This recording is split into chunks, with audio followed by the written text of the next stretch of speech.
my older sister, me and her, we grew up, you know what I'm saying, in the 90s where we was pretty much raised, I had my granddaddy around, you know what I'm saying? They used to call him Big Time Charlie. This nigga was a motherfucking skills man. He was good at everything and he kept some motherfucking money. That's a fact. He used to tell me, he used to sit me down and tell me, don't you be like these niggas. You ain't gonna fuck your life up and do what they do. You understand me? Yeah. I learned from that. And I see how my father. This shit funny. Yep. Well, you there? Yeah, but see, look, the issue I ran into is when I did all that, I started realizing the bigger issue that black men are going.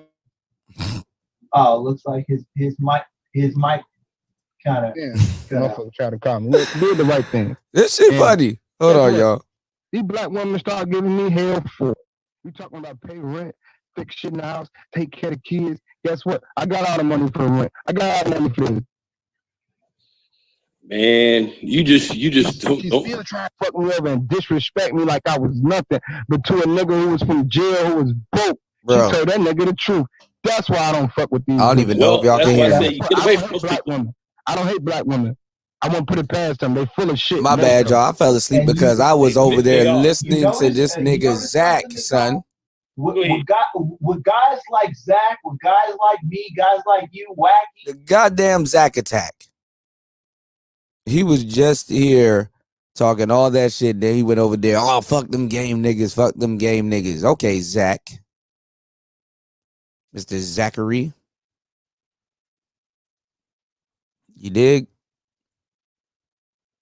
I mean, I just had it playing. You know what I'm saying? Y'all done missed the best parts. Bruh, that nigga need help, bruh. Well, okay. We're in the building. This Player Talk Radio. This is the third shift. My bad. I'm a little bit late, y'all. I took a little nappy nap, and I shouldn't have did that. But anyway, we in the building.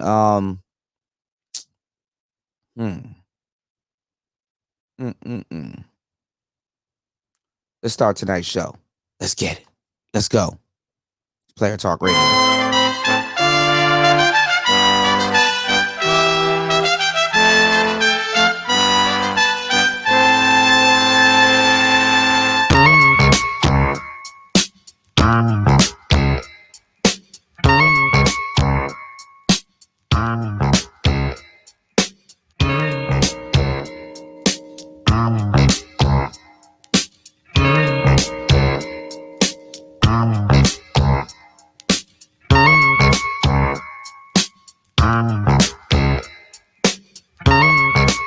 Let's start tonight's show.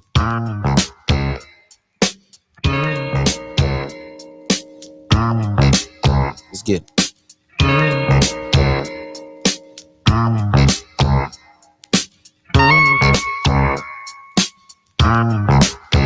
We in the building. Welcome to Player Talk Radio with DJ Kuda, the hottest DJ in the manosphere. Let's get it.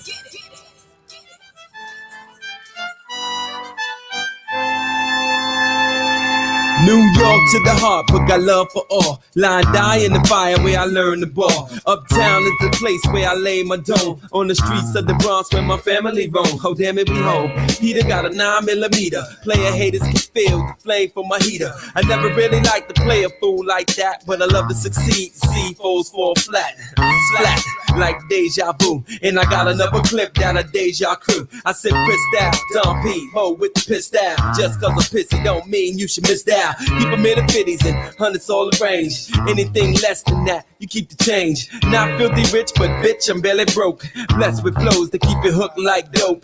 Friends call me guns, sons call me trife. Cause I'm quick to slide off and slide this dick up in your wife. And that's life, you should learn how to treat her. I guarantee Peter knows how to eat her and beat her. Niggas in the Bronx call me Lex. Cause I push a Lex and I rock a Rolex. And I lounge on Lex, and I love sex. And I wave texts on sets that be trying to flex like Dex.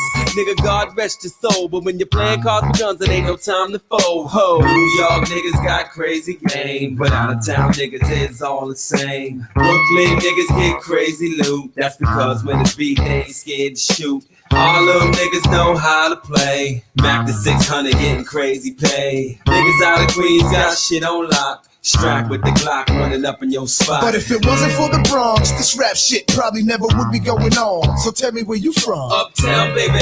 Uptown, baby. We gets down, baby. Up for the crown, baby. Now if it wasn't for the Bronx, this rap shit probably never would be going on. So tell me where you from. Uptown, baby. Uptown, baby. We gets down, baby. Up for the crown, baby. Yo, the RM80 is parked in a lot right next to the Mercedes. Keep the heat cocked for these blocks that are shady. You're crazy if you walk around thinking shit's gravy. Stop me? Maybe. I'm living life flawless. Making big investments on them A-class flawless. And hoes call us. I'm comfortable like Recaro. 2/4 of my life, walking roads tight and narrow. Deep thoughts which I abide by. Puffing high, got my mind's eye. Point sharper than an arrow. Getting high, keep your eye on the sparrow. Riches like the pharaoh. Bought a new 5 with the snitches for these hoes. Trunk full of ammo. Keep my toes close than most. Niggas keep their own shadow. And I strap for my foes like a saddle. I rock stones, other niggas rock gravel. Talk shit, whatever have you. I'm from Soundview, Bronx most wanted. Front get confronted. Player, we rolling deep in the 1.500s. Like Big Eye, red eyed, mad blunted. You step outside and get blooded. Have your whole block flooded with the Bronx, it's a warning. Storm in, guns out from dusk till dawn. And it's on, no doubt. Keep an eye on your bitch when I'm roaming about. And put an eye on your lip, nigga. Watch your mouth. I'm from the Bronx, wipe your feet when you step in my house. Cause you's a small time nigga, about a half an ounce now. New York niggas got crazy game, but out of town niggas is all the same. Brooklyn niggas got crazy loot. That's because when it's beef, they ain't scared to shoot. Harlem niggas know how to play. Back to 600 getting crazy pay. Niggas out of Queens got shit on lock. Strapped with the Glock running up in your spot. This rap shit probably never would be going on. So tell me where you from. Uptown, baby. Uptown, baby. We gets down, baby. Up for the crown, baby. Now if it wasn't for the Bronx, this rap shit probably never would be going on. So tell me where you from. Uptown, baby. Uptown, baby. We gets down, baby. Up for the crown, baby. The North Rica's like what? Soundview like what? 174th like what? Money Boss like what? This okay, and it's DJ Kuda. This okay, and it's DJ Kuda. This okay, and it's DJ Kuda. Play on. Strong Eye, play on. And Mount Vernon, play on. And Yonkers, play on. And putting it down for NY, you know what I mean? NY and worldwide.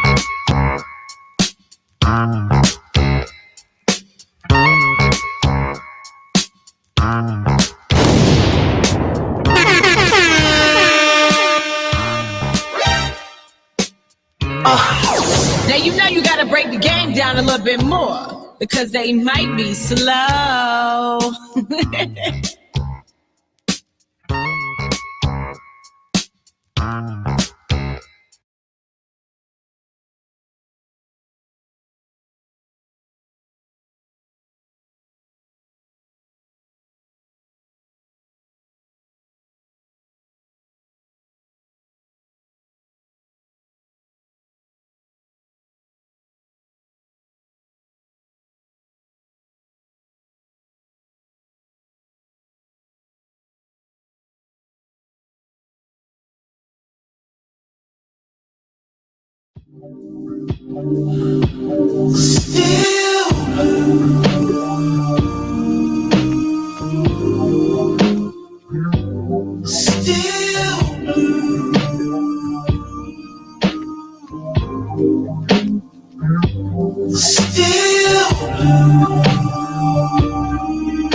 Everything always the same, if it ain't one thing, it's another. Jumped out of plane and we both landed right where we started. There ain't a heart here to claim, it's a shame that we're still undercover.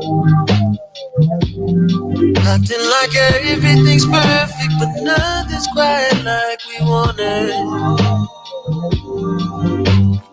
Take a dive, still alive, love it. Catch your wave, still the same, nothing. What we do, fall in line every time. The water's fine, but it's still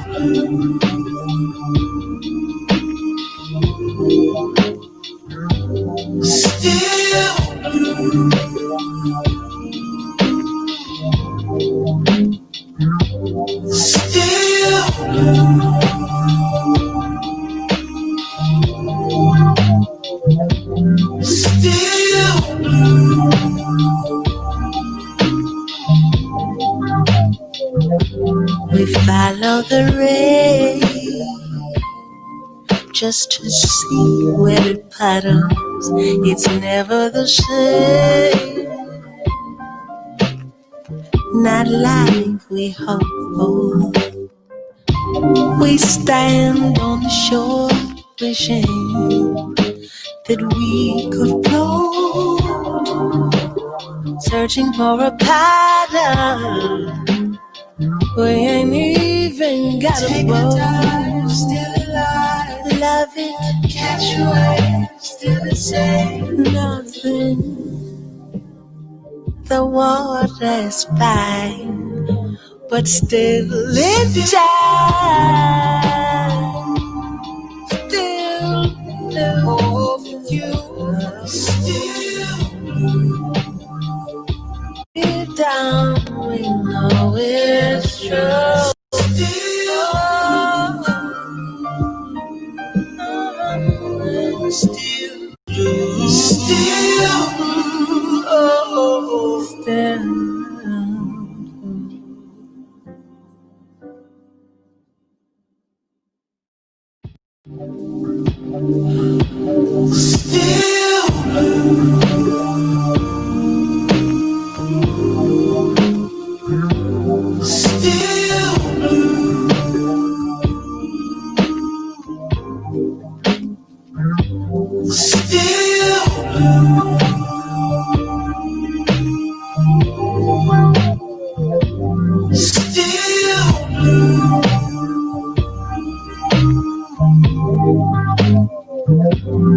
Everything always the same. If it ain't one thing, it's another.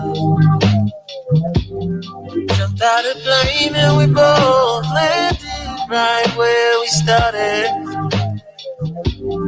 There ain't a heart here to claim. It's a shame that we're still undercover, acting like everything's perfect, but nothing's quite like we wanted. Still alive, love it, catch your wave, still the same, nothing. What we do, fall in line every time. The water's fine, but it's still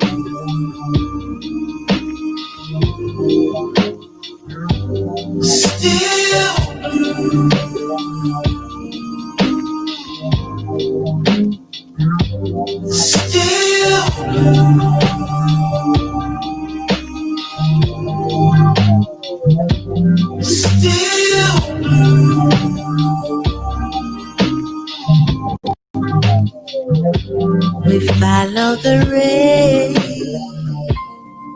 just to see where it puddles. It's never the same, not like we hoped for. We stand on the shore wishing that we could float, searching for a pattern. We ain't even got a boat. Still alive, love it, catch your wave, still the same. Nothing,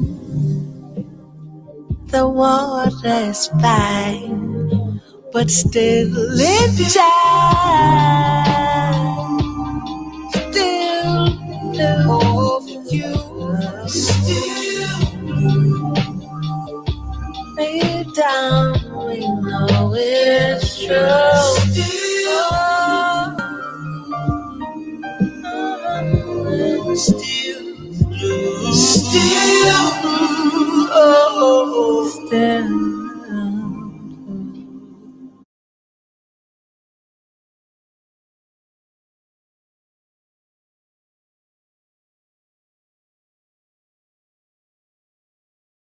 You're now listening to Player Talk Radio with the coolest DJ in the manosphere. Let's go. DJ Kuda. Let's go. Let's go.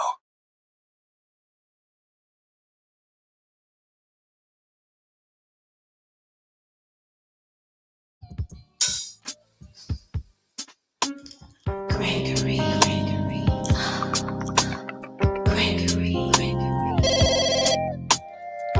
Hello? Hello? Is your mom home? Who's this? This is Greg. Hold on, let me go get her.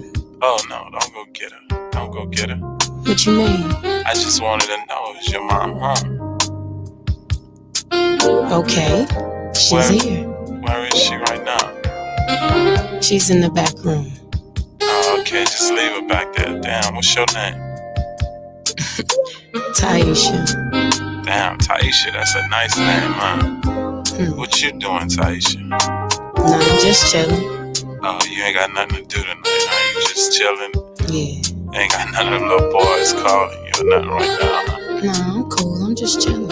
What's up? You must be shy or something. They're not calling you right now. You sound like you should be having a whole bunch of guys calling you right now. No, I don't go like that. Taisha, how old are you? I'm 19. 19? Damn, girl, you sound mature for your age. You think so? Yeah, listen to how you sound, man. I just wanted to know one thing, Taisha. Can you do me a big favor?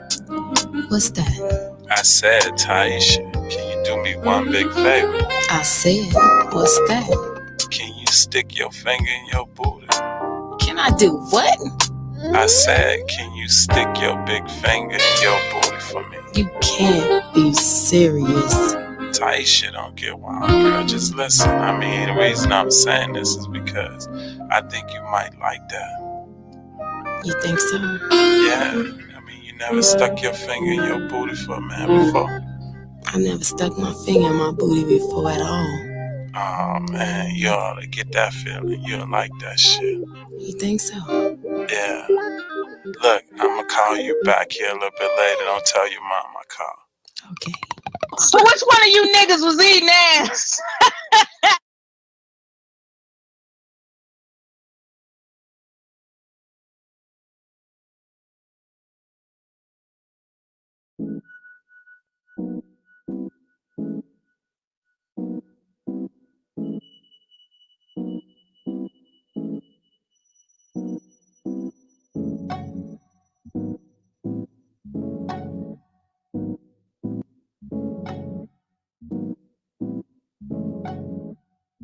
They say I'm crazy, the way you got me open, baby. Ooh. They say I'm bugging, the way I'm time sweating your loving. Ooh. They all sit and wonder why this feeling I cannot hide. It ain't a question of pride. Ooh. It's love, it's love, it's love. Ooh. It's love, it's love, it's love. They say I'm tripping, the way you got my whole life flipping. Ooh. They say I'm losing it, just can't seem to keep my grip, baby.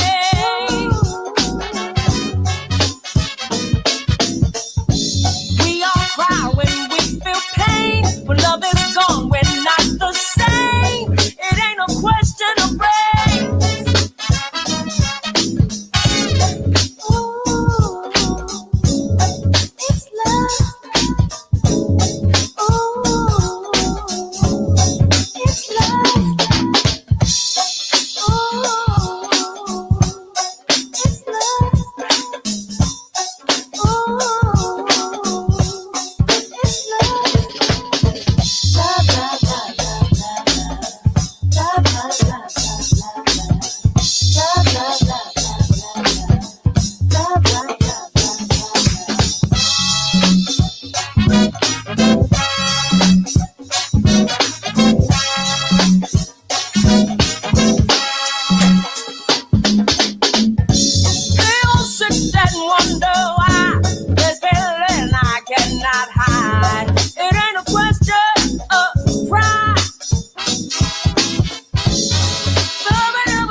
You're now listening to Player Talk Radio with the coolest DJ in the manosphere. Let's go.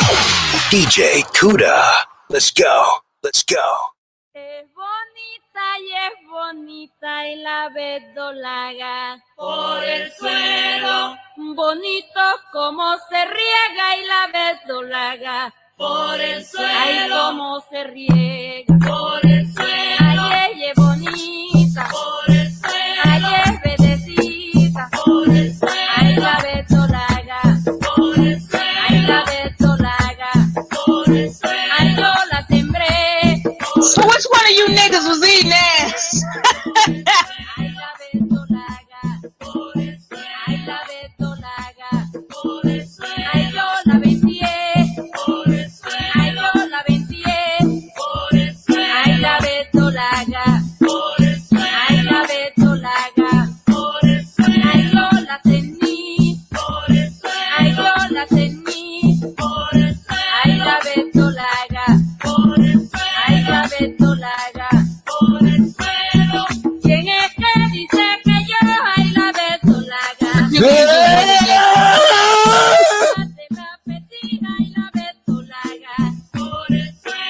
You're now listening to Player Talk Radio with the coolest DJ in the manosphere. Let's go. DJ Kuda. Let's go. Let's go.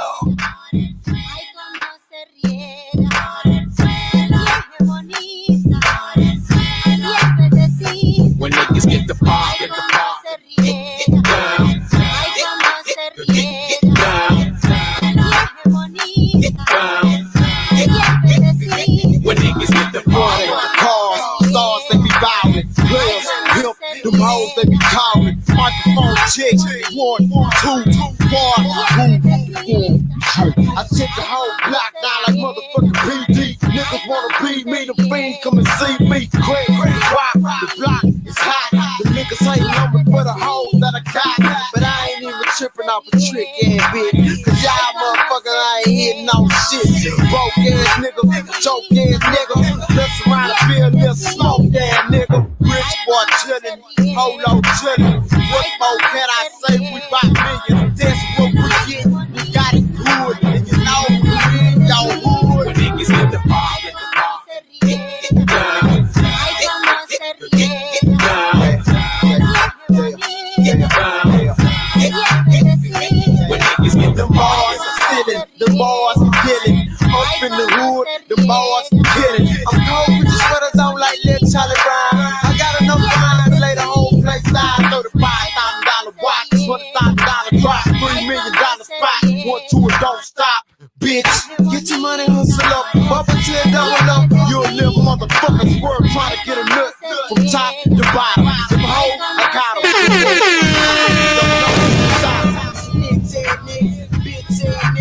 Mess around, get yourself killed, little nigga. Get down. Get down. Get down. when niggas get the pop, get the pop. Get down. Get down. Get down. When niggas get the pop, Rich boy chillin', holo chillin'. What more can I say? We got millions, that's what we get. We got it good, and you know we in your hood. when niggas get the pop, get the pop.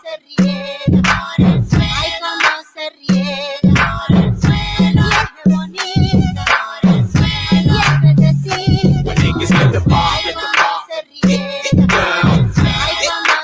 Get down. Get down. When niggas get the pop, get the pop.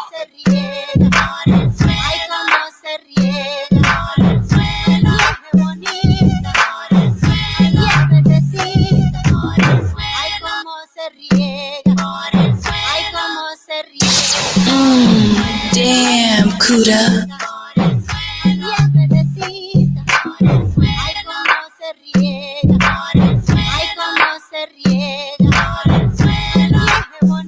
This okay, and it's DJ Kuda. When niggas get the pop, get the This okay, and it's DJ Kuda. I want to say something with you and tie this in, and I'm gonna go on the other side of the street on this one. Let's do it. See, DJ Kuda said that what I'm saying is a little outdated and shit. And that's a problem why a lot of y'all guys lose all the time with motherfucking women. Because you motherfucking guys out here on this impression that what you see on the internet is brand new.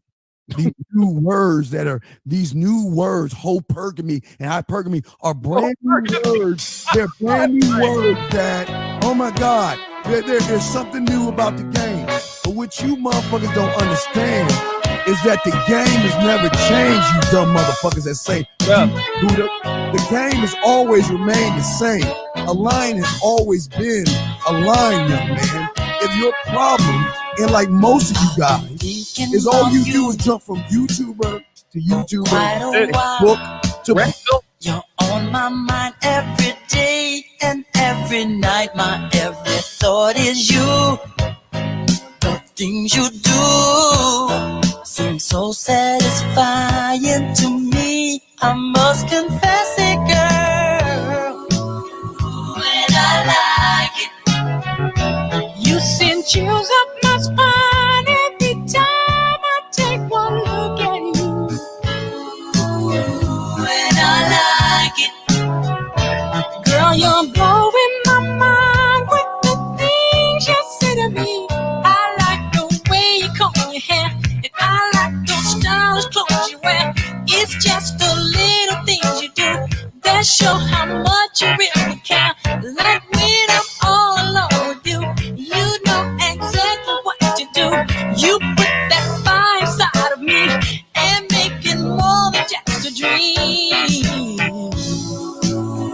When I like it, you send chills up my spine every time I take one look at you. When I like it, when I like it, girl, let me run this by you just one more time. You're on my mind every day and every night. My every thought is you. The things you do seem so satisfying to me. I must confess it, girl. When I like it, you send chills up my spine every time I take one look at you.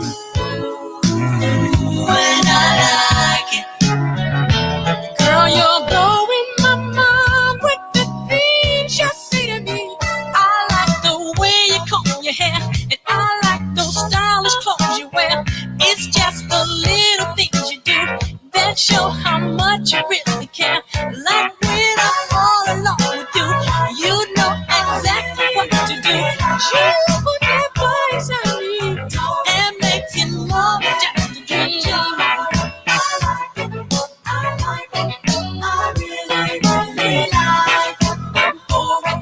I'm adore it, so come and enjoy. I like it, I like it, I really, really like it. I'm adore it, so come and enjoy. I like it, I like it, so I really, really like it. I'm adore it, so come and enjoy.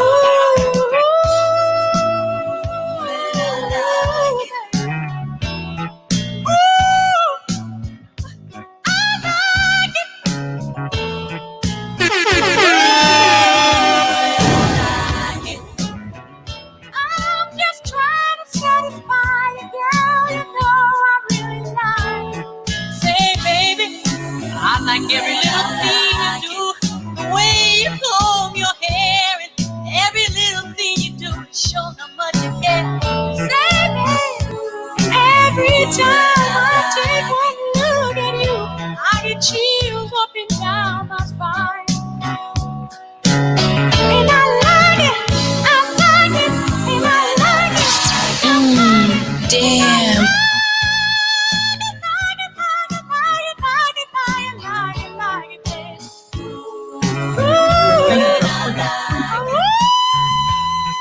Thank you, girls, for the sprinkle. Girl, thank you, girls, for the sprinkle. Girl, thank you, girl. Sprinkle, sprinkle.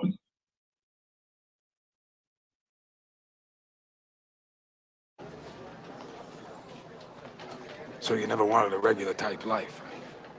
The fuck is that? Barbecues and ball games? Yeah. This regular type life, that your life? My life? No, my life. No, my life's a disaster zone. I got a stepdaughter so fucked up because her real father's this large type asshole. I got a wife. We're passing each other on the downslope of a marriage, my third. Because I spend all my time chasing guys like you around the block. That's my life.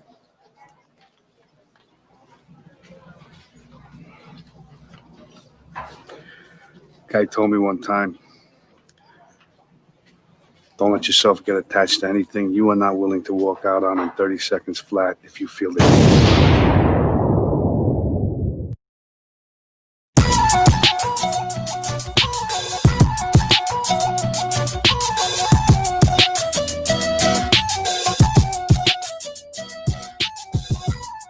What's going on, y'all? It's Player Talk Radio. It's DJ Kuda right back at the helm of tonight's show. Welcome to the third shift. Running a little bit late tonight, but look, we in time. It's Player Talk Radio. Thank you guys for coming through. Most definitely. Thank you guys for coming through for tonight's show. I'm messing around with my levels, which I really shouldn't be messing around with my levels because I don't know what it sounds like over here on StreamYards, and I still got the same settings that I do on Zoom.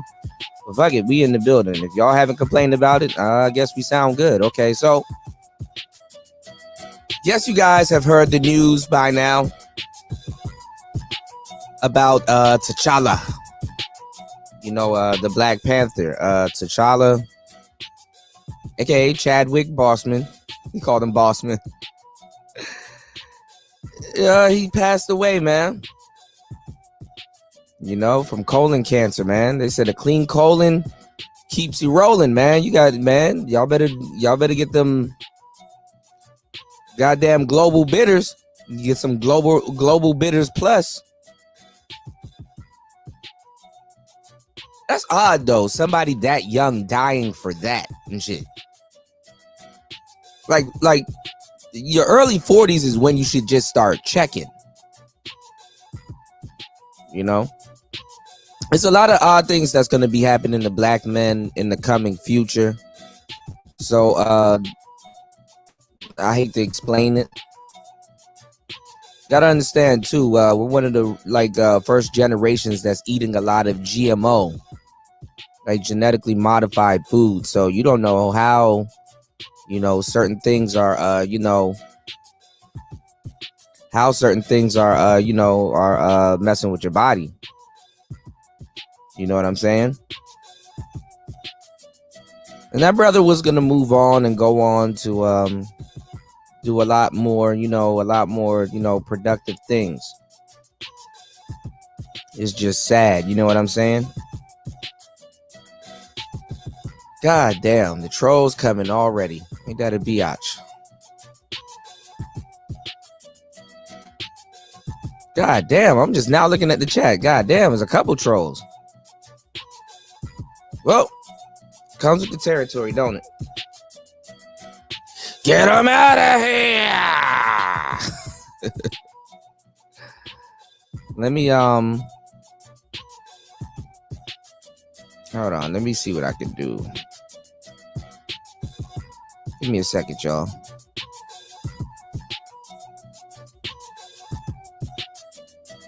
I don't know if that didn't work.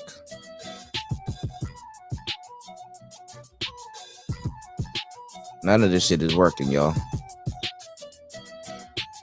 I'm pretty sure I'm hacked. Somebody probably hacked my shit. Hold on, give me 1 second, y'all. YouTube acting a damn fool.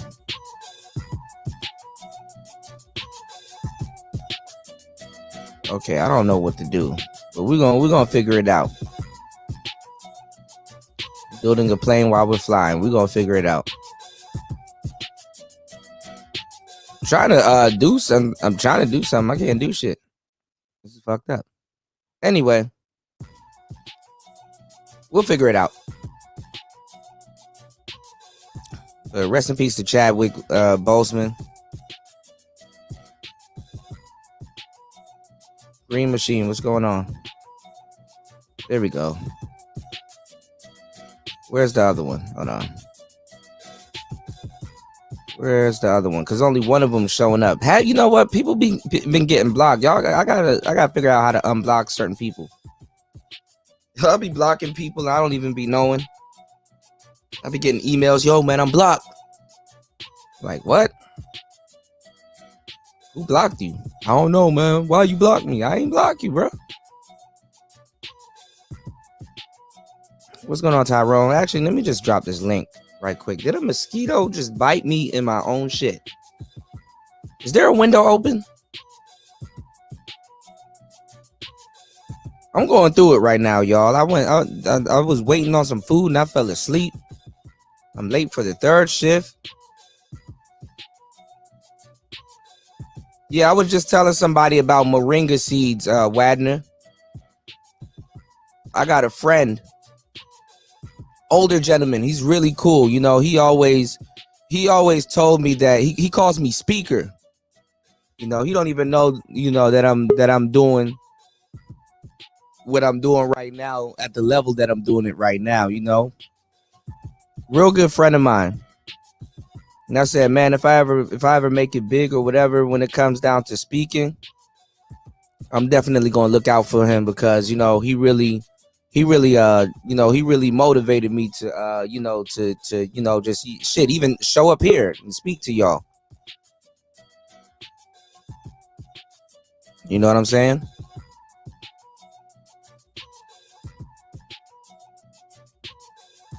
Let me kick this guest out of the studio. Yeah, he even motivated me to keep doing the shows and really just speak. You know, he calls me speaker. And I was like, damn, if I ever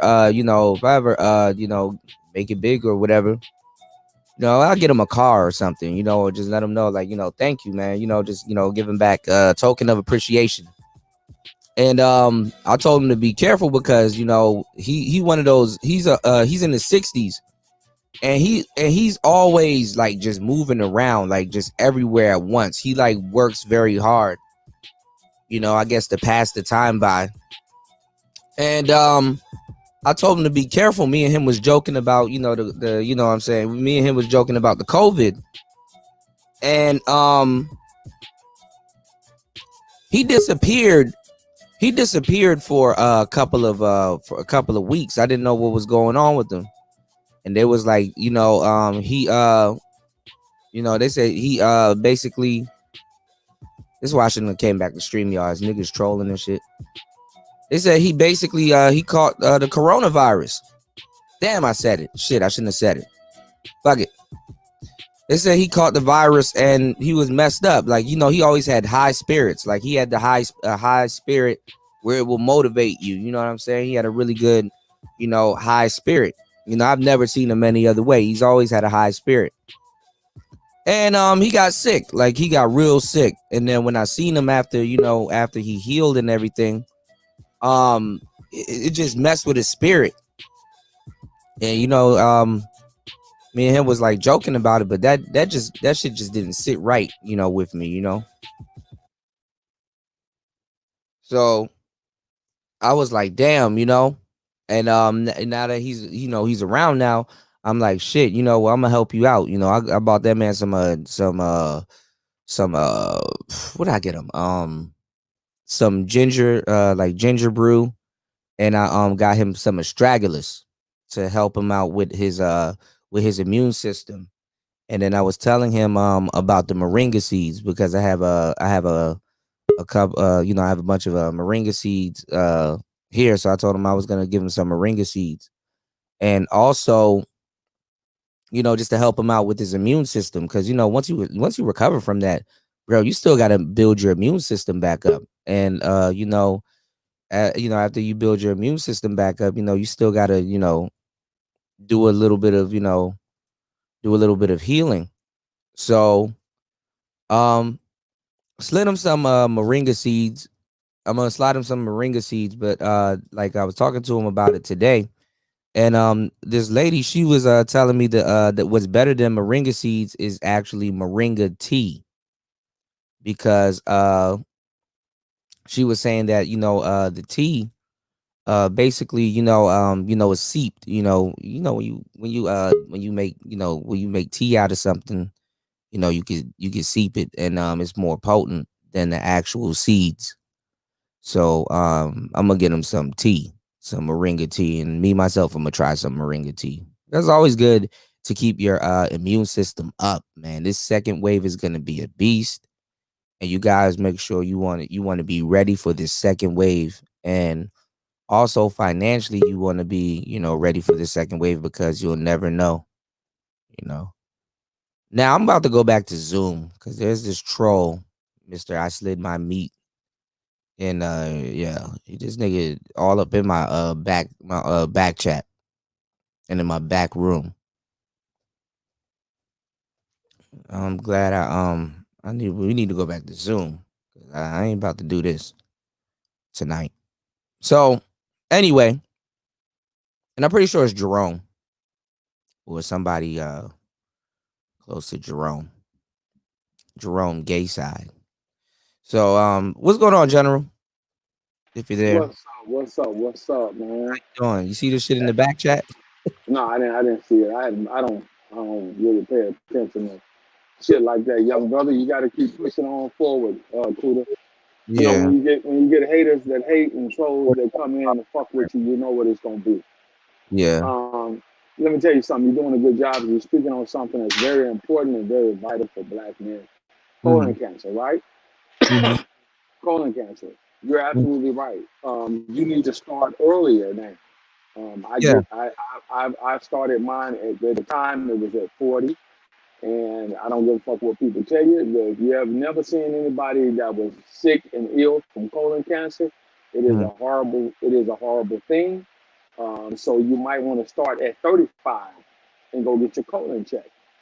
Yeah. Go let them look inside your colon. It's not always about getting a finger up the wazoo anymore. It's actually where they actually take a camera and they go and they look up inside your colon to make sure that you don't have any polyps in your colon. You don't want colon cancer, brother. I know a couple of good friends of mine who have had bouts with colon cancer. Once that colon cancer kicks in, you can forget about fucking. It's a wrap. It's over with. You ain't gonna have no more sex. You ain't gonna be able to control your piss. You'll be wearing Pampers for the rest of your life. You won't be able to control basically how you shit. Oh yeah, colon cancer is a very serious thing. It's not just a death. Let's say you get colon cancer and you live with it because they're able to catch it early enough and treat it. Even if you're a young man, 35, 40, your sex life is over with. Over it as you know it. Yep. It's a done deal. So this is why it's vitally important that you go and you get yourself checked. I think with all the other bullshit that we're talking about in this space and on YouTube, that's a serious subject. If you want to talk about Black male agency, that's one of the things we need to talk about. Healthcare, how we take care of ourselves. In addition to that, the young brother Bozeman. Yeah, it's kind of odd. It's kind of ironic. He's a young brother, 43. Typically, you don't die from colon cancer after 4 years unless it's been untreated in you and it runs in your family. Colon cancer is not something like HIV that you can catch, or it's not something like COVID-19 that you can catch. Generally, it's a trait that it stems in your family. So we need to, if you really want to know what's going on, you need to look at his family members. What is his dad still alive? Did his dad have a bout with colon cancer? Because a lot of times things like that can be genetic, especially within Black men, or it could be the things that you eat. Now we know that this brother was extremely healthy. He was the epitome of health. So what was it? You get what I'm saying? Yeah. These are the things that we need to start looking at. And then your diet, for example, you've done a great job. I've listened. I was on the show when you and OG and you guys were talking about different ways to get your immune system up, which is a good show. Yeah. Not only that, too. Yeah. We got to start thinking about stuff like this, man. I'm gonna tell you, doing the job that I've done and being exposed to some of the things that I've been exposed to, Mhm. I'm constantly searching for new ways to improve my health, be it through what I intake or be it through exercise or working out, staying in shape, making sure that I get the proper vitamins. There's nothing wrong with growing old. It's just how you grow old. If you grow old and you fucked up, because you're gonna age. Two things that are prevalent within life. There's two things you're gonna do. Two things. You're gonna stay black and eventually die. You may not even pay taxes. Used to you say, well, two things you're gonna have to do: pay taxes and die. Well, no, there's two things right now we know that your ass is gonna have to do. You're gonna be black, ain't no changing that, and you're gonna get older, ain't no Right. changing that. So Health. health is wealth, and that's gonna be a very important and vital part as we go on in this millennium, as we move on into 2021 and beyond, hopefully. Health is wealth. I'm Yeah. telling you, health is wealth, and if you ain't got it, you better try to get some of it. Yeah. No, you're right about that because, you know, just nowadays, man, you know, your immune system, you know, you gotta really hold on, y'all. This troll is annoying. You like doing like 5-6 accounts. So yeah. Anyway, nowadays you gotta really pay attention to your health because shit, if niggas is dropping at that age, man. Yeah, I heard of moringa powder too, Tony Davis. That moringa is really good, man. You just take some moringa and drink some water, and it makes it more sweeter and stuff like that. So the tea might taste pretty good. So you know, it's a new experiment. I'm gonna experiment with too. Also, I heard elderberry is really good for you also. And you see, Kuda, one of the reasons why I enjoy coming over to your channel is because you have a very unique style. You talk about a myriad of things. You're not just a one-sided, stuck in the what's wrong with these bitches or niggas ain't shit or players or the gangs or the pimps or the lanes. You talk about a myriad of things, and Yeah. you keep it moving. Yeah. As an older cat to a younger cat, as an elder statesman, I will tell you the best thing that you can do, brother, is to don't pay attention to the fucking trolls. Clean up your shit as much as you can clean it up, and keep your circuits closed. Only deal with motherfuckers that you vet. I'm not telling you who to deal with or who not to deal with, but only deal with people that you vet, man. That's the best way to move forward and have a clean channel. You know what I mean? Set your guidelines, set your roles. If you're not gonna tolerate something, don't tolerate it. You have to take control of your channel because if not, motherfuckers will bring some bullshit over to you, and the next thing you know, you're beefing because it happened. I watched it happen here before with the whole game changer shit. I'm sorry, I'm just gonna throw it out there. It's just on my heart to tell you this. You gotta once you set your roles and say, hey, nah, we don't do that over here. And if a motherfucker want to persist, and you're a nice guy, you got patience. I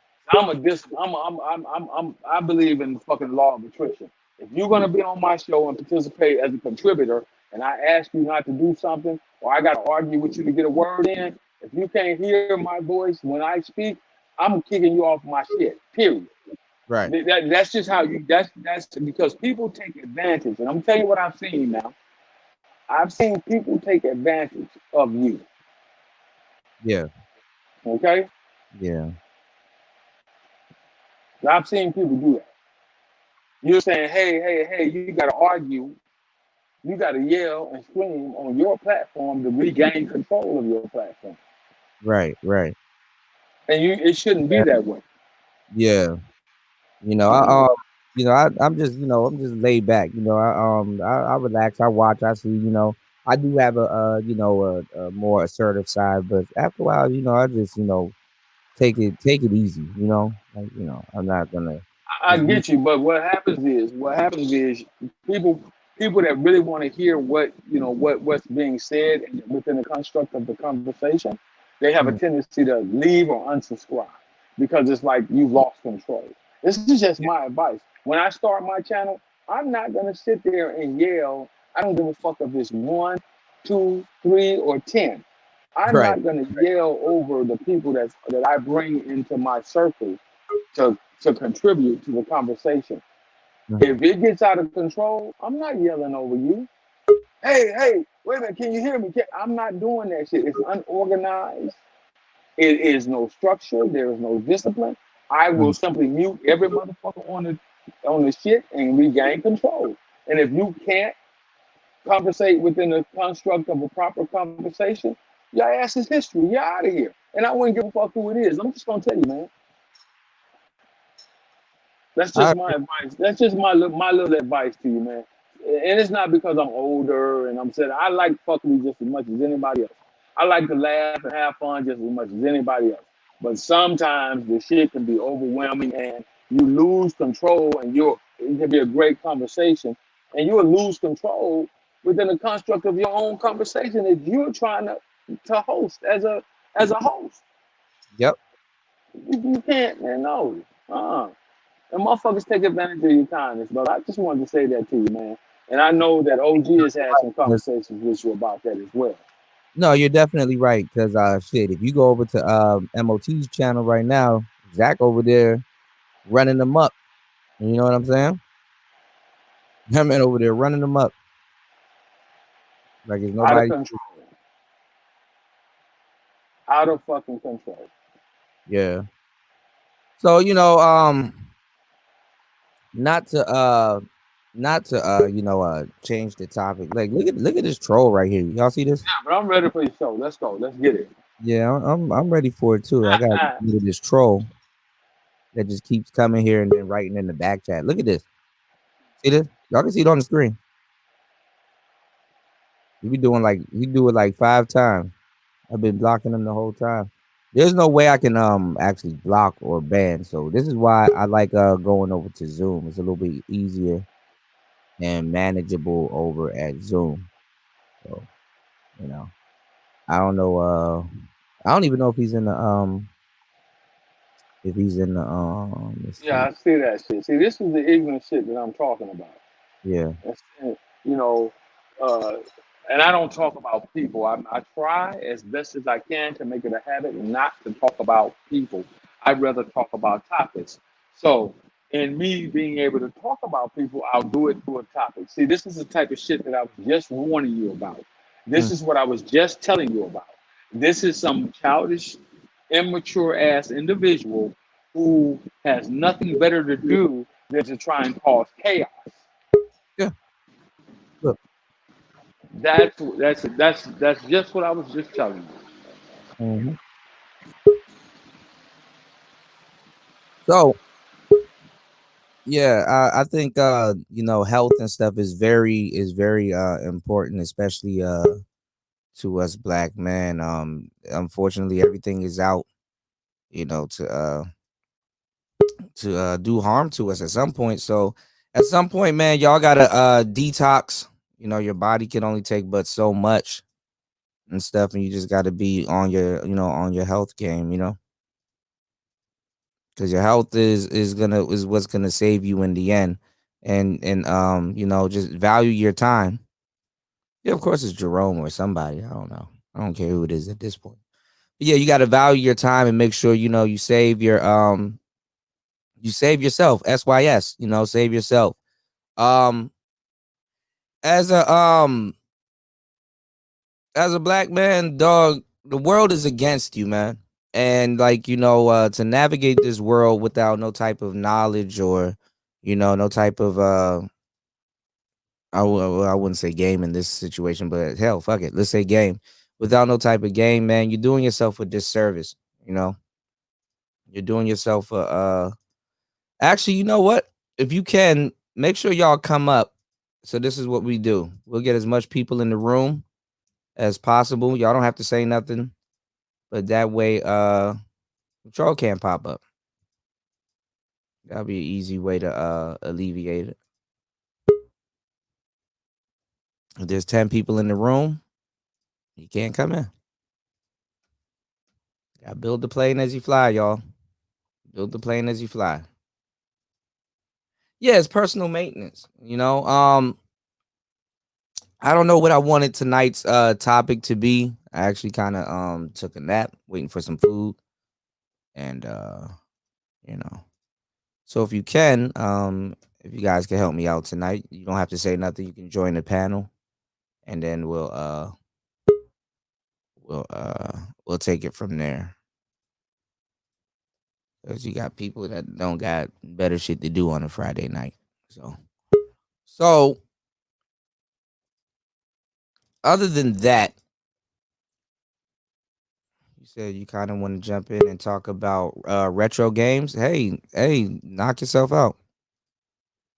I was just talking about retro games with my boy P. Green Machine, what's going on, bro? Not much, man. Not much. What's going on? See this bullshit? Oh, you probably can't see. You probably driving. No, I'm at the crib, bro. Okay, Mike, what's going on, bro? What's up? What's up? Hey, didn't you just drop a video not too long ago? I did, bro. In fact, I wanted to. If you could put your link in the chat, I want to check it out. Not bad. Shout out to my boy Tony, man. Thanks, bro. I appreciate it. Thank you.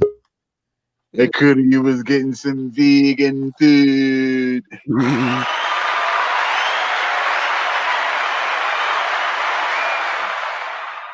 Yeah, this has to be Jerome.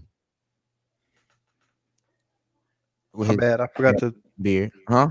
I forgot to cut off my YouTube stream or mute it. I got it now. Okay. Yeah, I want you guys to start catching the shows. I'm gonna do another brand of shows over at Anchor, and also I'm gonna starting maybe this weekend or maybe this week. I got something new that I wanna introduce to you guys that is dope, and it'll help you out as a YouTuber. And I want to kind of bring you in on how to use it. It's a great tool, and to utilize it. Look, this nigga's so stupid. He got his camera on.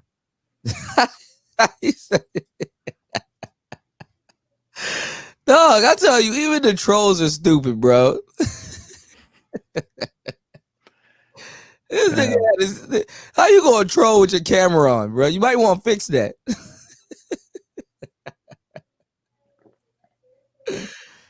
Oh man, I swear every night is something new, man. So what do you guys want to talk about? What's going on in the manosphere that you see? You see a lot of people reporting what's going on with the Black Panther. You know, I broke it on the last show. It's like, damn, man, every time I'm always live, some crazy news always comes through on TMZ. TMZ be all over the place, but at the same time, they be on point, you know. It's like take it or leave it type shit. Man, that's that notice to them young brothers, man. You never know when your time's gonna come. Be able to make shit happen while you're here. Mm-hmm. So I was gonna say, yeah. We got shit. This is now August, bro. This shit started in what, March? February, March? This whole pandemic, right? It actually started. No, I mean like the lockdowns. It actually started from like last year, November. People just really started reporting on it like late January, February, March. Right. Because I was hearing about it like November, but you know, this is gonna sound racist, but it's not at the same time. Chinese people always wearing a mask for some reason. Like if you see like when they show like people like stuff over in China, they always have some type of mask on. And it's like, damn. But you would never think that you know, something like that would reach America, you know, like where people are waking up every day and you know, putting on masks and shit like that. So, you know, right, having to walk around and stuff like that. This basically just sped up what was already gonna happen. So you know, with school and stuff, you know, now you got guys, you know, and people like kids going to school on Zoom. You know what I'm saying? I'm pretty sure they're gonna have half days and stuff like that in the name of you know, spreading the virus around less. I'm pretty sure the virus is gonna mutate. You know what I'm saying? So it's just so much stuff that's gonna happen right now. You just got to be prepared for it. make sure your immune system is just on point, because it's not even if you survive the virus. It's like, you know, after a while, you got to realize that if you got anything else going on with you, it'll exploit it. You know. Yep. Body is like going into overtime, unnecessarily stressing itself out to get rid of it, and then something busts.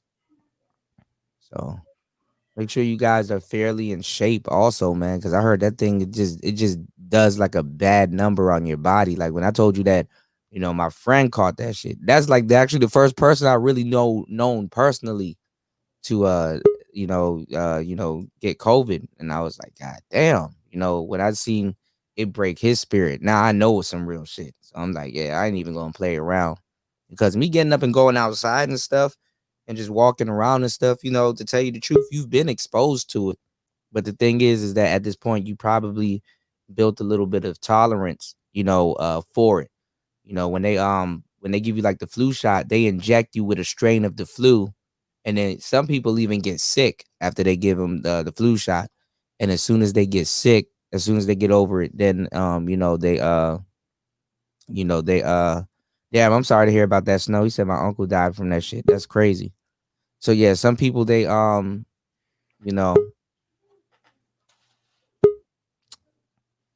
this nigga right here. Look at this shit. That's like your own built-in video game, man. Yeah, I gotta play fucking whack-a-mole. Joey M, are you a real person? I don't know if you're a real person or not, but we'll see. Joey, what's going on, man? Are you there? Yo, what up? Okay, what's going on? Chillin'. Okay, what's going on? Let me give you a wrench real quick so you won't get messed with. Jump in. Oh, you got a wrench. I'm tripping like shit. All right, jump in, bro. Yeah, I cashed up you yesterday. Oh, okay, thanks, man. I appreciate it. Did you? Okay, that was shout outs to Tony. Okay, thanks, bro. I really appreciate it. Jump in. What did you like about yesterday's show? Yesterday's show was crazy as hell. Man, this is my first time doing this. I don't even know what I'm even doing for real. You on air, bro? Okay. Yeah, you on air. Yeah. No, it was cool. It was cool. It was Okay. dope. Yeah. How long you been in the manosphere? Like hold on. Man, Troll. probably Yeah. like 2 weeks. I just got hit. So Oh, really? yeah. What got you hit? Shit, man. The pandemic. I lost my job, so I got some free time. So Damn. it is what it is. Hey, I'm sorry to hear that. There's a lot of people that lost their job, man. There's a lot of people that lost their job. They don't know what they're gonna do. Do you got any plans on what are you gonna do? Yeah, well, I've been trading binary options for about 6 months, so I'm just like stocks. I'm going in. Yeah. Okay, that's what's up. Will you use Acorn or Coinbase? I use Nadex. Okay, you up there. Yeah. There's another brother in the sector. If you get a chance, you can subscribe to him and actually to Zero and Thai City. I know they talk about trading and stuff like that. They probably could give you some really good information, you know. And Okay, thank you. because I definitely want to get into it, but like right now I'm kind of tied down. I'm learning how to do a whole bunch of things. I'm reading this Windows After Effects 2020 Classroom, and I don't know what the hell this book is talking about, but I'm reading it. So you know, you got to educate yourself on certain things. So stocks and bonds is definitely something that I would like to educate myself on, because I know a little bit about it, but not too much. And then also I looked at day trading and stuff, but that day trading shit is scary, because like I seen people can lose their wealth and shit within like, you know, one or two fucking clicks of a mouse, man. Then at the same time get rich that quick too. So that's odd, you know. Yeah, Well, man, it's crazy. the thing about that is you don't put nothing in that you're not willing to lose. Yeah, that part. Yeah. It's Yeah, sad. I'll be right back, Kuda. I'm gonna go help the boys jumpstart their friend's car outside. Oh, okay. Be safe, man. I'll be right back. All right. You know, it's sad. What was I about to say? I spend video game money better than I spend my own personal money, which is sad. I don't think. Did I just blank out for a second? Because I saw the screen go blank. I don't know what's going on, y'all. Like I said, I spend video game money a little bit better than I spend my own personal money, which is fucking sad. But at the same time, it's like, okay. He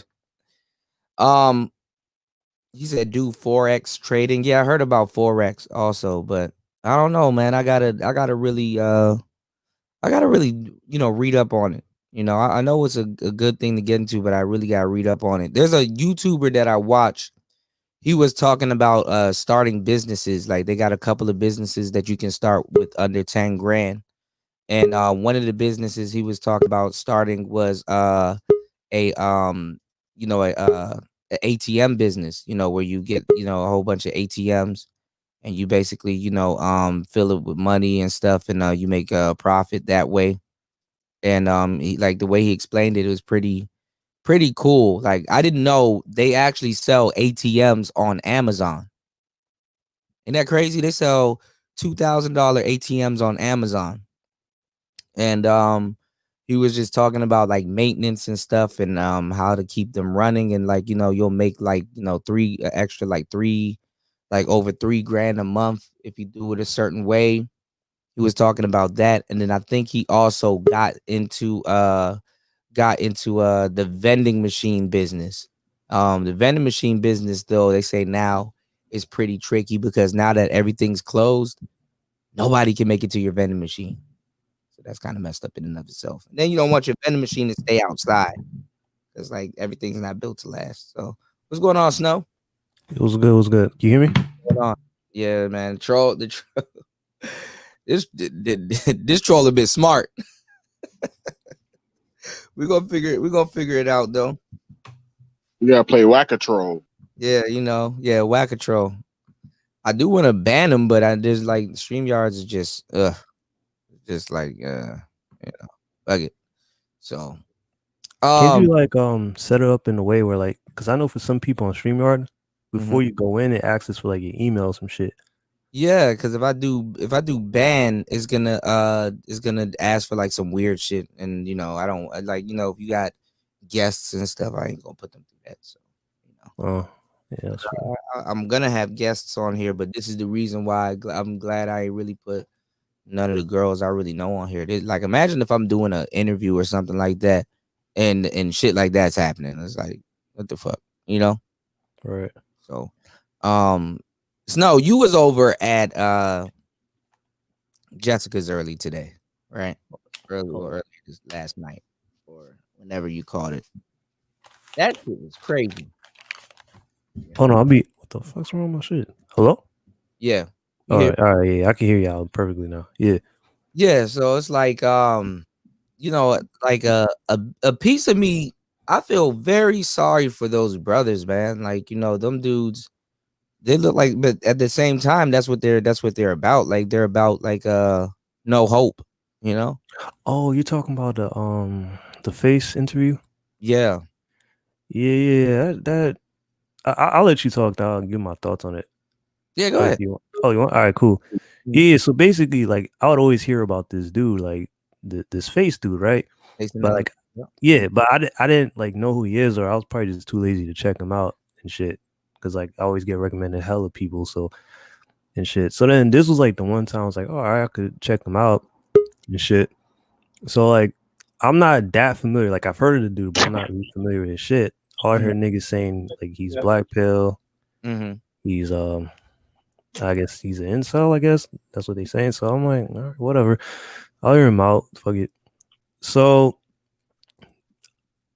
the shit was just funny as fuck though, because like, it's like, look, I hate quoting Platinum sometimes because that nigga be crazy sometimes. But I ain't gonna lie, what was going on in my mind was like, yo, this nigga is bitch, bro. Like, I ain't gonna. I hate to quote him, but I was like, damn, like, this is the type of nigga Platinum would be like, yo, the nigga's bitch broke. So I'm just like, what the fuck? Dry dicking. So I'm like, damn. What's wrong with Platinum, man? Shout outs to Platinum Elite. Hey man, hey, that nigga got hella quotables. I fuck it, but I was like, damn, I don't want to quote this nigga right now. But fuck the nigga. No, but he about that shit. That's the crazy part. He's like really about that shit. It's like you got dudes here that they'll talk about like let's say something like no FAP or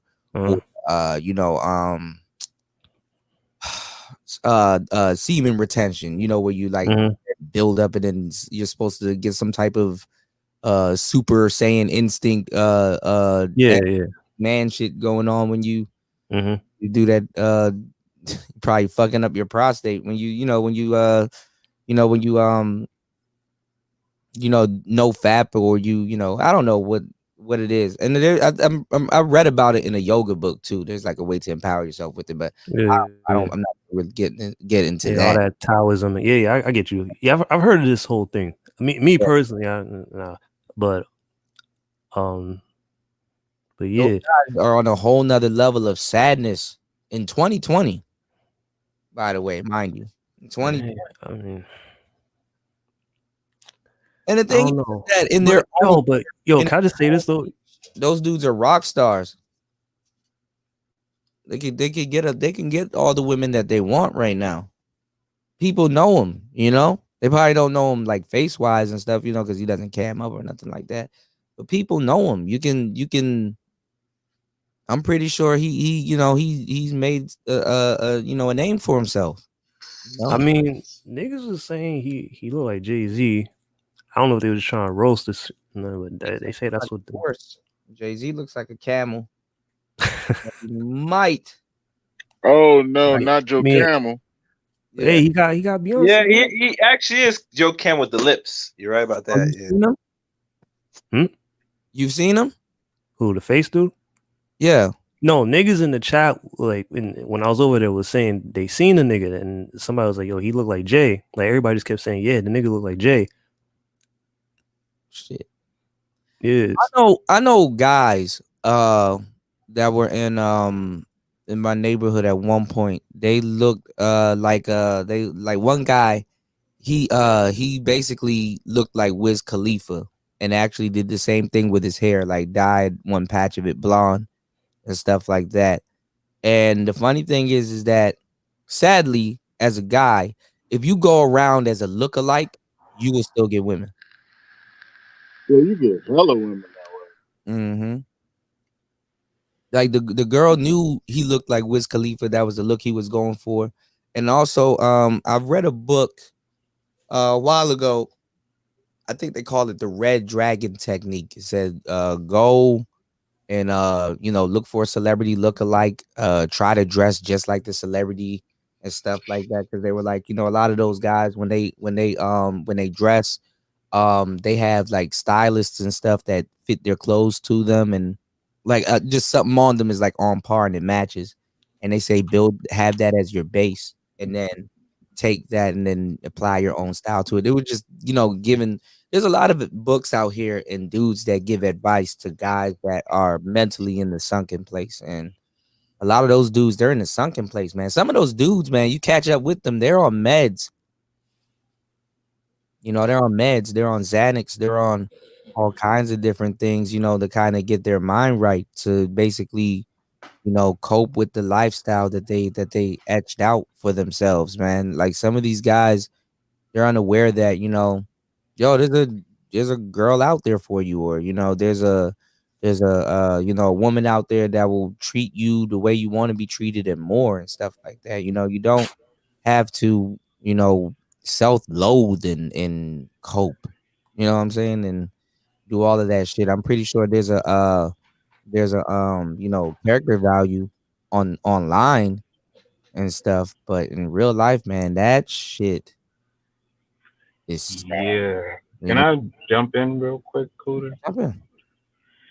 Yeah, like I listened to some of the scream that Jessica had with Face and LMS, and it was like very depressing. Because like I don't understand how dudes. I mean, because I was an incel at one point. Like I didn't lose my virginity until my early 20s. Okay. So I had that mindset of all these girls like thugs, all these girls like pretty boys. You know, I'm not that, so I can't get them. But, you know, eventually, you know, through the help of my best friend, who's actually, he's a short dude. He's 5'5". He's a fat dude. He's like 240 pounds, but he has like that Jay-Z swag. And he know how to dress. He always got nice waves, and he's real funny. And he was a dude that was like a social butterfly, and he kind of put me onto game as far as like talking to females. And I'm like, if this dude can do it, why can't I not do it? And I started building my confidence by like working out, dressing better, and just going out there and actually talking to females. Right. So the one thing I don't like about the incel thing is like they treat it like it's like a curse that can't be lifted, when it's just a mindset that they're stuck in that they can't overcome. Right. I mean, because you got so many examples of dudes who are unattractive and they still had fine ass women. I mean, look at Biggie Smalls. Biggie Smalls was a fat, cross-sided, ugly motherfucker, but he still had like face of Lil' Kim. We got to stop using celebrities, because there's even ugly people that you know that got beautiful women. You know? Yeah, so I'm like, there's no way that you guys are like can't get the woman you want or can't get a woman, period. It's just you're just stuck in that mindset. Yeah. I'm like, until you do something about it, until you get rid of that defeated mindset, you're pretty much going to just be stuck where you're at. That's true. So, you know, I don't understand why these dudes haven't realized that. And I think, like, I hate that they keep using the stats and shit to kind of like say, well, they're there. These women, they like guys that are 6 feet tall, and they like guys that got the jawline, and they like guys that got abs and shit. And I'm like, yo, the stats are fucking with your confidence. Yeah. I was like, if I was to really care about stats, because, you know, I'm 5'8", then I would be like, oh, I'm not 6 feet tall, so most of the girls probably wouldn't want me. Right. And then I'd probably be like stuck not getting no pussy either. They weaponize those stats against themselves. It's just sad. Exactly. Yeah. And that's why I'm like, we need to just stop looking at the stats and just go experiment in real life. And yeah, you're gonna fail a lot, but you'll get used to it and you'll learn from it, and then you can improve on whatever you need to improve on and still get women or get the women you want. Yeah. But you got to be willing to change, and I get annoyed listening to them because they're not even willing to change anything. Well, that's what the group of the anti-game people, they were over there trying to give them game. Oh my God, I hate that anti-game shit too, because it's that slump. What you gonna give them game? What annoys me is that they're giving game while telling you not to rely on game. Yeah. So it's like a contradictory argument. Yeah, no, because they looked up to dudes like Face and LMS. Like they really like dudes like that because they're really about it. And the thing is that they're trying to give them enough game to be like, hey, look, we're trying to help you. We're not the game guys. They're the game guys. No, but here's the thing, Kuda. Like they kind of, so if you're a guy that talks about game, they kind of make game seem like you only care about it in the context of getting pussy. Right. So basically, you're this dude that's obsessed with chasing pussy for validation. Right. And that's what you think is game. And that's what you think makes you a better man than the next man. Right. And I'm like, no, game is multifaceted. Game can be used for a lot of things besides getting pussy. You can use game to help improve your business. You can use game to create opportunities for yourself. It doesn't have to just be about pussy, but they will always drag the conversation back to, okay, you think you got to use your mouthpiece game to get pussy, and you know that's a bad way of going about it. I'm like, there's more than one way to skin a cat. Yeah, there's 1,000 ways, and that's what it's for. They want it for women. They think that's about women. It's because they deep down that's what they want. They want women. Mike, you know what? I like your I like how your camera and everything's set up. It's like you're in like black. Yo, you can do your shows just like that. Like you don't even have to, like mess with your background or anything. Just like fade from black up to the microphone. Just do your show. That'll be tight. Yeah, I got a few videos where I did that, man. Where I had like either a white shirt on, or like I got like an orange, like it's kind of like a jersey. It's one of those mesh t-shirt. I gotta find your page because I had to delete a whole bunch of things just to be able to follow people. Hold on, let me go to YouTube. What's your YouTube? Can you drop it in the chat? Or yeah, I got 2 channels now. Okay, that's something I wanted to talk to the fellas about, man. Okay, jump in. Oh yeah, this whole Rona thing. Mm-hmm. And we had 6 months, at least 6 months. We've been cooped up, and I see everybody in the chats and stuff like that. Okay, and no disrespect to nobody, but I ain't seen no new channels, man. What do you mean? Like talking about it? No, we don't got no new channels in the Manosphere. What do you mean my new channels? Like new? You seen some girls pop up? He's saying because Corona is keeping everybody at home, there should be more guys that got more time to create channels, and it's not happening. Yeah, man. They I mean, that's why that was my whole intentions for the tech talk. Yeah, that's what I'm saying. Like I started my tech channel. Yeah, I see. I missed everything, and I got you as #1 priority, and YouTube just don't send me shit on this channel. Shit. Yeah, like I like Bernard's like new production show because it looks legit now. And I think like if you want to propel the Manosphere to like the next level, to like let's say like the roommates level, to where like you're not just talking to people online on panels, you're interviewing them in person.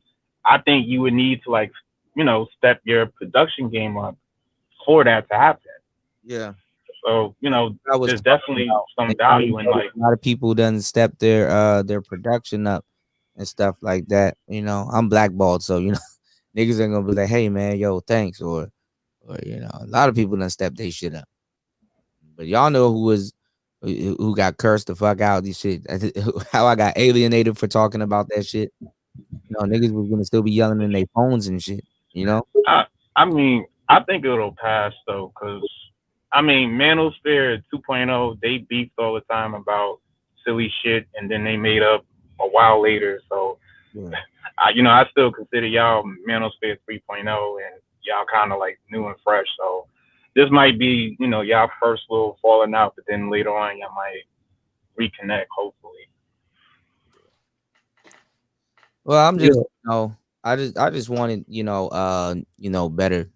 For the Manosphere crowd, and then not even just when people come in, they know we got something serious here. We got something where dudes are taking their content seriously, because sadly a lot of the women that we talk about, man, them motherfuckers got a whole like look at Kevin Samuels stuff. His shit hit World Star. Yeah, I do not think like his shit would have went World Star if he didn't have like that great stuff. Fuck no. So I'm like, I don't doubt his ability to get anywhere. I'm not saying that, hey man, I invented Kevin. No, I'm just saying, yo, just you guys gotta just step your production up a little bit. Learn a little bit about sound. Like if you check me out fully, man, I'm not afraid to go buy a book on a certain subject, or read some literature, or go study on YouTube and learn how to run sound. Like sound is a big thing. Like people are they'll watch a choppy video, but what they're not gonna do is they're not gonna listen to something with some messed up ass sound. That's a fact. Well, that's how it is. I agree, but I know like everybody's not like an audiophile. But I think like if you want to catch like mainstream media's attention, you need like a professional looking setup. And that's why I think Kevin got that little buzz on World Star Hip Hop, because he had that. Kevin had somebody to help build his studio. Well, anybody can. I'm just gonna throw this out there, and this ain't no hate or nothing, but anybody can post the video on World Star, man. Yeah, that part. That part too. You know, it's like look Yeah, at but they don't usually post like panels, like just panels of like people talking. No, well, now that's gonna start happening because now people are getting hip to StreamYards and all that other shit. Yeah, like now I see Like, celebrities so now doing you're gonna panels. start seeing more of that. But Yeah, because now I think screaming is gonna be the new wave. Because now I see celebrities doing panels all the time. I'm like, they must be in the house bored as shit.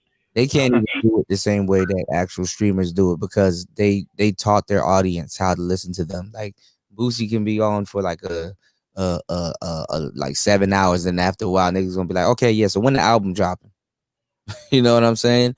So you gotta think about it. And nobody gonna listen to Boosie for like 6 hours straight. People will be there, but they're not gonna listen. You know what I'm saying? But like with the Kevin Samuels thing. He took it to the next level. So when people come into the space, they're going to think everybody got a nice setup. They're going to expect, I'm not saying you need to be a sound expert, but you do need to know what you're doing. If you're getting into podcasting, if you're getting into something where the majority of what you're doing is talking and sound, and you don't want to keep getting on panels and asking people, can you hear me? Hey, am I here? This other stuff is like, no, you got your sound together. You don't hear no echoing in the person's room. You can hear the voice loud and clear. Sound is good. Look, Mike has the BM800, right? Really dope mic. You know what I'm saying? It's a cool mic. Like it doesn't cost that much, and it's a very good mic, and it's durable. And if you break one, you can go to the store and get another one, or get a whole bunch. Shit, you can get a whole bunch of them. So you know what I'm saying? It's like, it's not that hard to learn how to run a quick XLR setup, Yep. So, you gotta be able to understand and recognize what you're doing, because see, even on YouTube, go look at the top YouTubers. Like you go to trending and go look at some of the top YouTubers, man. Them dudes, they're not sitting up here arguing about sound. Are you kidding me? Where they gonna start talking about cameras and how to run a rig or something like that? They talking about other shit. They're talking about their content. They're talking about making money. You gotta sound like money first. Like I would love to see like somebody from Manosphere hit like the Marcus Brownlee level of like, having like a whole studio. I'm interviewing like celebrities in the Manosphere, including myself, that has like studios, like a studio or a good rig. What I'm saying is that, like, I think the first person from the Manosphere that blows is essentially going to be hopping on a grenade. I don't think Kevin is going to hop on a grenade. He actually knows what he's doing. He called that woman fat today. Yesterday, I laughing. He said, I'm trying to be nice to you. You're fat. He said, you're fat. Wow. Yo, that's the thing, man. Like, how long is that gonna last? Like, you know what I'm saying? I wish him the best, but you know what I'm saying? But that's the thing. You notice, Mike, you think that's COVID? Like the reason why he's got such a large audience, because you got a whole bunch of people at home. It's COVID. Not even just that, man. The way that they're gonna spread it, them ladies, somebody's gonna get on them. We've seen it already. Supposedly in the Manosphere, didn't they shut down a whole bunch of channels already? No, but I was just about to say that when women see him at first, they're under the impression that he's safe. That he's a nice dressed man. He got some money. You could talk to him and stuff like that. No, that man will get in your ass. Once again, man, I don't talk about. Can y'all hear me? Yeah. Because I'm at work and I'm on my little phone and shit. Okay. Once again, I don't talk about people. I talk about topics. So here's the deal. That's what we're talking about. I talk about him. Kevin, right. I got you, Mike. Kevin has hit the sweet spot. And I'll tell you why Kevin has hit the sweet spot. Because there are a lot of women out there who want to know how to get what's qualified as a high-value man. Yeah. There are a lot of women out there who want to hear the truth about themselves. He's hit the sweet spot. Kevin has the potential to become, shout out to Kevin Samuels, he has the potential to become the modern day fucking Montel Williams, if you will. He has that Arsenio. potential. Yeah. And or the modern day Arsenio. You know why? Because Kevin is like you said, he's deemed as being saved. He's not the raunchy, ratchet dude. He's refined. He speaks. He's very articulate. He has a very nice setup, and he's not just he's not every other woman. Is not every other woman that he speaks to is not fat bitch, ratchet hole, weed wearing motherfucking helmet head at. No, he's refined in the way that he comes across, and what he's doing is telling the truth. He's holding up that ever elusive mirror. That's what's going They keep coming back. Cause you gotta understand, what we're doing right now is no different than what Oprah does. In a weird way. It's just that we don't have no big ass setup with no couches and no backstage. So if somebody's not the father, they can't run back there. We don't have an audience that we gotta get flued out. We don't have an applause button. We're not going to commercial. We're not doing none of that. But we can have a panel. Shit get crazy. It's the internet. It's like a trade-in. But what's different than, aside from that, what's different? What's different? There's really no difference. Really no difference. So it's like, when you get on YouTube and you start hosting panels, or you want to talk about certain topics and things like that, bro, you are running you're running a television show. Yeah, essentially that's what you're doing. You're running a very basic homegrown broadcast television show. And if you had a building, for example, let's say that you rented a building, for example, and you set up like Corey Holcomb, for example. And you set up, you had a small audience. Let's say you were able to bring, 50 people in to a building that you were renting or you owned, and you had 2 couches and you had all of the little applause sign. It'd be the same shit. It would be a makeshift television show. Right.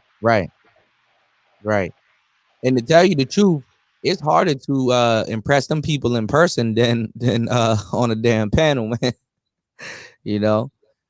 But I treat it the same way. Like if there's 80 to like 90 something people, I just figured like I'm in a room with 80 to 90 people.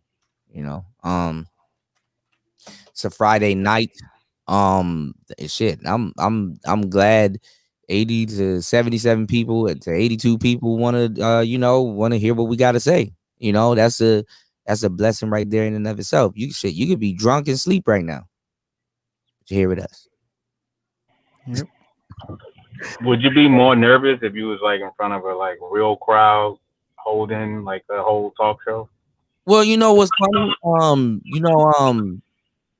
A lot of people are afraid to speak in front of crowds. Me, after a while, I just white out and just do it. You gotta be focused on what you're gonna do, what you're gonna say. You can't be focused on the crowd or hecklers and stuff like that, because trolls back in the day, they were hecklers and stuff. So you had to learn how to deal with that. A lot of people fear public speaking. If public speaking was the name of the game, man, the Manosphere wouldn't have half the content creators right now. Yeah, that's what I was thinking. I think the internet makes people feel a little bit braver because nobody really know who you are. Nobody know your situation. You don't have to worry about people looking at you, and you can always just log off, if things go wrong. But in person, if you up there looking stupid, that's an L you got to deal with in real life. It makes people more confident too. But the thing is that the internet has birthed its own version of being afraid to publicly speak, because even look at the new YouTubers, right? Like people that are just starting their channel. A lot of them, when they go live for the first time, they would like 80 to 100 people to be listening to them. But at the same time, they don't know what to do. They don't like really, when you go live, do you really want that much people listening to you? You probably don't. Sometimes it's better for you to work your way up. It sounds good in theory, but I'm telling you right now, when the numbers start fluctuating and stuff like that, man, and you really believe in numbers and not really what you're talking about and stuff like that, man, that shit gonna fuck with your content and you right there live. It Right, depends like, on what. I think like it'll help like people who are like, you know, socially awkward or who got like social anxiety. It could crush them. Trust me. Hey, you know what I would say, man, for anybody that's trying to start a video, man, start recording yourself. Do a 5-minute talk about your favorite topic, man. If you know everything about football, talk about football for 5 minutes. Record it. Watch yourself. You don't got to go live. Just do it on your computer, and then watch the video back. You'll see things that you don't see when you're just looking at the monitor or looking at the camera. Yeah. You know what I'm saying? Watch your video, you record yourself, watch the video, you know what I'm saying, and adjust. You can be your own worst critic. Yeah. Well, see, you're going to be your own worst critic. I got a friend right now that I'm trying to put on to the game. You know, he's going through the same thing with the whole COVID thing. So, you know, he's just doing a whole bunch of jobs. And I'm like, you know, hey man, just, you know, jump into the podcast game. And he was like, well, how do I do it? You know, and then, you know, I kind of showed him what I got going on. He's like, damn, yo, like people really fuck with you. I'm like, yeah, of course. He's like, man, he's like, I know you're going to be, you know, and I'm like, yo, you too, man, you got your own thing, you know, you just got to give people a voice. There's a lot of people here that, you know, they just got to have a voice. So one of the things that I tell people to do is, you know, get used to hearing your voice, because you're going to hear your voice. If you're going to be camming up, get used to looking at yourself on camera, because you're going to be on camera. You know, you gotta get used to yourself. You gotta know how you sound. You gotta know what you're talking about. You definitely got to have a couple of hours in knowing that, and then you produce your product, and then get a microphone. Here's the problem. That's what I'm trying to tell y'all. Look, and if you got like I got a Yeti, and I still haven't used it yet, because I don't know, I'm so conscious of like how I sound and what I'm saying, and I'll be listening to the other guys. I'm like, damn, these dudes are like so fucking intelligent. I'm like, damn, what can I add to the conversation? I speak against the Yeti, but if you know how to use one and stuff, go for it. You know what I'm saying? But you know, like I really can't even figure out how to use it either, because I don't know how to like hear myself and hear what's on the computer at the same time. Yeah, that Yeti's gonna pick up everything in the room. Yeah, like it picks up all the sound. Relax, man. Like in the mic. Yeah, that Yeti's a one size fit all. As a matter of fact, it to a certain degree, some people it works for them. Yeah, you got some anomalies out here, but it does your voice a disservice. The thing is that the selling point is that they're everywhere. It's basically like a toy, and you know, compared on what like iPod headphones or a speakerphone or whatever you're speaking into, you sound better. But a lot of people, what they do is that they get a little bit comfortable with that. A Yeti, you're not really supposed to use a Yeti no more than like 6 months. Seriously. So it's like a starter mic, pretty much. Yeah, it is a starter mic. Or it's a mic for certain things. Like if you're gonna interview somebody, you want to use the Yeti because it's bi-directional and stuff. As a matter of fact, a lot of people are using the Yeti wrong. You see how Mike's microphone is sideways, but he's talking into the foil right side up. If he not if he takes off his thing, but you could his thing is like pointed towards him. See what I'm saying? See how that's pointed towards him? A lot of people, what they try to do with their Yeti, they try to speak into the top of it. That's not what it does. It's a condenser mic. So you speak into the side of it? Yeah, you speak into the side of it. Yeah, they can see Mike. Yeah, it's a side address, or you can have it upside down, or you can have it right side up. It's you speak into the side of it, not into the top of it. See, the microphone that I'm speaking into right now, I speak into the top of it because it's a broadcasting mic. The sides of my microphone is supposed to cancel out sound. See what I'm saying? So Mike's microphone, if he was to turn the gain up, you can hear everything in the room. You know what I'm saying? Yeah. So I made that mistake a few times. You got to educate yourself on you know, mics and stuff like that. And it's not hard. Like, you know, it's not, you know. But that's the other side of the game. Yeah. I hear you guys talking about that, but see, Kuda, this is why I give you props. You're talking about professionalism on what you do. That too, yeah. And the problem is, and you know, I just really don't give a fuck. But the problem is, we're surrounded by people that don't want to be professionals at what they do. Yeah. And that's where the suffrage is. So I've been around since 2007, and I popped up here just to say this other side of the game, because I've seen people come and go. Yeah. I've seen the DJ Kuda 6 times over, whatever the case may be. Yeah. I didn't even turn my monetization on until my 4th channel, because for me, it was about saving Black sons. Yeah. And I had a 42,000 subscriber channel. I had 22,000 subscriber channels. Jeez. And so on and so forth. So O'Shea, when he was a 2,000 subscriber channel, he was like, Alpha Male Wisdom, why don't you just turn it on, man? I said, that's not why I'm here, bro. I make money outside of YouTube. I just can't even see getting overjoyed over 50, 60 grand because I'm so busy in other lanes. But I understand your point. That's what I said to him.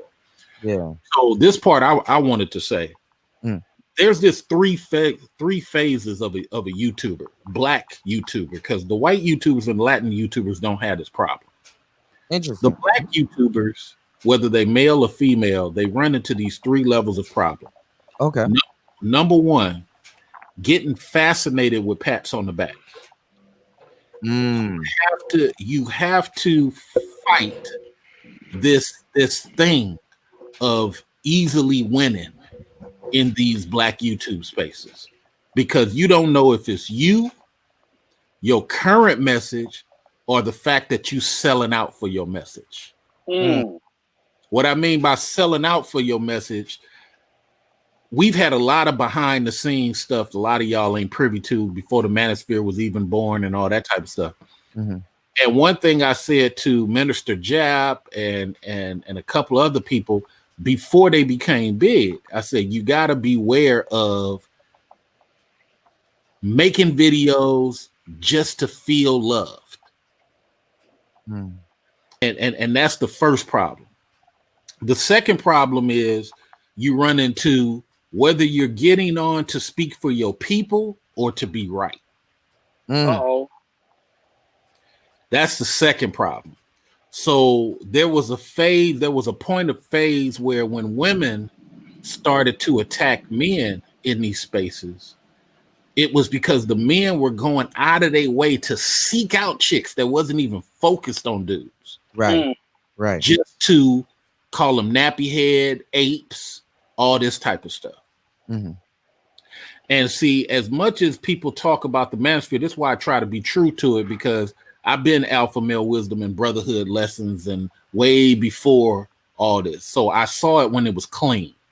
I saw it when dudes would just come in to talk about industry and trying to, take over, be the best forklift driver possible or whatever the case may be. And some way, somehow we start focusing on tit for tat. Then the third thing to beware of is the opportunist or becoming an opportunist. You got a lot of people, female or male, who have realized I can sit at home and make 20, 30, 50K. But in reality, what is that? Because as I said, I've seen people come and go. So some of the people from 2007 ain't even around. There's probably like 7 of us. Some of the people from 2010 ain't around. There's probably 30 of us. Yeah. And so there comes a point in time, and I want to hear what you guys think, but there comes a point in time where if you're not paying attention to these ups and downs, you'll do like what happened to Taz's little pretend girlfriend, whatever her name says. Once she took a loss, she was never able to build it back. And so now she's going through withdrawals. She has to jump on other people's platforms to get that feel of where she once was when she came in brand new. But I want to learn from y'all. What are y'all thoughts? I mean, yeah, most definitely. In 07, I wouldn't expect it to be the way that it is today, you know, off of what I was looking at. Most definitely with like Doug Tishins and you know all the other guys here. Um like yeah, with that situation too, it's like, you know, your brand too, you know, if you build a brand and stuff, you know, there's a lot of there's so much chances to fail, you know. There's so much chances to fail, man. Like, you know, as soon as you hit that start broadcast button, that could be your failure show. You know, so much chances to fail. You got to be afraid not to fail. Another thing too, you're right about being black. Your itinerary is definitely different from a lot of people. Your itinerary definitely can stifle, you know, what you got going on. And like you said, opportunists. Sometimes you giving other people an opportunity, especially in this space, could be your downfall, you know, because also association. You know, there's certain people that if you're associated with them, in hindsight, you'll see that they put a stain on what you got going on.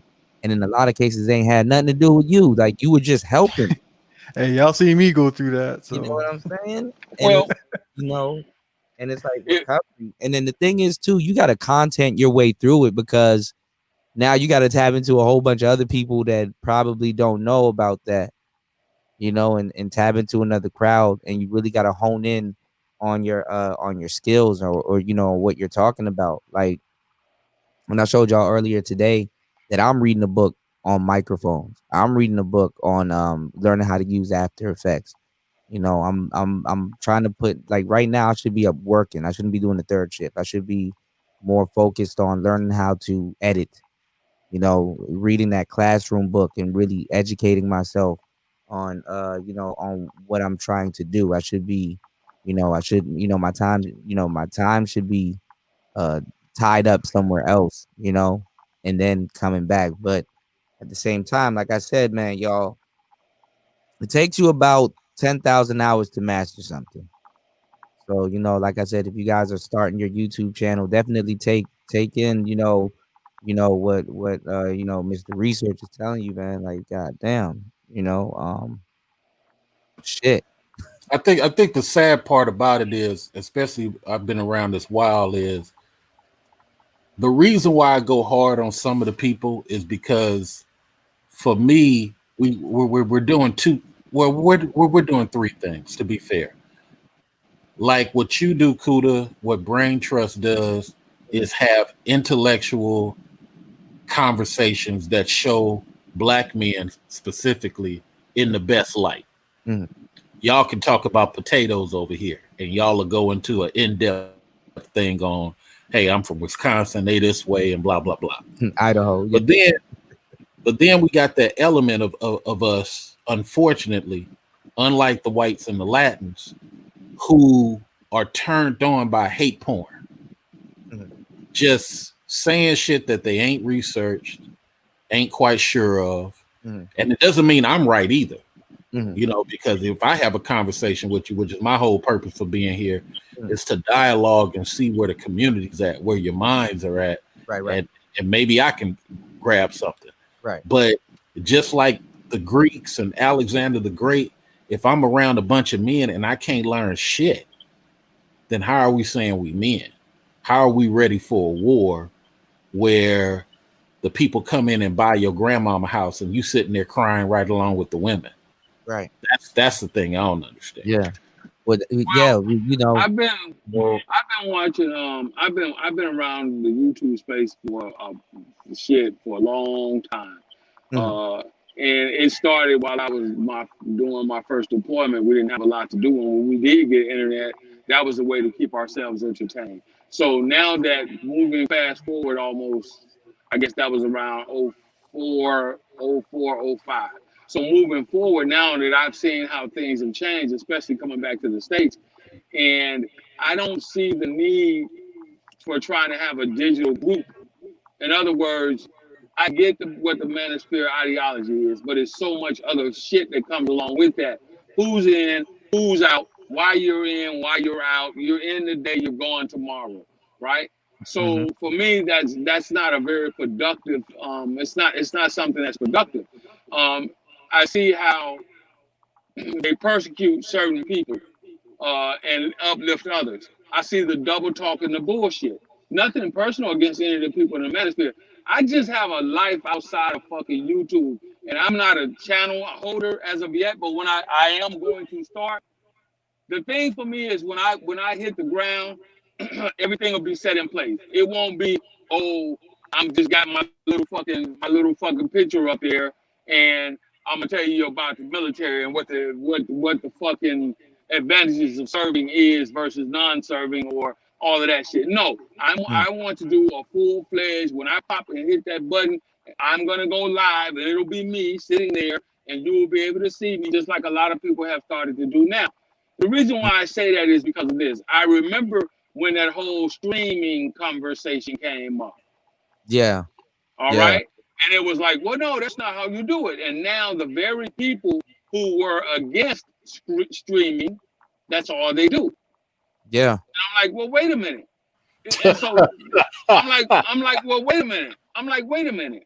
Okay, a few months ago, you were totally against streaming. This is not a shot directed to anybody. I was just there for the conversation. Okay. Streaming? You mean like 3 years ago? No, like what like this conversation that happened earlier part of this year, a few months back. Yeah.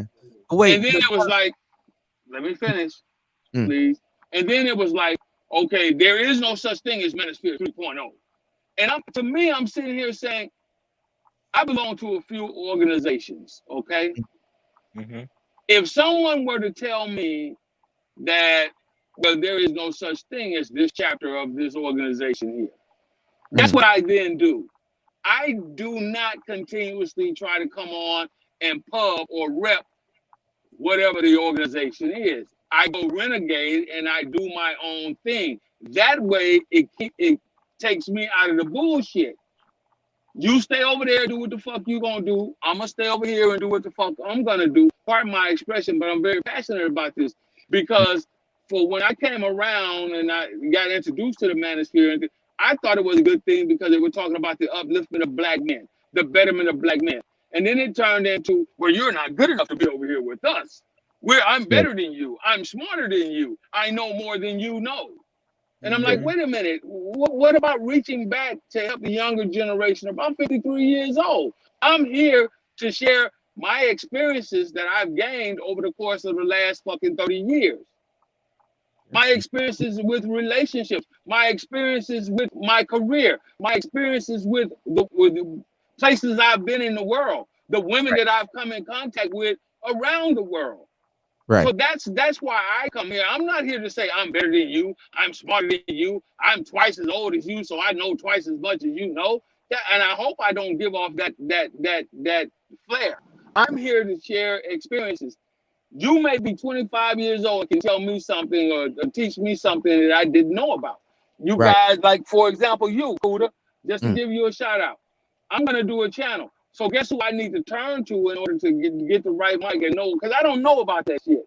So I need to know, hey, get this mic, because if you get this mic, you're going to have to put sound installation up in your house. And you got to do all this extra shit. But if you get this mic, you don't have to do that. Yeah. You see what I'm saying? We are cutting our noses off to spite our face when you talk about linking up and becoming a group and building a group, because it's not that it can't be done, is that you got so many egos involved. Yeah. Well, to kind of go off of what you were saying too, the thing with KS or Kevin Samuels, with the whole streaming thing, yeah, he's streaming a lot, but to give him his credit, he actually does have some pre-records floating around out here, and I've seen them. And the pre-records is for your subscribers, because YouTube will shop your pre-records around faster than they would a live stream. You know. And the thing is that what discourages a lot of people too when you make pre-records? Because general, I know you gonna have some fire pre-records. I already know that, but you know, when you do your pre-records, what stifles a lot of people is the numbers. Like the numbers start off low, but then when you keep doing them, then the numbers start to get a little bit higher and a little bit higher. And actually, the pre-records reach a lot more different people. So like, it's like the pre-records for your subscribers. The live stream, I guess, is more for like, I guess, what a lot of people use is for revenue. You know, that's because the current algorithm is designed to get rid of a bunch of people. Yeah, it's like back in 2012.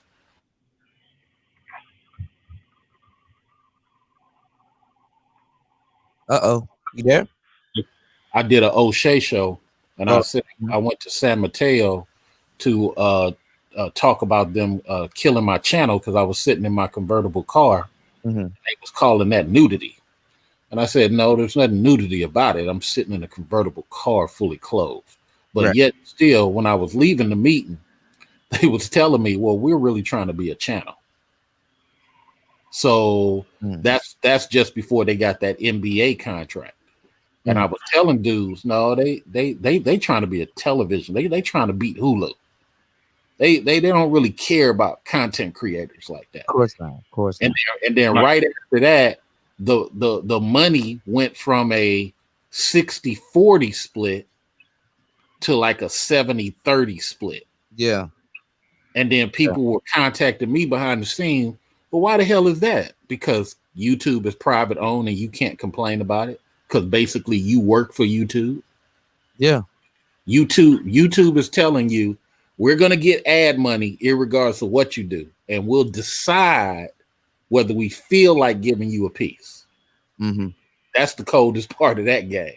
And to what the general said, I understand about the smart thing, but I disagree just a little bit because for me, and this is just my style,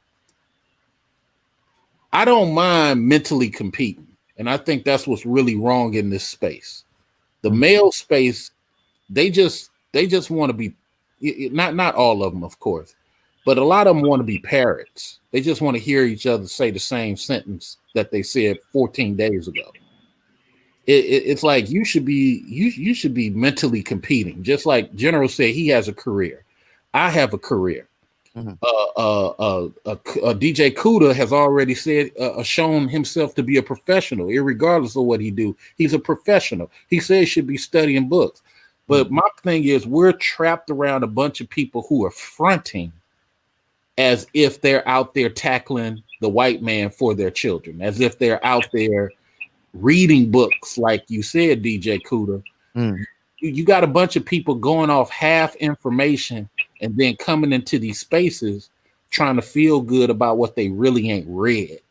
So that's the only pushback I give with the general on that. I think Cat should come in with the I'm smarter than you shit, because when you deal with the white man in the boardroom, that's what you got to deal with.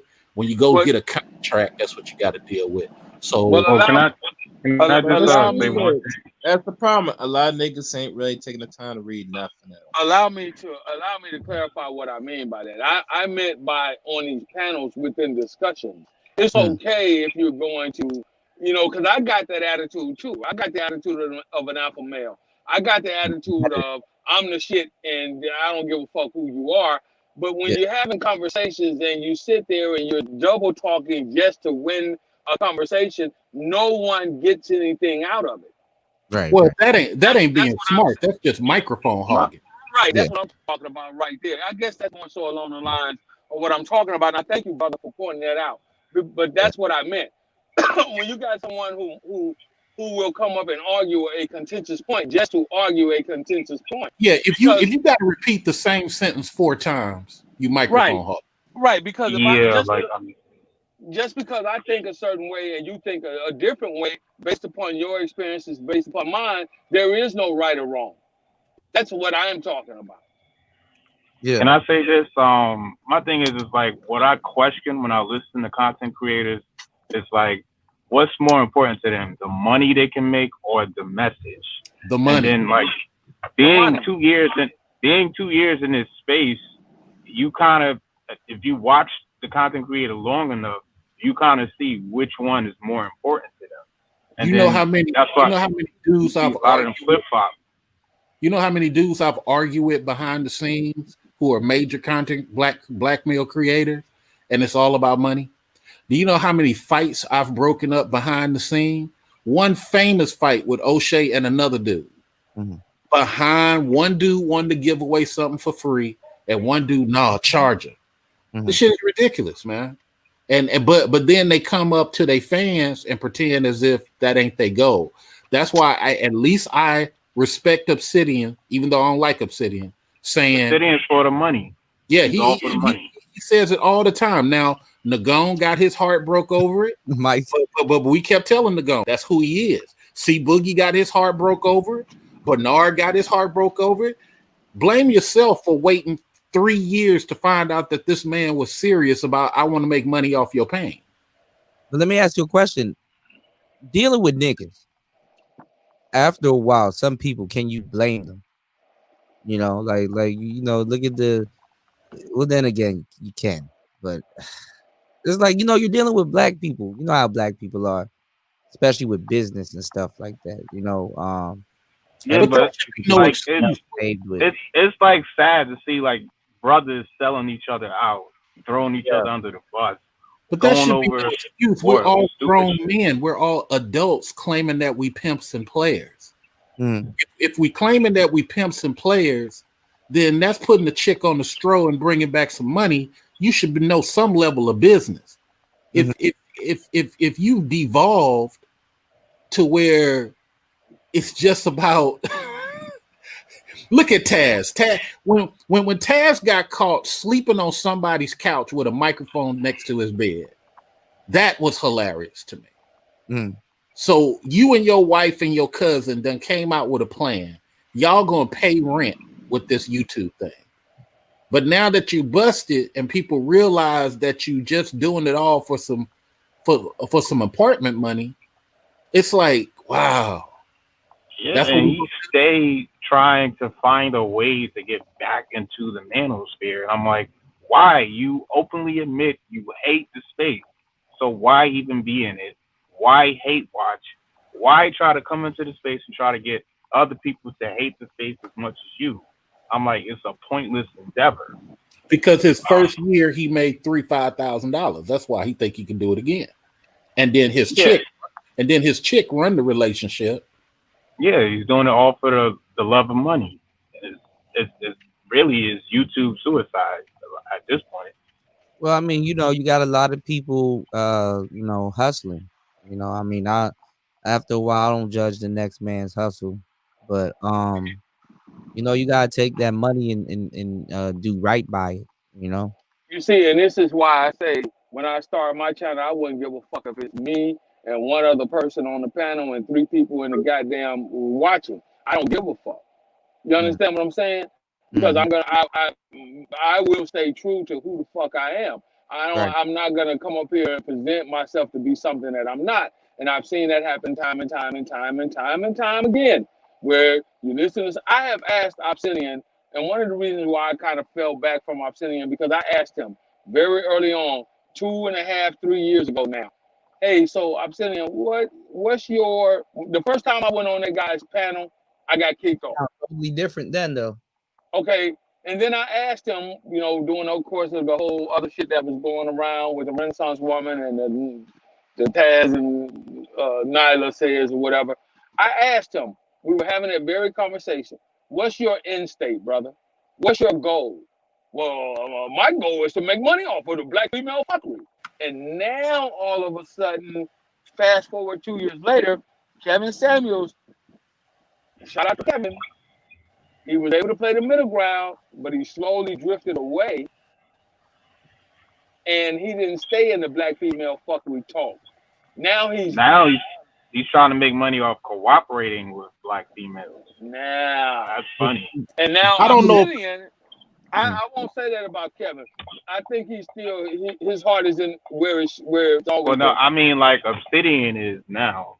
Like he wants to have more conversations with black people. But you can't start out saying, you can't build a career saying black female fuckery, black female fuckery, black female fuckery, and now all of a sudden it's, well, I want to have a conversation with black women so we can get to a middle ground.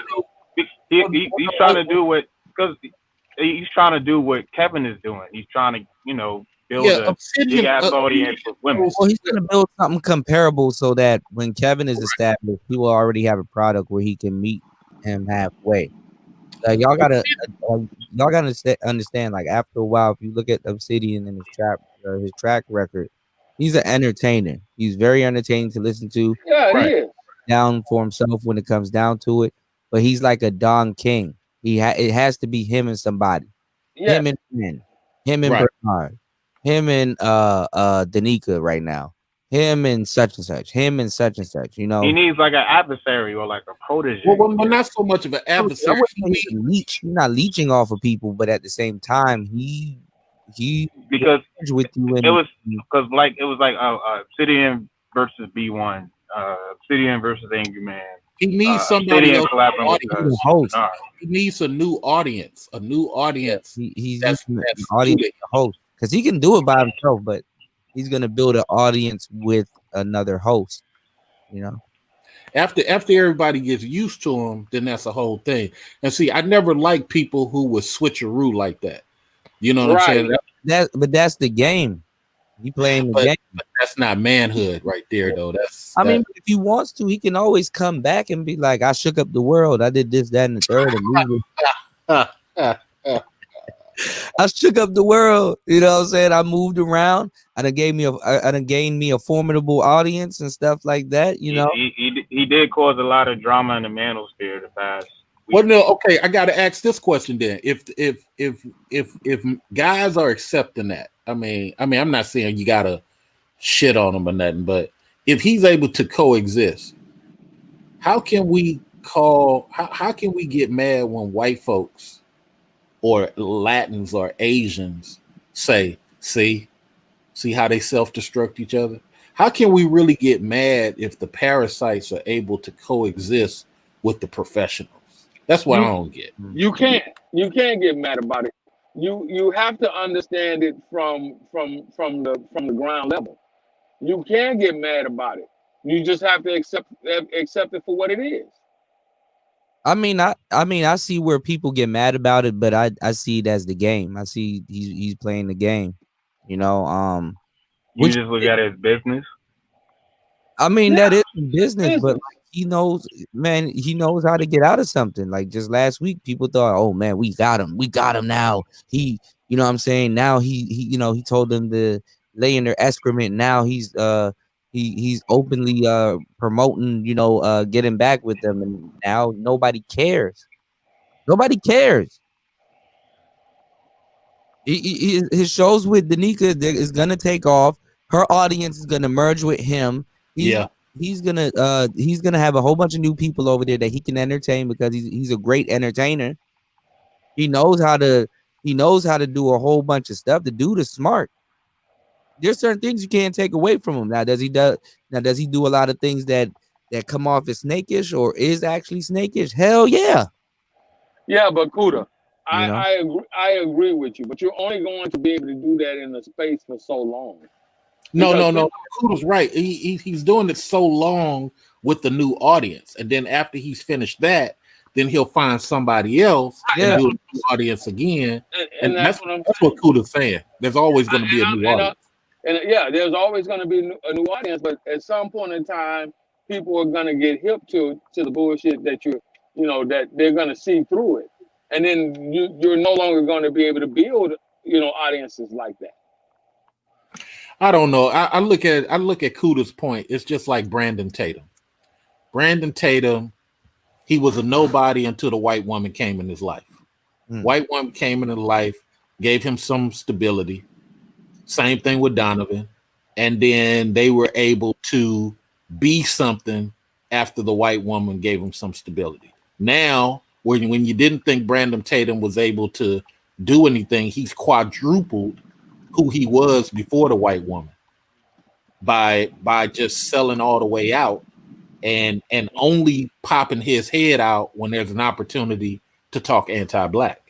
Man, I'll say this, man, about Obsidian.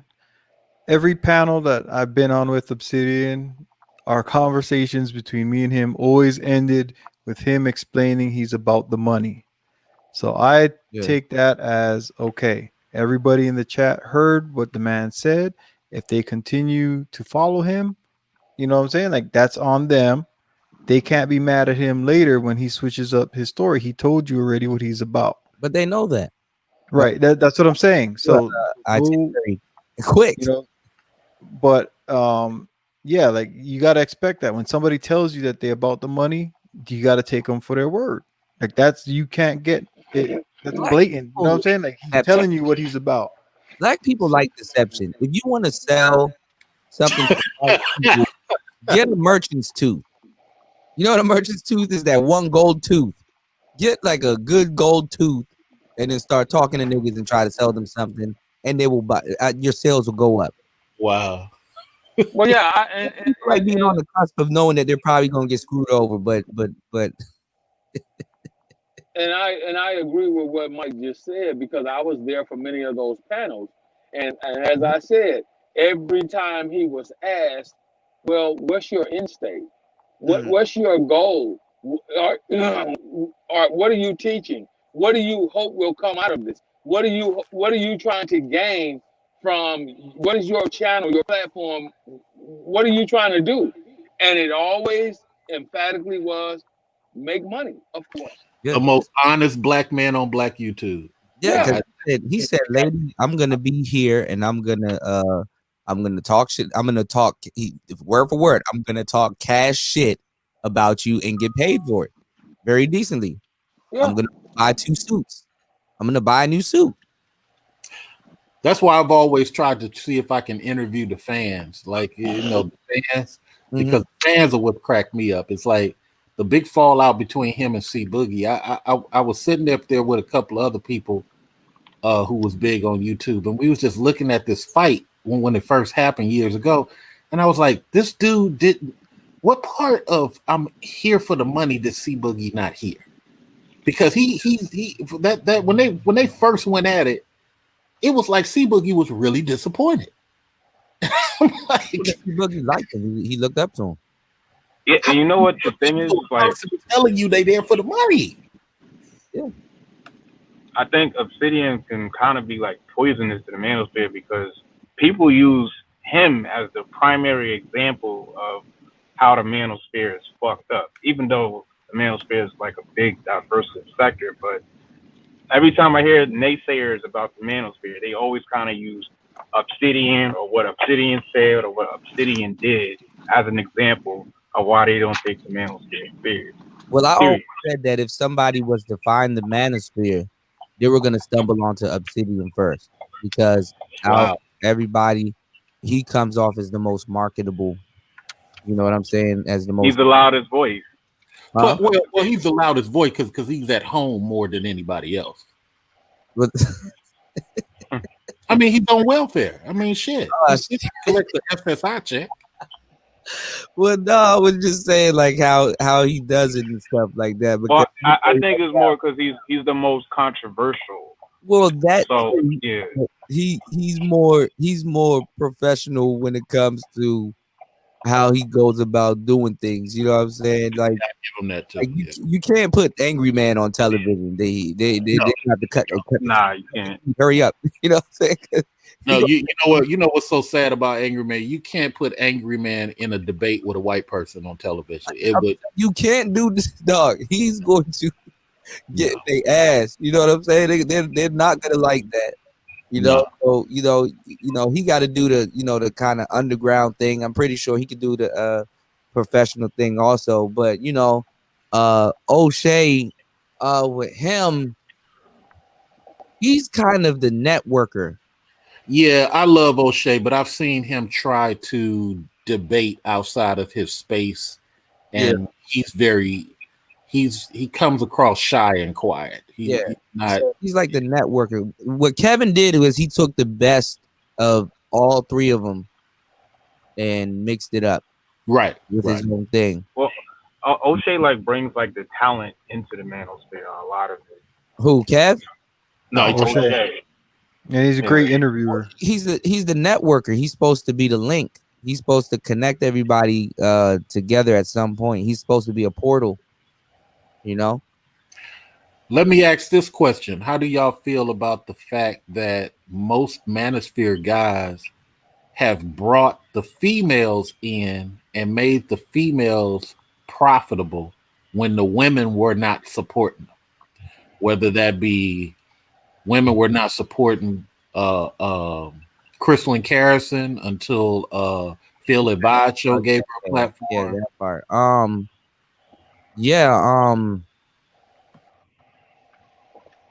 Paris I don't know where the women came from. I just know since I came in. They came from the Manosphere channel. The Manosphere pumped up every anti-female you see now. Whether it's Paris, everybody but Chrissy. Chrissy did it on her own. No, take that back. Chrissy got help.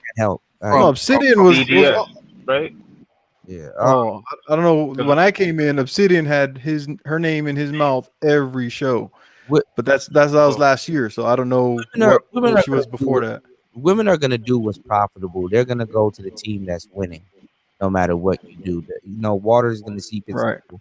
So, but that's like another danger too, right? Because I mean, you see how like fast like Jessica grew her channel. She already got like the whole thing. And when I was helping Jessica out with her thing, I was more so talking about giving women a job here in the Manosphere. You know, not weaponizing them, but if they're here, you know, they need to be familiar with our content and be able to combat certain women, because there's certain game that women can run on men that they can't run on other women. You know what I'm saying? That they wouldn't even try to run on other women. So, you know, you got to make the competitors work.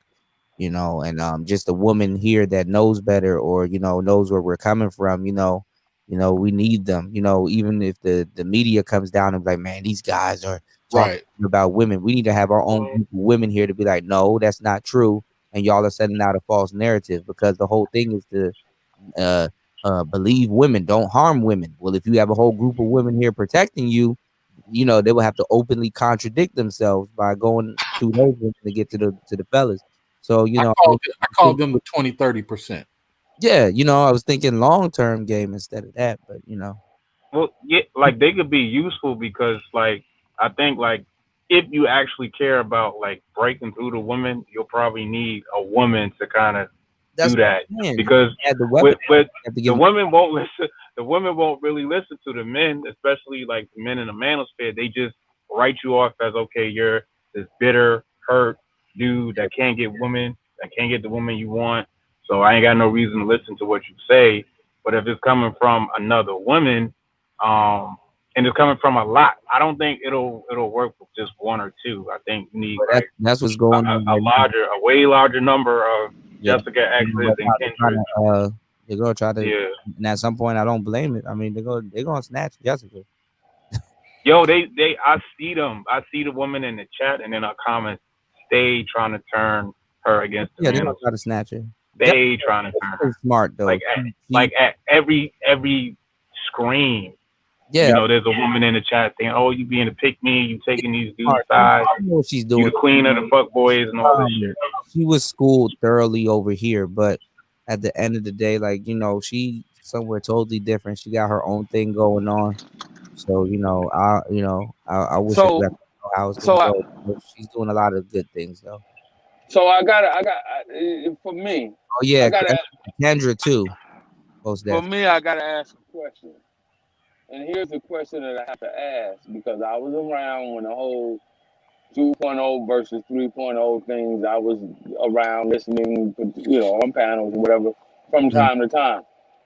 Okay, so there was a definitive line that was drawn between 2.0 and 3.0, and then Scream Team spawned out of that.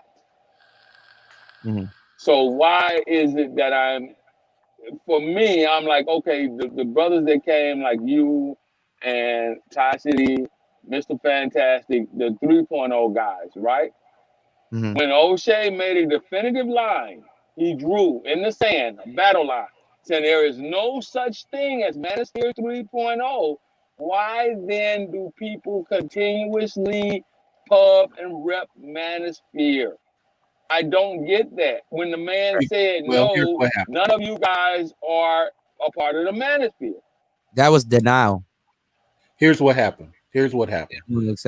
So a lot of the dudes, when they came in, they were not fully versed on the history of who was who and what was what.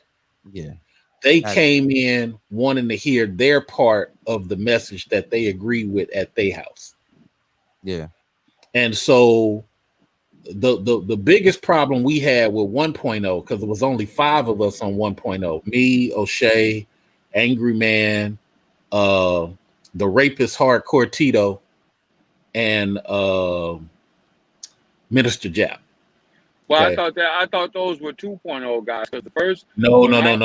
We are the originals. We are the originals. What about Sergeant Willie Pete? Where does he come from? And who? Sergeant Willie Pete and Is on Black Ram 313. Sergeant Willie P was not a Manosphere thing. Sergeant Willie P was from a time period pre-Manosphere where they was just talking about men stuff. My channel was called Brotherhood Lessons at the time. The top and Homeboy's real name is Peter, and he was in college. He was just a sophomore in college. Peter didn't know shit. Peter was just going around on Blog Talk saying shit. But the main cast was a dude named Girl Talk. Thug Titian was off on the outlier. He was somewhat MGTOW.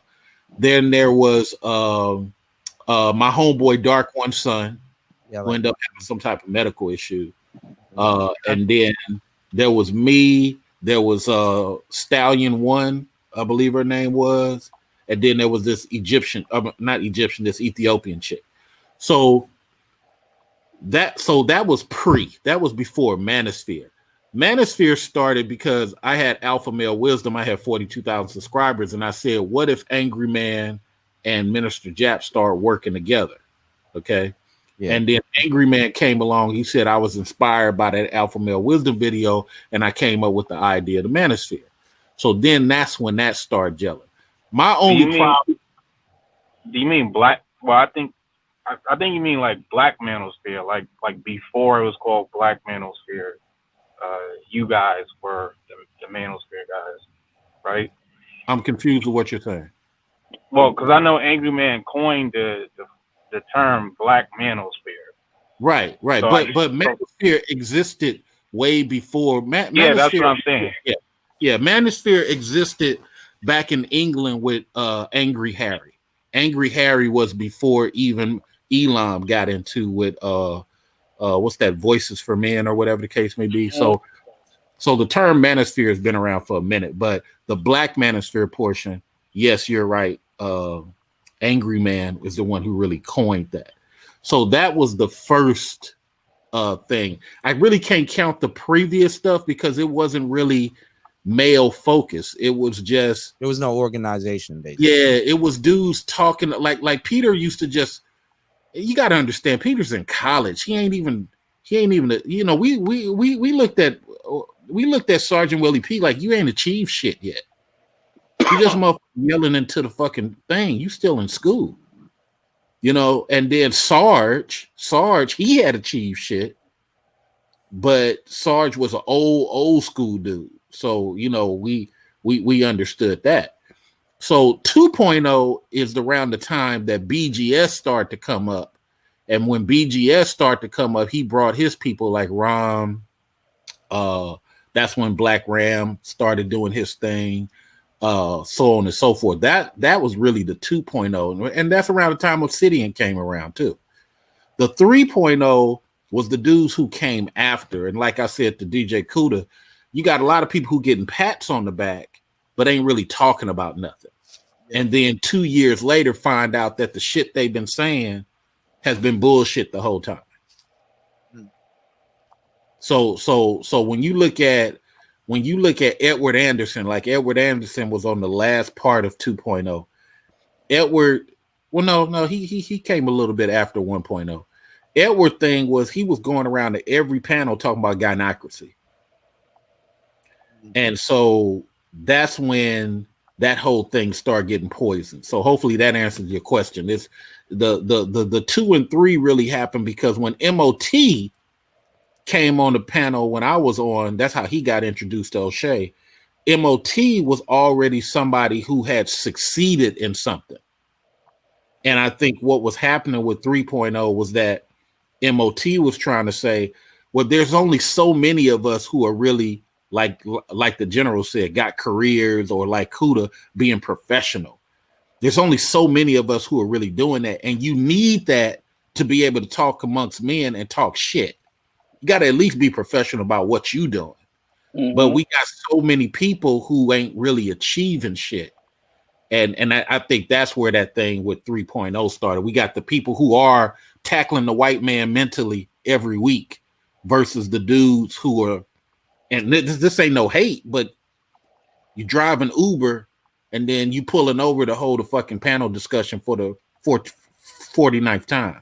Do like DJ Kuda, go open up a book and be a professional at what you're doing before you come on the panel and start giving some elaborate talk about pink unicorns do fly. Yeah, I mean, I don't know what to call it now, man. For me, it was just that every other, it seemed like every other month it was a breakdown as to who was a member or a part or in good standing with the Black Manosphere and who wasn't. And it was people being brought in and threw out and castigated, and you know, it just got, I was like, wow, this is crazy. I thought that brothers were all on one accord, and it was all about, you know, Black male advocacy and bringing, you know, power to Black men. And that's one of the reasons why I just kind of sat on the sideline and just kind of picked out a few people that I would, you know, fuck with and listen to on a constant basis. Till this day, they're asking who's in 3.0. Right. They don't know who's in 3.0. I mean, right. You know, because 3.0 ended up, from what I understood, and I was around when I got introduced to you, and I got in for Fantastic, I got introduced to him kind of early. And MOT, I'd known about him for a little while. I just kind of, you know, lost track of what he was doing. And some of the other brothers, Ty City, for example, who says, fuck that, I'm doing my own thing, I'm over here. I get it. But I was under the impression that you, Fantastic, Ty City, Zero, and a couple of others were a part, you guys got kind of put out or said that 3.0 didn't exist, so therefore you guys can exist. During the time O'Shea came on your channel and said that. Yeah. I remember vividly when he said that there's no such thing as Manosphere, Black Manosphere 3.0. You guys can do whatever you want to do. You can call yourselves whatever you want to call yourselves, but you're not Manosphere 3.0. So my question again is, why is it that some of the brothers are still trying to vie for a spot in the Black Manosphere under the template of 3.0? Then there was the Stream Team thing that came about when it was you, DJ Kuda, Zero, MOT. I thought he was part of the jumped on the Stream Team thing, and Fantastic. I thought you brothers, Ty City, were all Stream Team. Yeah, and Game Changer. And Game Changer, right? Mm-hmm. So now I'm still hearing these links back to the Manosphere. Some of the guys are linking themselves back to the whole Manosphere. Stream Team thing. You know, we all were cool with each other. We all shared a lot of the same audience.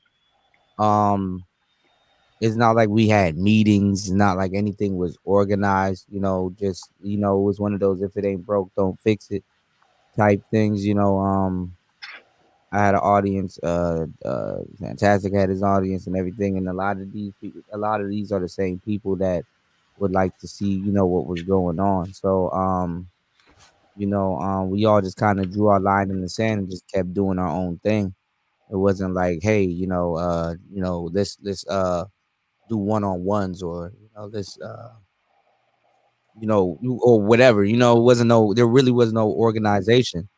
A lot of times people heard Stream Team from me because, you know, I wanted to, you know, really brand ourselves from or just brand what we had going on from, you know, you know, that time when I was on the panel with Kevin and O'Shea, and they were talking about like all we do is stream Right. on the screen. Like Right. it was awkward. It was like, okay, Right. we're streaming. Like when that happened, like I felt like O'Shea was like put into a bind because he got caught up in the drama with B1 and the drama that the guys who claim Manosphere, like Mr. Fantastic, Ramil, and a few other people, they kept getting into back and forth drama with B1, and then eventually O'Shea got caught up in it. So then I saw that O'Shea got mad, and he was like, you know what? I'm just going to disown these Scream Team guys because you guys are causing too much drama, and he believes like y'all was fucking up his brand. So he was like, I'm not gonna help you guys out as far as like 2.0 shit. He was like, y'all not gonna build off Manosphere 2.0. Go do your own shit. So that's why he stopped doing like the Sunday Rumbles and shit because of that. That's what I took from it. You got to understand this is one of the last conversations me and O had behind the scenes. I told O, Rumble is becoming worse than Tommy. And he couldn't see it at the time. I said, dude, he said, man, you think you know everything? I said, no, listen to what I'm saying, bro. You got a bunch of people coming on your thing just to yell. Yeah, it was negative. And that goes to the general's point. And you getting dudes getting turned on with all the yelling. They don't even want to hear nothing, you know, that's going to help them or push. That's why every time he does something informational, it's one of the lowest scored videos. Right, that's what I couldn't get. Right. He had the one doctor dude on there, and he was giving out some very vital information. I was like, wait a minute, this is O'Shea shit. Because everybody done got used to the entertainment. And that's what I was trying to warn him about. And that's why when I created that though. So that's my point. And I that's said what we're saying, young brother. Yeah, that's my point. Is that you as a content creator, you can't get caught up into I gotta pump out 5 videos no matter what it is, and no matter how I get it, I need these X amount of G's from this AdSense. Because now YouTube has played everybody. Great. All y'all been making money. Guess what? We're gonna give you 1/3. And you can't say nothing about it. Be lucky you getting that. And matter of fact, your chat money, we're gonna take that too. They bought subs, and a lot of them got dead subs too. Right. We're gonna unsubscribe. We're gonna do a whole bunch of things because a couple of y'all we don't even want here.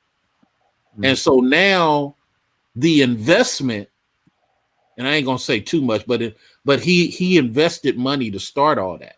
So the investment is damn near running its course now, because now that new people coming in, somebody just said they don't respect the brand like that.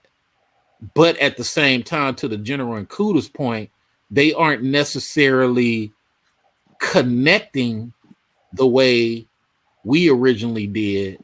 So it's all becoming mute. It's like, okay, everybody's doing their own lane, and ain't nothing wrong with that.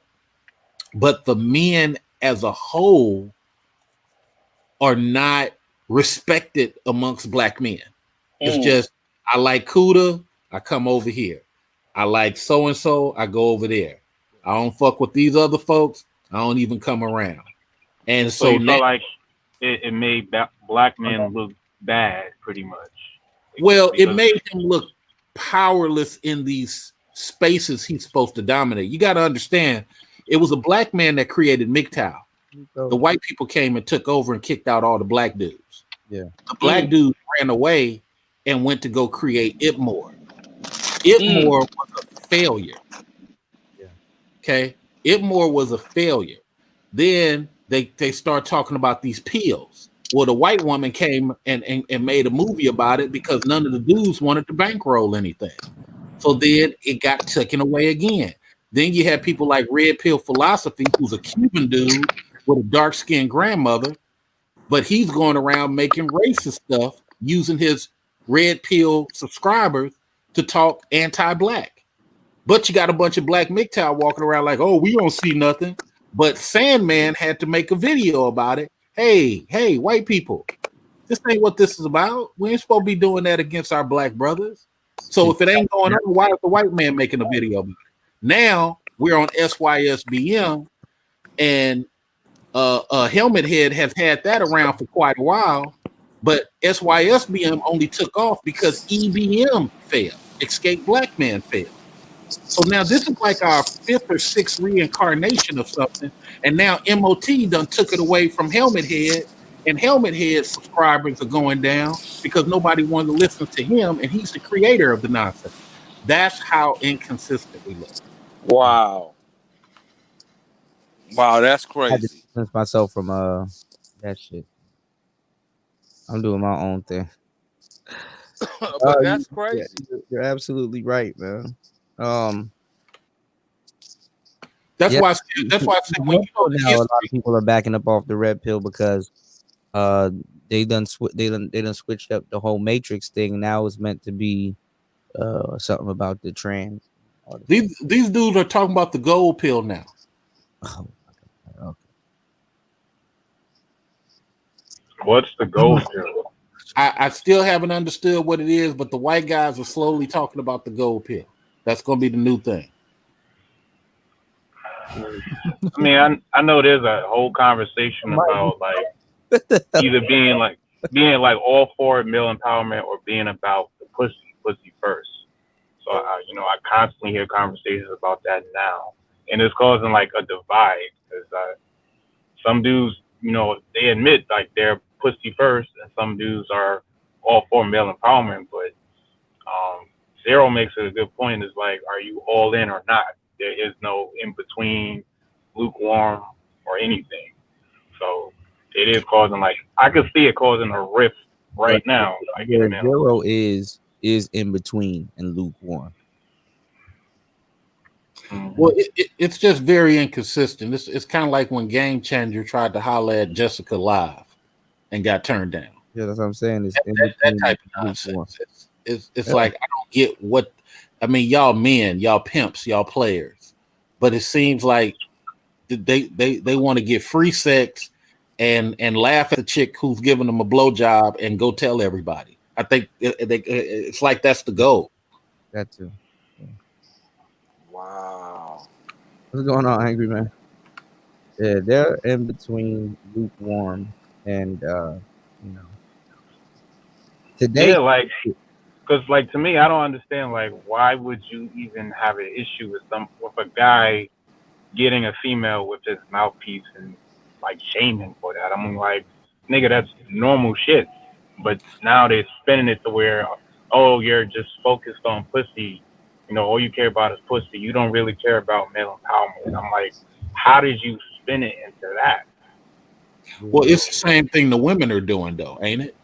The women, Crystalline Carrington is a failed preacher of her own message. She ain't been able to get no American white guys to bend the knee. Well, that's why she always showing pictures of people from Germany and Australia and all this shit. She can't get nobody married on her own team. But now the feminine crowd, which is like Kuda said, the 20-30%, they're taking away the swirlers' ammunition. That's why the swirlers are calling them pick-me's and all this other stuff. Because the swirlers realize, wait a minute, nobody's taking our white man message. Water Sniper is putting out videos of white dudes killing black chicks. So now these chicks are like, fuck, we're going to lose these chicks. And these other girls are talking femininity. And now Kevin talking upbeat, go after the fucking career man. That's it's bad. They know that black women are going to come back to the table. So that's why Kevin got on the catcher's mitt. And that's why Obsidian is right behind him with his own catcher's mitt. It's too late for them to come back to the table. Here's what it is, okay? Because I have a woman show I'm doing, but here's what it is. The Indian woman, okay? So the general understands when I say this. I'm an established dude, okay? And I got to describe what established is. Established is a dude who got legacy, property, and it's more than just a bag. Yeah, you got it. Yeah, I got a lawyer on a retainer. all that shit. It's more than just money. It's when you a career dude, it's better than contracts and all this other stuff. Your money's coming irregardless. And then when you're an owner and you got that type of money coming, when people start talking about, I work in tech or I got a trade, contract money can't compare to a check that I forgot about. So let me say that.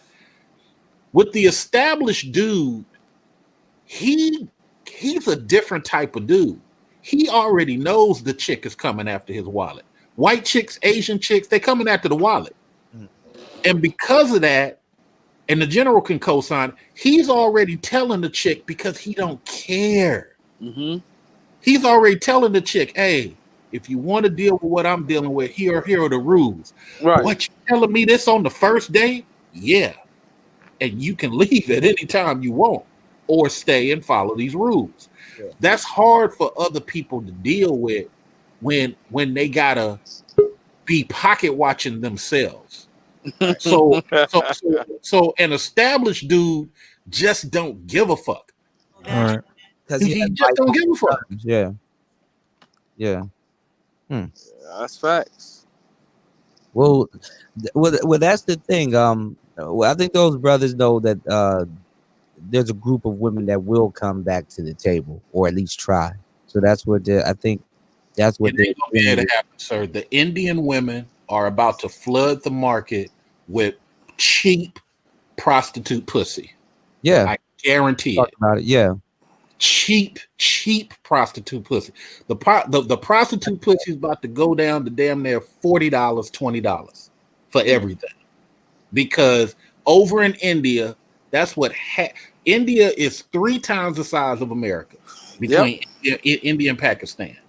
Majority of the women over there, and I'm not even including Sri Lanka. I was over there for 4 months.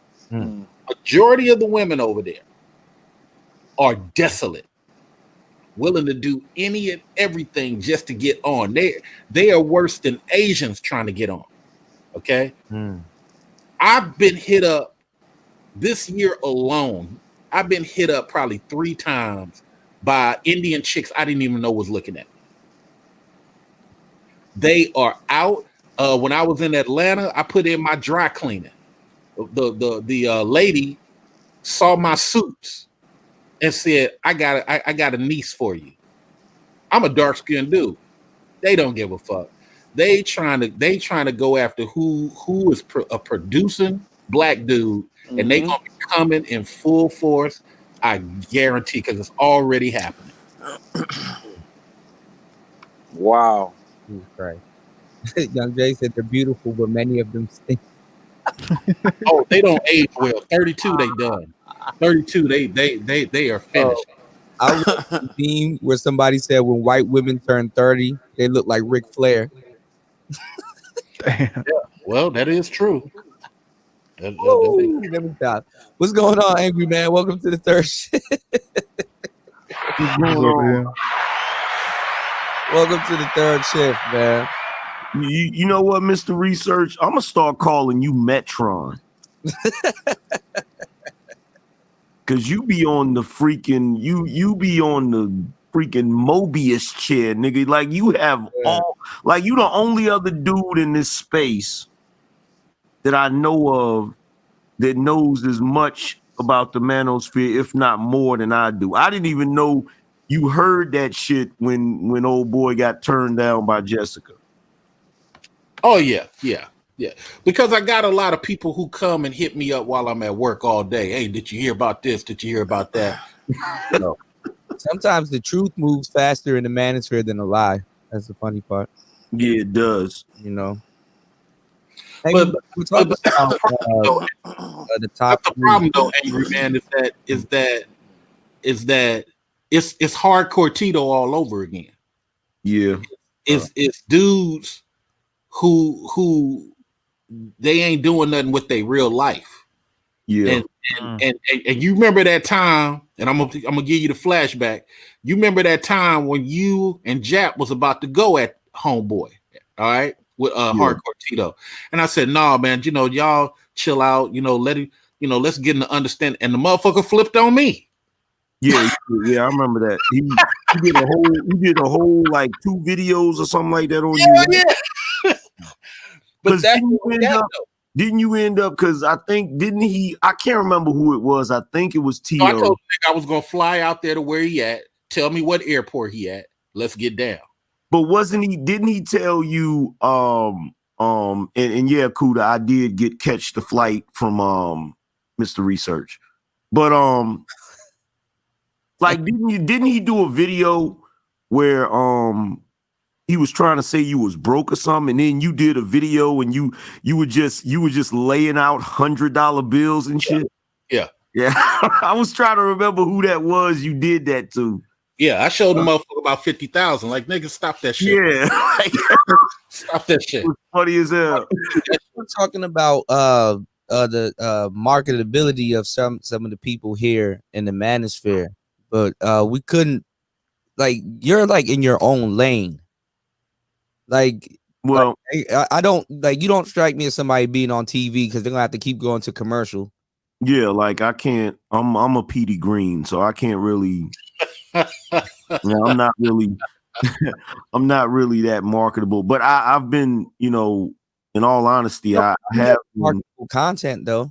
Yeah, I got marketable content. I just gotta. If one thing that I could do, if I just tone down on the cursing, I'd be all right. If I tone down on the cursing a little bit, I'd be all right. But what I notice about the dudes in this space, there's a lot of dudes that are very marketable, but they don't treat this like a business. They treat. I told everybody how they treat this. A lot of these dudes treat YouTube like mothers in the 80s treated that phone with the long telephone cord. It's a diary. Yeah, they just sit around all day watching talk TV and gossiping with each other about goofy shit. And I don't understand it, because you look at people like, O'Shea, you look at people like Kevin Samuels, even Obsidian. Like, a lot of us, from the moment we came in, we treated this like a business. You know what I'm saying? Like, BGS doesn't really treat it like a business because he just wants to give. He wants to teach. He just wants to teach. He just wants to give information freely. Yeah. But a lot of these dudes, they didn't treat this like a business. That's why they're wondering, like, they look at Kevin Samuels, look at his success, but that's because Kevin Samuels has treated it like a business from day one. Yeah. And unlike me, he doesn't curse and shit. So, he's way more marketable, which has contributed to his level of success. But a lot of these guys, they don't look at it as a business. And like I've said so many times, I don't let nobody up here know what my bottom line is, what I do up here, because I don't want the hate. I already get enough hate as it is. Yeah. But a lot of these guys, they don't even have a clue what the earning potential is here. And if they knew, I realized it. I was around. I'm like, shit. Yeah, if they knew what the earning potential was here, yeah, they wouldn't be beefing and talking shit to each other half as much as they do. Yeah. But see, honestly, I think that's what needs to be taught. That's why I brought that up earlier about the 6 months of this, everybody sitting in the house. We haven't gotten no new channels. You know what I'm saying? We should have had at least a few sports channels while sports was out. Yeah. We should have had people teaching about all that and how they keep stats, how they the sports betting or whatever they do with sports. You know what I'm saying? Like, I got a guy named Mace. He's getting a studio together to do that, to do exactly what you just said. Here's the problem, though. It always comes back into, we as men gotta financially support your heroes, whoever they may be. Yeah. And we just got too many free looky-loos. Yeah. While the women got chicks who are at least trying to give a dime every time. Yeah, every time. Yeah, that female fan base, man, they support like shit. Even if they don't like the chick, give them a dime. But see, you got to remember, though, the majority of the men that are watching have learned from the people that they've been watching and listening to, Yeah. that the women are getting supported and spending, somebody else's money. The mentality of the people in the audience is that the women have money to spend, while some of these guys are, getting their own apartments. And it ain't everybody at home in their mama's basement and stuff. Some of these people are paying for their own rent and stuff like that. We got, like Keith Lamont, Silent, whatever, what I'm saying? He shows his apartment, he's paying for his own life and stuff. There's a lot of guys that are out there living like that, and so they don't have the money to spend on everybody that they want. You know what? That's you know what? I'm gonna tell you the God's honest truth. You hear that argument from a lot of guys, and you've heard that in this space for a long time. And these guys are full of shit because they can find money. They can find money for OnlyFans accounts. They can find money for porn. They can find money to trick on prostitutes. They find money for the things they want. Right. So no, that's bull. And just like I said the other night, last night when I was on Kuda's joint, when somebody was saying something about $5 here, $5 there, I said, look, if you a grown ass man between 30 or 40 years old and you can't spare $5 to donate to at least one of your content creators on a regular basis, you need to reevaluate your life, like for real. True. I said, yeah. And I will throw this out there, man. I'm a father of 5, right? Taking care of my family, and there ain't a person that has a channel that I've come into the channel and didn't donate to. Thank you. Pretty much everybody that I go up to, I've been in their Cash App or Super Chat multiple times. I mean, Angry Man, I had to email Angry Man and say, bro, I can't donate to your Super Chat, bro.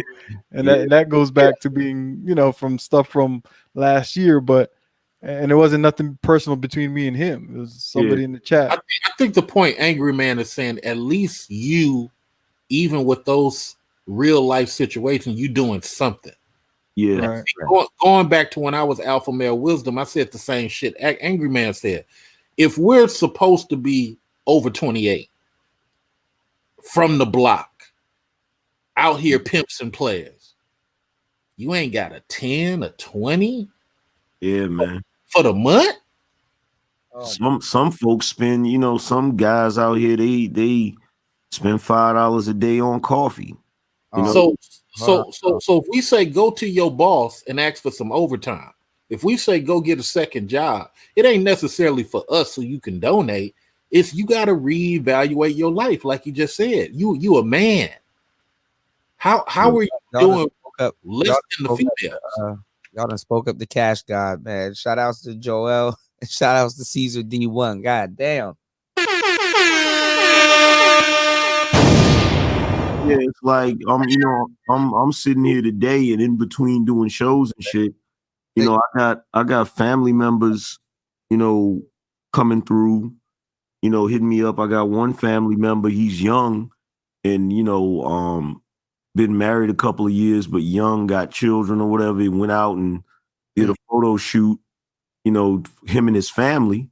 This is a young black man that's handling his business. And, I'm like, well, where's the pictures at? Oh, well, we didn't get all of the pictures because we got to, they charge an X amount of money. And, me and my girl is like, well, how much are the pictures? They're like, oh, they cost X amount. I was like, what's your Cash App? Go get the pictures. You feel what I'm saying? We sent the money for that. And, between that, I got my son hitting me up. Oh, Dad, I need this for this, that, and the third. I got my niece. Yo, can you help me find this car and this, that, and the third? Like a lot of us are grown men that are patriarchs, literally, that are handling a lot of business and a lot of responsibilities. But despite the fact that I've got, 3 children of my own, 4 that I'm really responsible for, family members that I'm responsible for, and all of the different bills I have to pay, I still kick out anywhere from $50 to $100 a day donating to content creators. So it's like, if I can't make an excuse for it, I don't see how anybody can make an excuse for it. And I think producing. and I think that's the point where you know we're making as those of us who are we not trying to, you know, people always think when we talk about these real manhood shit that we do, you trying to talk down. No, nigga, this is what it is on level 5. I don't. Yeah. You talking at level 2 shit. I'm not trying to shame you, but bruh, I mean, we got real problems. But shout out to Victor, man. Girl, thank you, girl. Sprinkle. My bad. But you know what? It's 2020. Black men can't continue to be screaming that broke shit, man. Hold on, it's 2020 and we ain't got to deal with shit like the 80s and 90s where they wouldn't give you jobs and you had to hustle. Yeah, facts. These motherfuckers got jobs everywhere and still talking about they ain't got it. And even if you ain't got, even if you don't want to work a 9 to 5, you got this entire gig economy where you can freaking, like, nowadays people are doing Uber and shit, and niggas don't even realize before Uber came out, I was doing Uber before it was Uber. Right. Where I would go on Craigslist and put an advertisement up for my little driving service because I had a BMW and I wanted to, you know, have another source of income that would pay for the car. So the car would pay for itself in addition to getting some extra money. So I would pick people up from the airport, take them where they need to go or whatever. You know what I'm saying? I got one. I had 2 vans. I had 2 vans that I was I used to go hire dudes from the homeless shelter and run that shit and whatever to try to help bring them back up or what have you, because I was homeless twice, so I understand what it was like. I sat up here, got 2 vans, and each driver would post up at the busiest grocery store at night. When the 24-hour first started jumping off, like Pack and Say, man, we used to clean up. Yeah. There's a lot of people that got groceries and they want to get home and they're not trying to get on no bus. Right. Like that. Yeah. Drop that 10. Well, I was telling people, like I was talking to somebody earlier today, and I'm like, man, you guys better get it together because these jobs are gone. Like we're gonna live in another gig economy and stuff. And people are doing drop shipping, people are doing all kinds of stuff right now for $1. You know, there's a lot of people that lost their jobs. And what people got to understand, like I even know that teaching people how to run a studio out of their house, that's actually on the upper side of things, to tell you the truth. You know, you're literally like YouTube is turning into Hollywood. Yeah. And it's like I'm actually teaching you how to be in the next line of quote unquote superstars, to tell you the truth, if it does take off for you. I could have easily just said, well, go start an Amazon store. Why don't you just go, you know, I could have easily just pointed them somewhere else that they can do. You know, go start an Amazon store or something like that, something a lot harder. But teaching them how to you know, get equipment and run their own studio and stuff out of their house or wherever they have, you know, that puts you on the upper side of things. Yeah. Entertainment wise, you know. Because I could have just told you to get a lawnmower and just go cut grass. People don't want to do that. Oh man. That's the real reason. Like, even if I wasn't on YouTube, I'd still be doing well. Yeah. Because I've always been a gig economy type dude. Like, I used to have, like, at one point, I had like 4 or 5 different gigs. Like, I would help my homeboy because my homeboy had 2 Suburbans, so he had a driving service and he also had a moving business. So I would help him with that. And then I had my own little businesses. Like, I had one business at one time where I would do mobile oil changes. So, like, if you was at work, instead of you having to go, you know, take off or whatever to go get your oil changed or whatever, you hit me up. I come and change your oil on the spot while you're at work in the freaking parking lot. Like, knock that shit out in like 15 minutes. You know what I'm saying? Hell yeah, that's a good idea. Translation: millennials, what's going on, man? Well, the millennials are hit and miss because they don't believe in ownership. Yeah, they taking on that woman get the bag mentality. Yeah, that's why it was so appealing to the millennials, because you know, and rightfully so. You never really own nothing here, but then again, you do. Like it's like you said, being established. You know, they think about ownership, but not in the way ownership should be thought about. True ownership is establishment. You know, I don't know, man. It's just a toss up. Like, you know, they don't think about owning shit. That's the only thing I can say. Yo, go ahead. And shout out to Caesar D1, man. That brother be blessing niggas, man. Shout out to that brother, man. Caesar is heavy-handed, man. Man, Caesar's one of them dudes that's on some grown man shit, man. Like, for real. Like, cause look, I don't be trying to make, you know, I know it's dudes out here that's struggling, that's got it bad because they're young. You know what I'm saying? They in their early 20s, they trying to figure it out or whatever. But, you know, one of the things that motivated me when I was younger is there was older cats around me that wasn't broke niggas. Like they was doing what they had to do. And if you was around them, you know, they'd hit you with a million ideas. Like, yo, why don't you do this?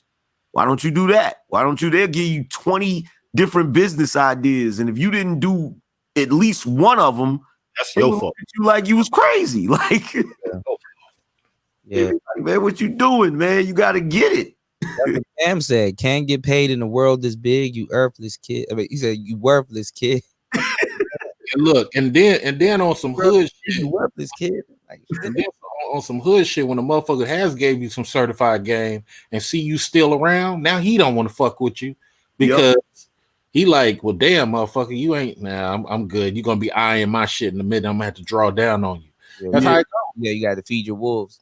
Yeah. Because like, you can go back to your hood right now, and you see people in the same spot that they were when you left. I did a video jogging through my hood the other last week, and when I tell you, I see 60-year-old dudes on Mongoose and Red Lines. That shit makes no sense to me. You on a teenager's dirt bike at 60. What are you doing? That's like this one part of VA. Like, you know, a lot of Negroes, they, you know, when they owe child support and shit, you know, the first thing they do is they snatch your license because they figure that'll motivate you to pay the shit because you need your fucking license and shit. So these niggas figured out you didn't have to have no license for a fucking moped, right?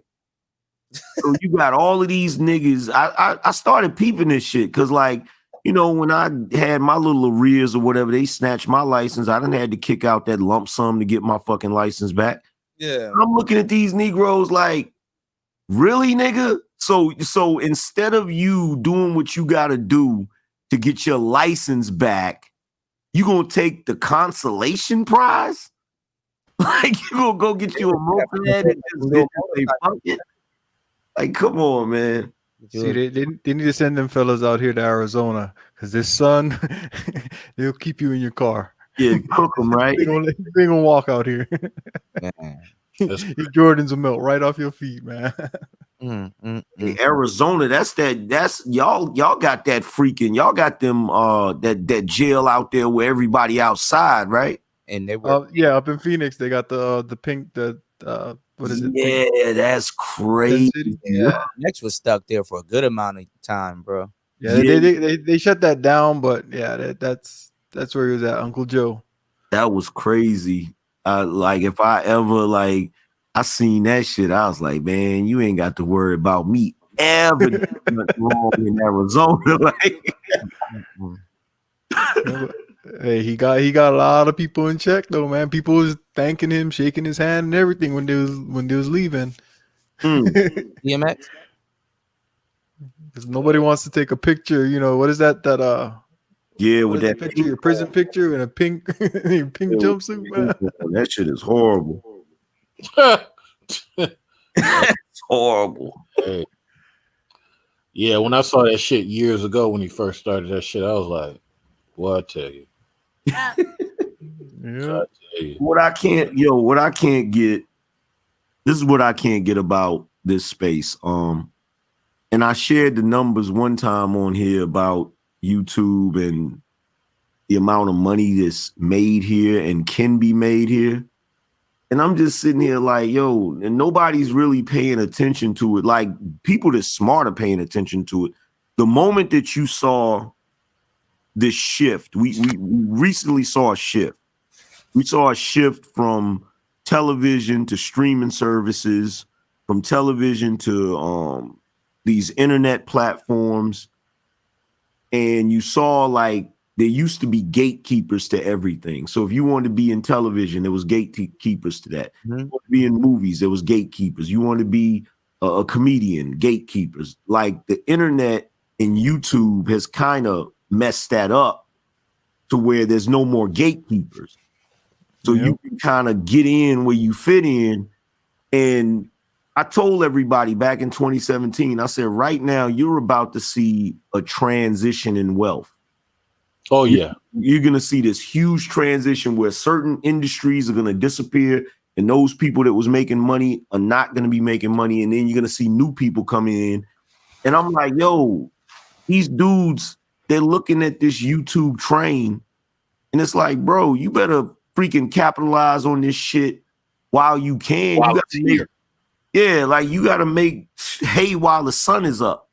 You feel me? Like, you can't just, just sit around and be like, okay, I'm gonna go on YouTube for a few hours a day and bicker with niggas about nothing. I was over at Rollo's not too long ago, and he was like, he know for a fact.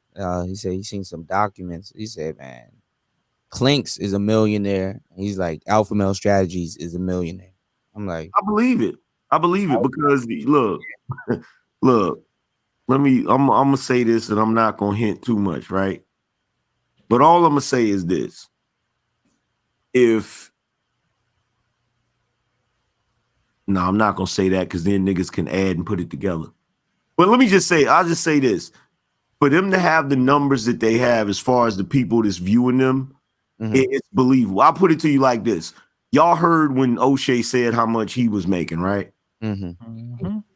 I know that's a fact. You feel me? Like, I know that's a fact. I know exactly when he said that. I was like, "Yep, I know he's making." Well, he put it on the screen. Yeah, he said that because he probably plateaued, or is going to go up. No, it's going to keep going up. It's going to keep going up because it's like, I put it to you like this: since I've been live streaming.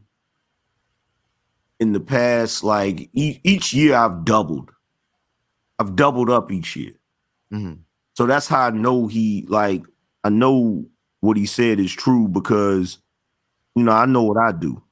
And, so to say that Alpha Male Strategies is at that status and Clink Scales, I believe it. Yeah, that's I believe it. I put it to you this way. If I go as hard as I'm going right now for another 4 years, I'll be one. Yeah. It's just being steady. Yeah. It's not hard if you can look at it. Okay, so without putting anybody's business out there, I watched the show tonight where a dude went and did a show for, I think it was 2.5 hours. Within that 2.5 hours, just the money that came across his super chat, that's not counting, and I'm not counting pockets because I don't do that. I'm not counting what the possibility of he was getting out of his direct cash app, but just the money that came across the screen in the super chats was about 3 bands. So if you say this guy goes live once a day for 3 hours, he's averaging about 3 bands, and 3 times 7 is $21K a week if he goes live 7 days a week. And then you just do the numbers in your head, plus or minus what YouTube cuts, plus you try to kind of get a feel for what he might be getting in his cash apps. Yeah, it's a lot of brothers that's getting 6 figures a year out here off of this YouTube shit for 3 hours a day, 7 days a week. Yeah. That's what I'm saying, man. We all got talent. Everybody out there, if you alive and you paying for your own bills and stuff, you got some kind of talent, man. Let You know me what I'm saying? put Share you. that with Let me, everybody. let me put you on something else right quick. There's a guy, an old guy. I watch him because I build models. I like to build model cars, plastic model cars. I'm sorry, I'm a geek like that. Yes. And me and my son started it years and years ago. So this guy has about 1.3 million subscribers. And he said that over the 7 years he's been doing this, his great-grandchildren are straight. Yeah. Just from the money he get off of YouTube. And he's like 70 years old. Yeah. Yeah. You got a kid that other kids watch him play with toys. And yes. He's a millionaire. Yeah, like, look, I said this, and you know, there was a couple of dudes that got offended when I said this, but it's the truth. If you were around during 2.0, you know, like if you were around during the time that a lot of us really started, and you're one of the guys that does this for a living, you do it every day, like you drop videos every day. If you're not making 6 figures, at least bare minimum 6 figures, you did something terribly wrong. Period. You did something terribly wrong. And I totally agree, man. If you got time and you on this shit, go ahead and do that. Yeah. But to my point earlier, before AM came in, you still got that trifecta. You got the people who are making responsible content versus the people who trying to get a pat on the back and they falling in love with it. Yeah. Versus the motherfuckers that's trying to sell their soul to keep that money rolling. Yeah. Those are 3 totally different people. And then everybody, like me and Angry Man have been through it.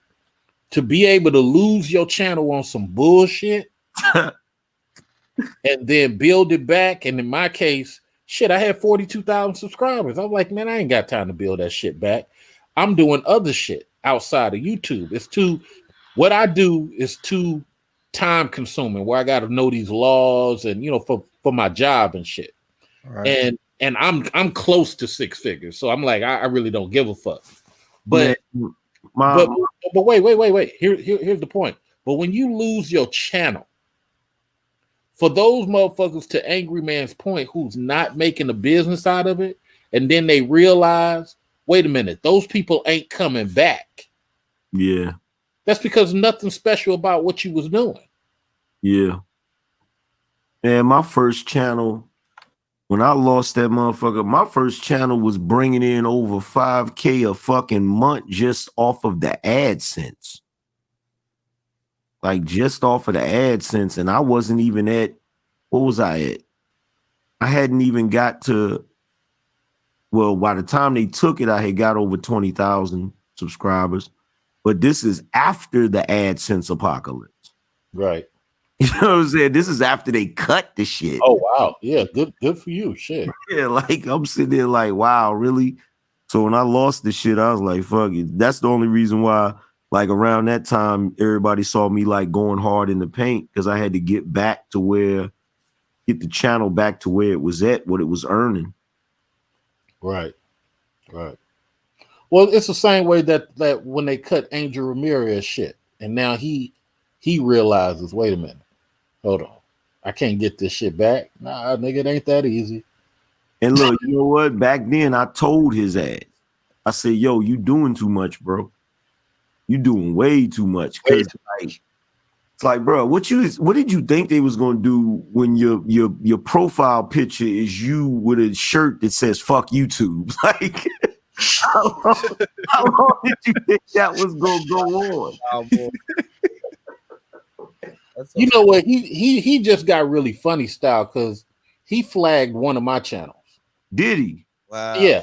He flagged one of my channels because you remember when you and a bunch of people went on his joint to have a discussion. It was like you and a bunch of YouTubers. Yeah. And I took one of those thumbnails and highlighted. This nigga got mad because his picture was in the thumbnail. He did a thumbnail complaint. I said, a thumbnail complaint? Nigga, are you serious? You could have contacted me. Well, you didn't have my permission.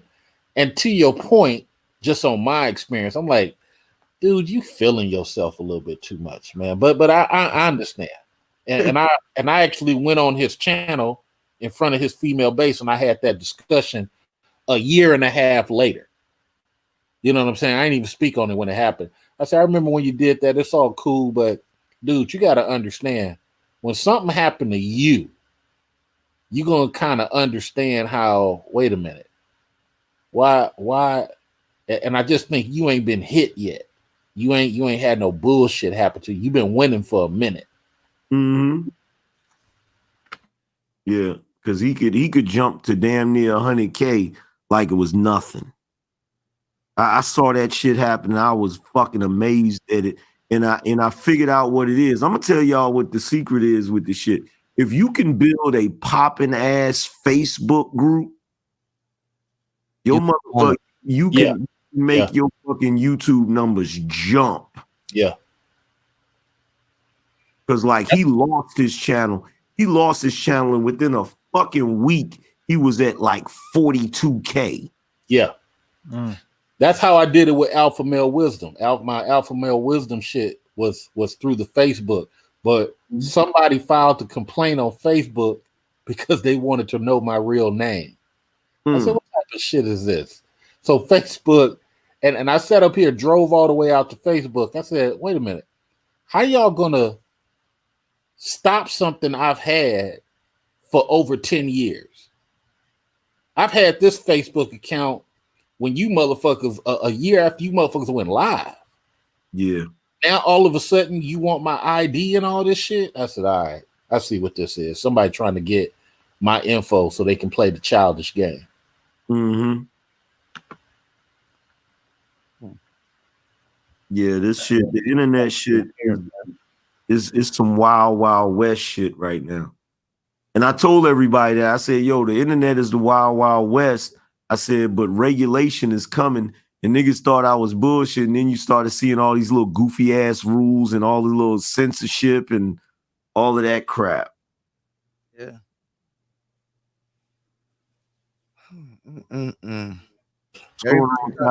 Rushing to get they studios now.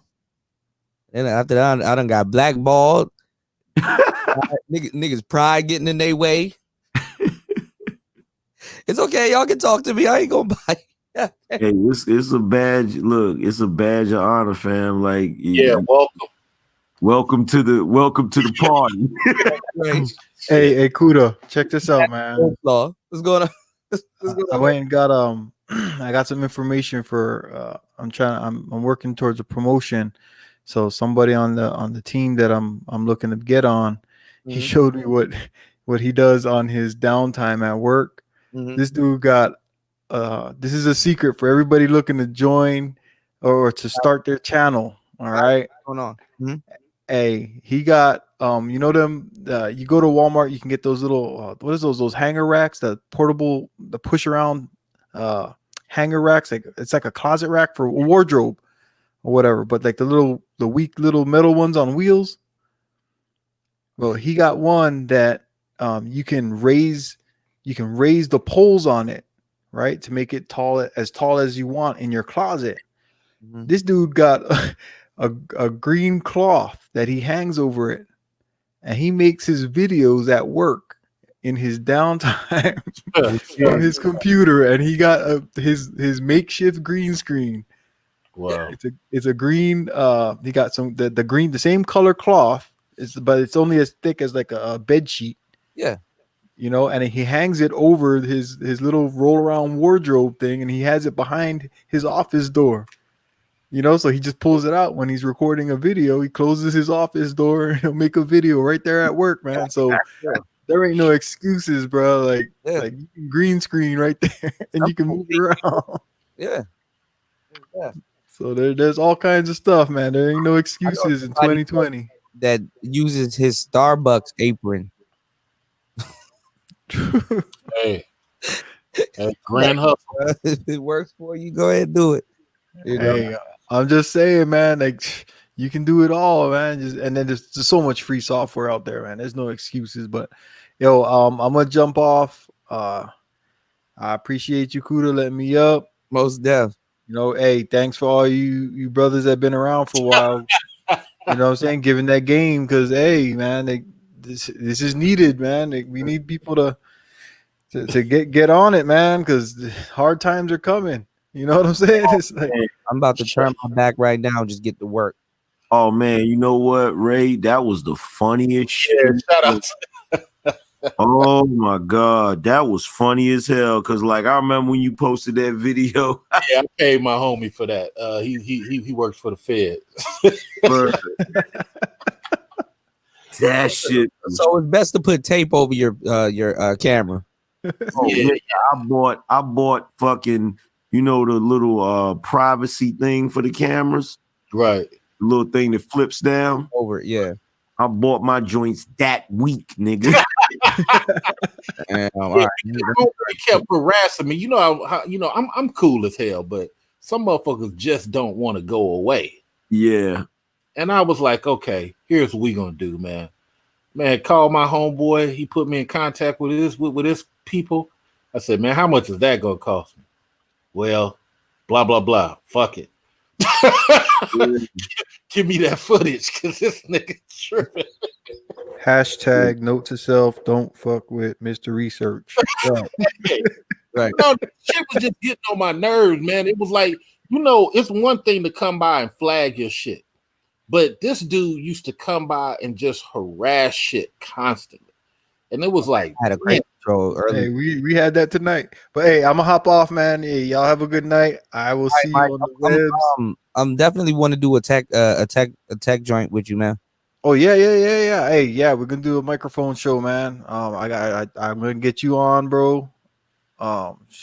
Yeah, we got to do that, because that's definitely part of what I'm doing, and if I can help in what you doing, you know I'll be there. That's a bet. Thanks, Mike. All right, y'all be safe. Have a good night. Drink water. Don't touch nothing. Right. All right, aloha. I'm out. All right, I'm gonna roll out of here too, man. It's been good, man. Chop it up with y'all. The research, thanks for always coming through, man. You always give me some mental bubble gum. Hey, no problem. And you know what? I never got a chance to say it, man. Shout out to Angry Man for making that video about the girls over there at the breakdown talking about gender shaming or whatever. Oh yeah, man. I haven't been over there in a minute. Yeah, I wasn't feeling that shit, man. No, it was so funny because you know on some manhood shit. Yeah. When you telling somebody, hey, let that go, man. Yeah. I ain't on that. Let that go. And the motherfucker keep going. Yeah. And the host ain't saying nothing. Ain't nobody saying shit. Hey, look, motherfucker. We ain't gonna be gender shaming. So what the fuck? Now you jumping in? Get the fuck. Yeah, that was lopsided as hell. I was listening to it and I said, nah, I gotta go live about this goofy shit. That shit was corny as fuck. I was like, hold on, man, you ain't say shit when this motherfucker was popping off. Oh, he's your favorite. So that's why you want to, okay. This is she a female moment. She a female. Yeah. You know, my friend, he was on here not too long ago. Me and him used to train Muay Thai, and he was like getting himself into like fighter shape to get into the cage, right? And he has a girlfriend, and he was basically training her, but he would let her like punch him, kick him, doing all this other stuff, and he would like block and like show her like the mechanics of the fight and stuff. And he did this thing where he knows how to like put his whole leg, and he's tall. You know how to put his whole leg in between you and basically control like what you're doing, basically on one leg, right? And she was just trying to kick him and do all this other stuff. And then he told her, he was like, okay, all right, stop. And she didn't want to stop. And he's like, all right, hold on, stop. And she was like, why? And he was like, because I said stop because like the road that you're going down right now, I'm gonna have a knee-jerk reaction and I'm gonna hurt you. She had an attitude. Like, she couldn't get it. I'm like, listen, he's trained to fight like in a real life situation, when that shit happens in the ring, like you, if he return fire, you're going to get hurt. No, sir. She fully understood. Yeah. But let's ask Angry Man. Did she not, Angry Man, just want to test that shit? Yeah, she just wanted to push to the limit. She wanted to see. She wanted to see what was gonna happen. She fully understood, Kuda. Okay. You ever hear?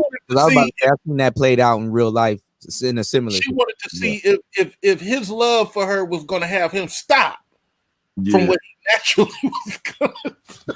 Yeah, they like to push it to the damn limit, and then when it go wrong, then when it go left, boy, y'all wild. They be sitting there with the O face. Oh. I thought you loved me. They have that face like, what's that painting with the little dude on the painting, and he looked like with his by Salvador Dali, I think. Yeah, and he's like melting and shit. That look on their face, like, oh, that shit's crazy. Oh man. Yeah. So, but you know what? That's the same thing I said about Jacob Blake. Now this is the last thing I'm gonna say. I'm gonna get off. But back to the street shit again. If you have a warrant and you hot, why are you on the block? Yeah. You only supposed to be coming out when there's some money involved, some money to pick up, somebody who owe you. You don't come on the block just to be on the block. Then you don't have a warrant by accident also. Huh? Niggas don't have a warrant by accident also. Like usually right. There's a trap record or something. But here's what I don't understand. You know, today's dudes who are on the streets, you hot. You know you hot. Yeah. Why are you out? And like, then you out here trying to break up two chicks from fight? Why are you trying to be helpful? Mm-hmm. But see, I haven't been picking up them stories because if you look at how the media puts it out, they usually put out one side first, knowing that there's another side that they're sitting on. So they put out one side. Yeah. They do break it up. Right. To make they do break it up. Yeah. My thing though, you know, before I get out of here, is just that I don't understand calling yourself black. Like when I sold dope, I knew I was out of pocket. Okay, I was not helping the community. I got a guilt trip about that shit. Switched it up to marijuana. Okay, you doing whatever it is you doing. Don't cry black after the point. Yeah. That shit, I'm like, bruh. Yeah. I know why these cops is chasing me. They doing their job. Yeah. Yeah. But see, I used to tell Charles Faulkner that shit. I said, nigga, I know what it is. You got a job and I got a job. Your job is to catch me. My job is to get away. Right. That's why whenever I got caught by the police, I'm like, that shit I never understood that. You get locked up, you go in the bullpen, it's a nigga in there that want to curse the cops out. He want to punch the walls. He want, man, if you had that badge, like, nigga, what is the point of doing all that? You're caught. You're in this motherfucker. Right. Pops and Robbie. Nigga, I'm the most polite nigga on the planet in jail. Well, that's probably because you like me. You got bail. You got that too. I'm not spending no nights. Man. Look, it was so funny. Lawyers ain't Jewish, man. Well, look, it was so funny. I was in Frisco. These motherfuckers now, Angry Man might laugh, or anybody hood might laugh. So I happen to be supplying the block, but I have come to pick up one of my homeboys who got fronted by me, right? Yeah. Because the bus stopped running and he can't get back over and ain't no trains, right? So I drive over. And he's my old classmate, so that I know him like that. So I only got 35 cents in my pocket, and that was to pay the toll. I paid the toll 75 cents back at the time. I'm just picking him up. Yeah. This dude got about 7K on him, right? We go down. This dude in a Bally suit, because this is back in the Bally days. This dude sit up here. This dude comes out and said, man, you want to buy a rock? Nigga, get the fuck away from me.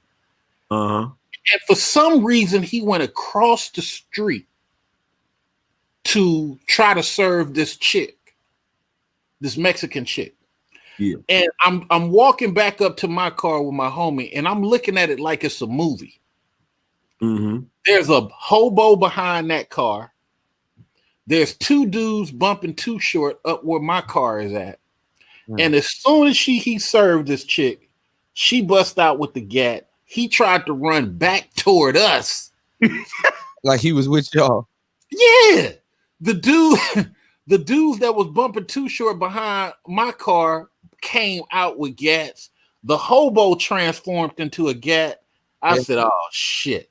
So we just casually, because we didn't want to run because we didn't want to be associated. Yeah. We casually walked back down the block, right? Yeah.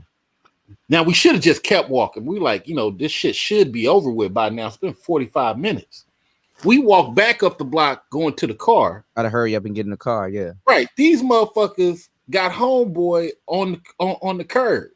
Next thing you know, they draw down on us, y'all too. I'm like, what the fuck? That was the mistake. Yeah.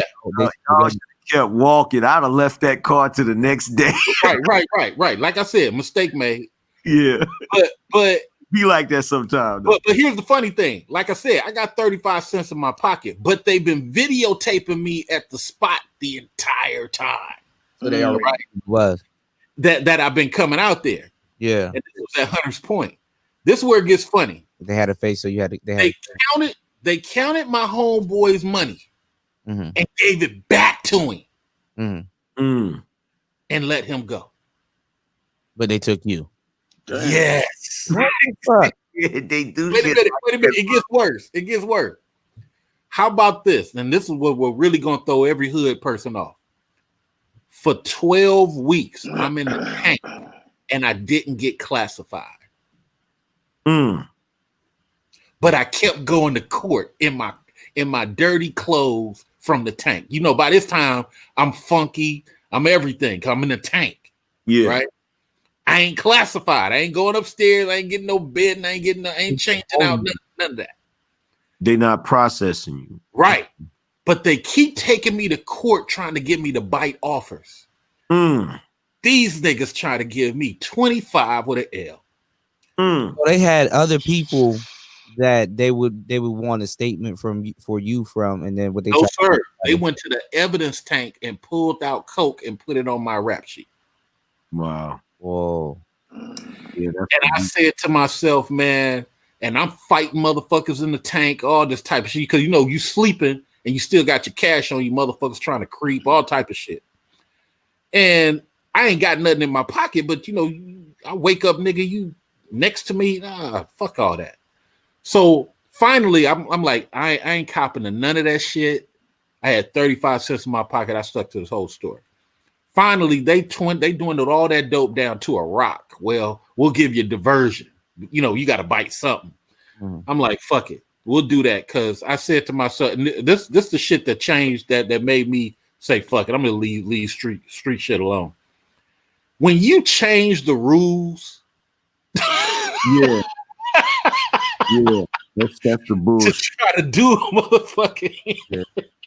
That's the thing. The biggest, the institution that enforces laws are the biggest lawbreakers on the planet.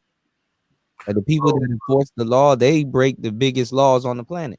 Bro, let me tell you about my goofy ass situation. This is the goofiest shit that I've ever fucking. Well, it's not the goofiest, but pretty fucking goofy. So I was staying in these fucking apartments in Greensboro.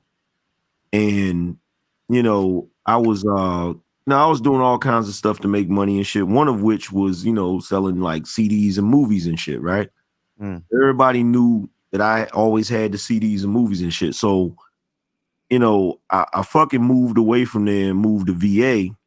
So I'm in the projects in VA, but periodically I would go back down to Greensboro because it was like so much money right there at that apartment because so many people knew me, right?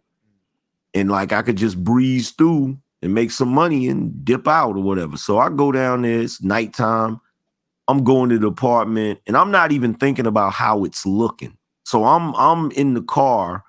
My baby mother's in the passenger seat, and we're going to apartment to apartment. She's hopping out with a fucking bag and going into the apartment, coming back out. We going to the next building, right? So we finally finish up, and we coming out of the freaking apartments and shit, and I'm driving, and like there's this fucking white van in front of me.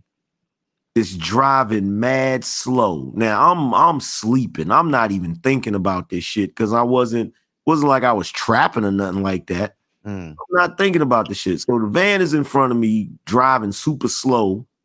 I'm like, why is this van driving so slow? So I try to go around the van. When I try to go around the van, nigga, when I say these motherfuckers came out of everywhere, I'm talking about they came out of everywhere. When I tried to go around the van slammed on brakes, and a police car came from the left, one came from the back. These niggas was on some motherfucking like, get out of the car right now. And I'm like, what the fuck? Now I'm thinking they hit you with a blitz. Yeah, like real quick. And I'm thinking, okay, these niggas is bugging, right? So they're like, they got me sitting on the curb. They got my baby mother sitting on the curb, like handcuffed, and they searching the fucking car, right? And I'm just wondering, what the fuck is these niggas doing? So the black guy, he's going through everything. He opens the trunk, and I got this big ass bag full of movies and CDs and shit, right? Mass distribution. This nigga looks at it, he unzips it, fumbles through it, zips it back up, and sits it back in there. And I'm thinking to myself, yes, he's looking for drugs. So I'm like, I'm good. These niggas is looking for that dope. So he don't give a fuck about them CDs. This is the drug task force, right? Right. So the thing like, yeah, boy, I'm about to get the fuck up out of here. You feel what I'm saying? So the cop tells me, you know, that he tells me that area. He's like, so what was you doing in the area? I was like, well, I used to live over there. You know, I was visiting friends and stuff. He's like, do you know this is apparently niggas was out there pumping coke and I didn't know nothing about it, right? So they thought that's what we was doing and shit. So he's like, well, just sit right here and we'll get you guys, you know, ready in a minute. Come back. I got a fucking warrant in Greensboro. Oh. I gotta go in anyway. Fuck.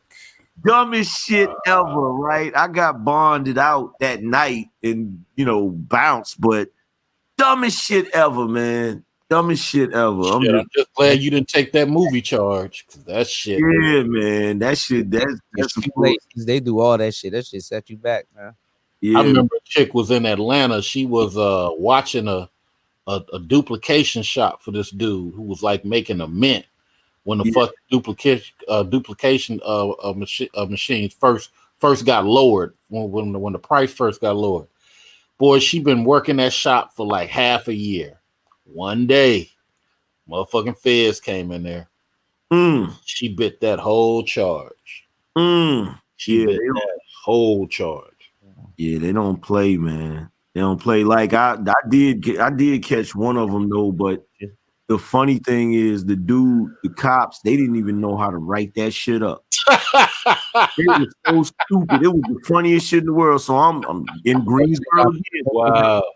This is why I won't live in Greensboro, but I was in Greensboro and shit, right? In fact, when I got the warrant for that incident, that was the failure to appear for that case.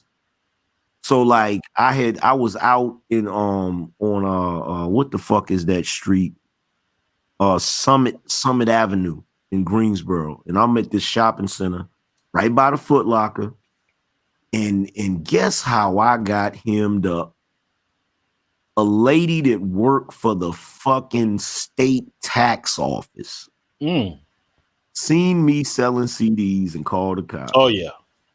So when the cops came and shit, you feel what I'm saying? And I was out there being greedy because I had thought about leaving. And I just kept staying out there. You know how you start to get that feeling? Something wrong. yeah, something wrong. And instead of me listening to my first mind, I done stayed out there, you know. And so when they ran up on me and shit, these motherfuckers literally did not know how to write this shit up. They went in the trunk and got their book out to try to figure out how to write the shit up, and they still wrote it up wrong. They wrote it up. What did they write? What was it? State cops or county or city? It was city. It was city. Oh yeah, it wasn't gonna stick anyway. Yeah, it was city cops. So like they were saying, so they had to do a misdemeanor because the way their shit was wrote up, if it was less than 100 copies, then it wasn't no felony, right? So when they wrote it up as producing copyrighted material, right? So when I went to court, the way I beat the shit is I basically had my lawyer tell the judge that I didn't produce these. I didn't make them. Right. Which is the whole point. Yeah. Like, I didn't make them. What they should have had is possession. Possession, yeah. Yeah. Word use, yeah. But here's the thing though, Angry Man, they couldn't have made no money off convicting you for possession. That's the problem. Yeah. So like they, you know, so I beat that joint, but like one of the charges I had beat the charge, but I still had to go back for the because they were sticking me with this was the crazy thing, and they do this shit, which is funny as hell. Even if it's something you're not supposed to have, they'll still try to stick you with the not having a peddler's license. Oh wow. Which didn't make no sense to me. Because I'm like, yo, if I'm not supposed to be out here, why would I have a fucking peddler's license? You know, so that's you know, that shit is crazy. But that's why I won't stay in Greensboro, because like them niggas, I don't know what's going on with that city. But they stay, I think they make most of their money off of their court system. I think, you know, a lot of cats do that. It's like when you go to certain states, they hit you with the bullshit, hoping that you'll accept some shit so you can leave. Yeah. I think that's their whole thing. Yeah, they do. Like when I was it's big in like Afghanistan and Iraq. We had all the new shit on deployment, but you could buy it from the little Iraqis and Afghanis that sell that shit, right? But you couldn't bring it back to the States. So what niggas was doing was they were buying multiple copies of the shit and sending it back home as gifts to their family. There you go. I got a homeboy that's doing 15 years in the Fed, hard time at Leavenworth, because this nigga did that shit for the whole year, came back, and he had a gold mine, got the bag, but went through customs. He fucked around and got hit. Now you can only have 2 copies of each movie that's ripped at the time. This is Fed law. You could only have 2 copies of the same movie, right? No more, no less. But it was an unlimited number of movies that you could have. And I told myself, man, why don't you just send this shit home?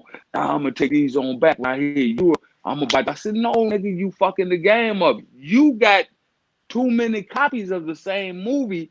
I forgot what the fuck movies and shit it was, man. But anyway, it was the new hot shit that just had came out. Hadn't even hit theaters yet. Bootleg. Right. 15 years fed. 15 years fed. Let me tell you, 2 people you don't fuck with. Trying to shoot through goddamn customs and his ass up. 2 people you don't fuck with. Customs and fucking Interpol. Yeah. You are them right. motherfuckers have you wondering what year it is. Now you talking about the only time, and I ain't gonna profess like I'm some goddamn, I ain't no criminal, never have been, ain't never been no, born around the shit, grew up around the shit. But my only thing was about to get hemmed up over some Cuban cigars. So what happened was we had a commander, his old slick ass, and a brother. He was like, hey man, look, this is what we're gonna do. I'm gonna hand out these Cuban cigars to the platoon. Y'all not gonna smoke them because I want my shit back. So when I get back, when we get back to the States, nigga, I got a 42 goddamn log set of Cubans. You could get this shit over there in Afghanistan, but it was illegal for you to bring this shit through customs. That's how that shit worked. Didn't even know you could only have 2 logs. I didn't even know putting my ass on the line for this motherfucker over some Cuban cigars. Had I had one more cigar, 3, had I had 3, nigga, you talking about 6 years fed. Yeah. That nice custom agent. When I was 20 years old, I was driving from Seattle into fucking Vancouver, and that nice custom agent said, "Look, man, you bring anything over this fucking borderline, it's a minimum 5 years." I said, "Are you serious?"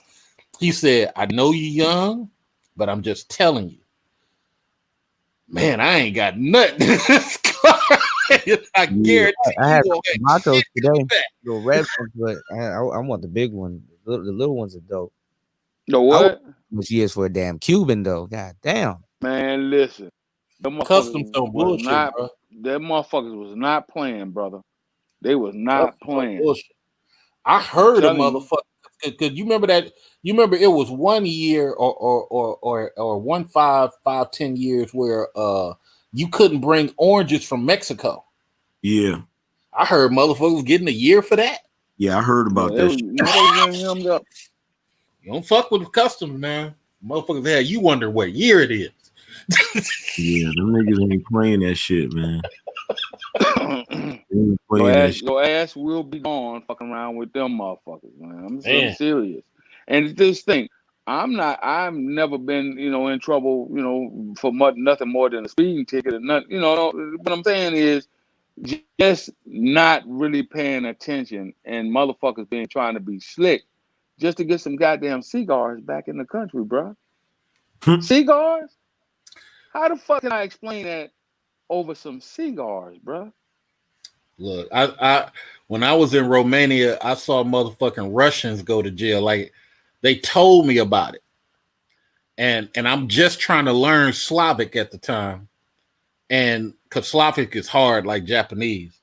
And these motherfuckers telling me, "Oh no, we don't have no cots. We don't have no cots. No, we sleeping on the floors." Are y'all fucking serious? Now, mind you, it's cold in Russia when it's cold. When they got maybe like a couple of months of summer. But when it's cold, it's fucking cold. And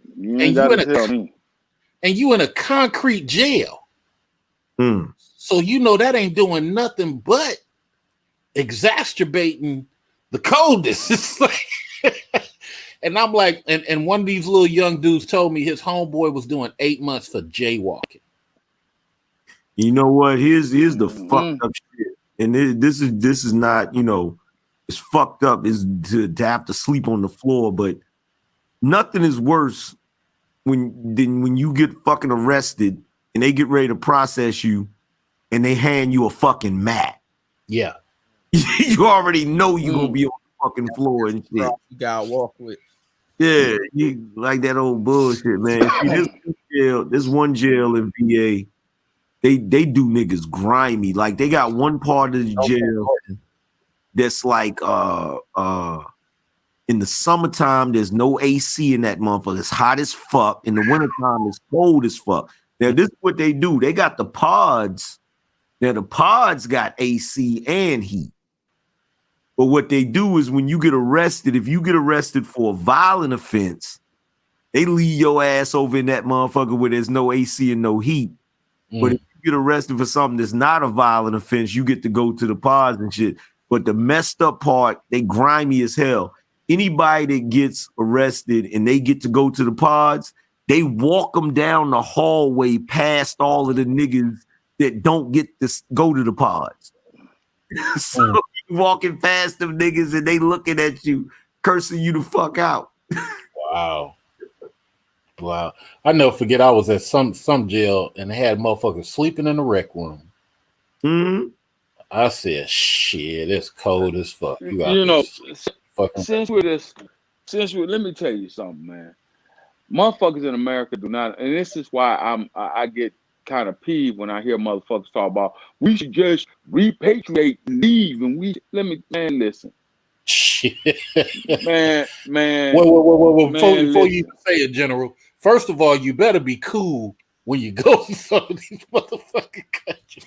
Man, these motherfuckers do not listen, man. Listen, I'm gonna tell y'all some real shit. I know we talk about women and we talk about relationships and what's wrong. Let me tell you how they treat motherfuckers over in Iraq. My first tour, bro, it's 135 degrees in the shade. I see what we call a jingle truck. It's nothing more. Picture remember those Datsun trucks, Nissan trucks? Mm-hmm. All right. They got cages on back of these motherfuckers. Now, they got air conditioning in the trucks. These are fairly new trucks. So it's 3 men sitting in the front, and they got the women, the females, in burqas in the back in these cages. So I'm like, yo, typical motherfucking blue-pilled American man. I'm like, yo, it's fucked up how they treat these women over here, man. That's what the fuck. And dude, you can't see nothing but these bitches' eyes. And they got these big old balloon-type dresses on burqas. And they're taking these bitches out to the field, brother. And it's 135-degree heat in the sun to work, to chop fields and fucking pick dates. You hear me? And you know what the crime was? You know what those women's crime were? Simple shit. They looked at another woman's husband. Oh shit! Reckless eyeballing. Simple. Listen, man, y'all don't understand what I'm telling you. Simple shit. Simple shit like talking to some man that they were not related to or was not in their family. Simple shit like that. Yeah. Easy shit. So when these motherfuckers talk about repatriation, listen, man, I didn't see motherfuckers get their hand chopped off from stealing a goddamn chicken or a pig. I've witnessed it. I've went in those villages, and you sit there through the tribe, because I used to be on what's called the SKT, small kill team, and we used to do escorts for like officers to go out and meet with the village elders, right? The imams, right? And we go out there, and a lot of times these motherfuckers will be holding a trial, and it'd be young motherfuckers like 24, 25, and they ain't got no jobs. They done stole some shit, right, out of a store, off somebody's shit. I said, damn, watch a motherfucker get his whole hand chopped off. They ain't bullshitting. Man, look, let me tell you something. You really got to be careful when I hear these motherfuckers talk about we got to leave America. Motherfucker, y'all don't know what's out there. German jails. Let me finish, Angry Man, real quick. Go ahead. German jail. This is what they do.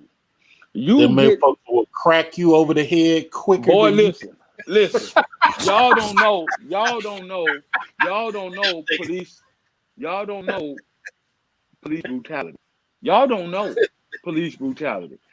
Man, them German, the motherfuckers will lock you up. Now I've had to go get soldiers. I've never been in one.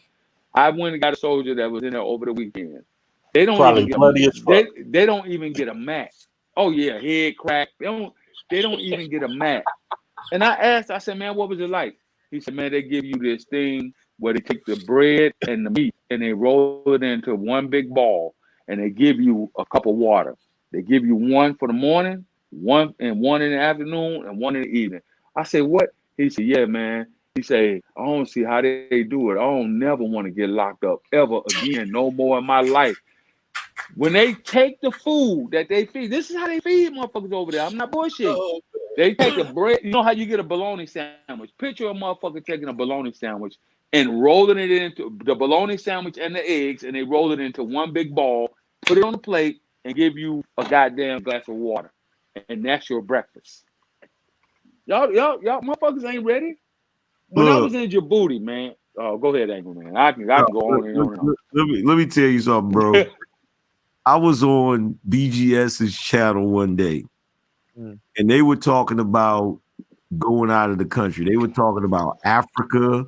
They were talking about all these different places, right? Nigga, no. Anytime you had them conversations, the first thing they ask you, well, brother, have you ever left the country? I'd be like, nah, I've never went overseas or nothing like that, right? And so they was talking about the shit, talking about, going to Africa and doing this and doing that. I said, nigga, look, I ain't never been out this country. For real. I've been to Canada. You feel me? I've been to the fucking islands, but to go overseas, right? I said, nigga, I'm not going no motherfucking where. Like, I am not, I'll go to visit, but I'm not going to no other fucking country to fucking live. Like, niggas don't even realize that this is still, even with all of its bullshit, from everything I've ever seen, like, because one of my things I like doing is watching documentaries. I like watching Locked Up Abroad and shit like that. Like, nigga, this is still one of the best places to live in the motherfucking world. Like, there's no fucking way I'm taking my ass. And BGS was like, well, why do you feel that way? I said, look, nigga, I'm a black man in America. I done figured out how to maneuver in America. I said, I'm not going to go somewhere else and have to refigure all of this shit out when I done finally got this shit down pat. Like, no. Let me ask you this question, Angry Man. So those black dudes those black people in Japan, they thought they was free too, right? Yeah. Until one day the motherfuckers woke up and said, hey, check this out. Get the fuck out of here. Yeah. Well, I done paid for the whole year. We don't give a fuck. Fuck Man, out. Look, there was a dude on the Locked Up Abroad shit. I forgot which country he was in. I think he was in damn, I can't remember which country it was, but this dude had this neighbor that was this chick and he really liked her or whatever, right? And so one day she just asked him, yo, can you go with me on this trip? My friends were supposed to go with me, but they can't go or whatever, right? Mm-hmm. So he, she was going backpacking somewhere or something. And, he liked this chick so much, on some simp shit. He, because he'd been in the friend zone or whatever, right? So they go to this damn country. And when they, they get to the country or whatever, and, they hanging out and all of that, having a good time or whatever, and they get ready to leave. And when they get ready to leave, they go to the airport and cuss like the people at the airport, pull them aside for a search. Come to find out, the chick went over there to get some fucking drugs and shit. Yep. No, she did. And she put the drugs in her bag and in his bag. Yeah. Yep. He literally didn't know nothing about it. So they took her to a woman's prison. They took him to a male prison, took his fucking passport, all of his shit. And he served time. He served I think 6 months to a year or some shit in one of their prisons, like the type of prison where everybody got to use one shower, like not like a shower room, but like in a fucking thing. And it's just like this thing that just dumps water on you and shit. And I forgot where the fuck he was at, but they finally let him out because they realized that he didn't know nothing about it, because I think the chick felt guilty and she told the authorities that he didn't know nothing about it. So they let him out. This motherfucker had to find a job out there in a bullshit apartment, because even after they let him out, they wouldn't give him his fucking passport back. Oh. So this motherfucker was there for 2 years. Wait, another form of jail. Yeah, he was there for 2 years. Like, his family was calling the fucking American embassy and they finally was able to get his ass back home, man. Yeah. I was like, yo, and he was an old Charlie Brown, Poindexter looking type dude. I felt so bad for the dude, man. He was fucked up. Like I said, yo, there's no way, man. And I think he was in I want to say, matter of fact, I'll look it up. I'll tell y'all exactly where the fuck he was at. But that shit was like, and I be watching them joints Locked Up Abroad, man. Yo, niggas got it made over here when they go to jail. Man, listen. I've had to go get a few brothers from Amsterdam. I've literally had to go get a few, because Amsterdam, you can You know, motherfuckers pop off the plane over there, they blazing. In the airport. As soon as they get off the plane, they blazing. The airport smells like motherfucking marijuana in that motherfucker, boy. Hydro. You hear me? And the brothers will go over there and we give them the safety briefing. We tell them every goddamn time, hey, be careful of your surroundings. Make sure you only eat at credible places, restaurants, because they got all these goddamn shops where they do hashish and all this shit, and it's baked into the food. And motherfuckers go over there and they buy, you know, just some old common shit. Like, you may go over there and, you know, you with your homeboys, you're like, yo, man, let's get this, you know, whatever, this baked ass, because that's what they do. It's Danish bakeries over there everywhere. And they bake the shit, the hashish, into the fucking, you know, just like edibles. And these niggas go over there every time and fuck it up. Every single time they go over there, get caught walking around with a god-awful amount of more than what they should have. And then niggas get, so they find out they're Americans, they go, yeah, let me get your passport, homeboy. We got somewhere for you. And then they call. I'm over here. You got to come get me. I'm like, you over where?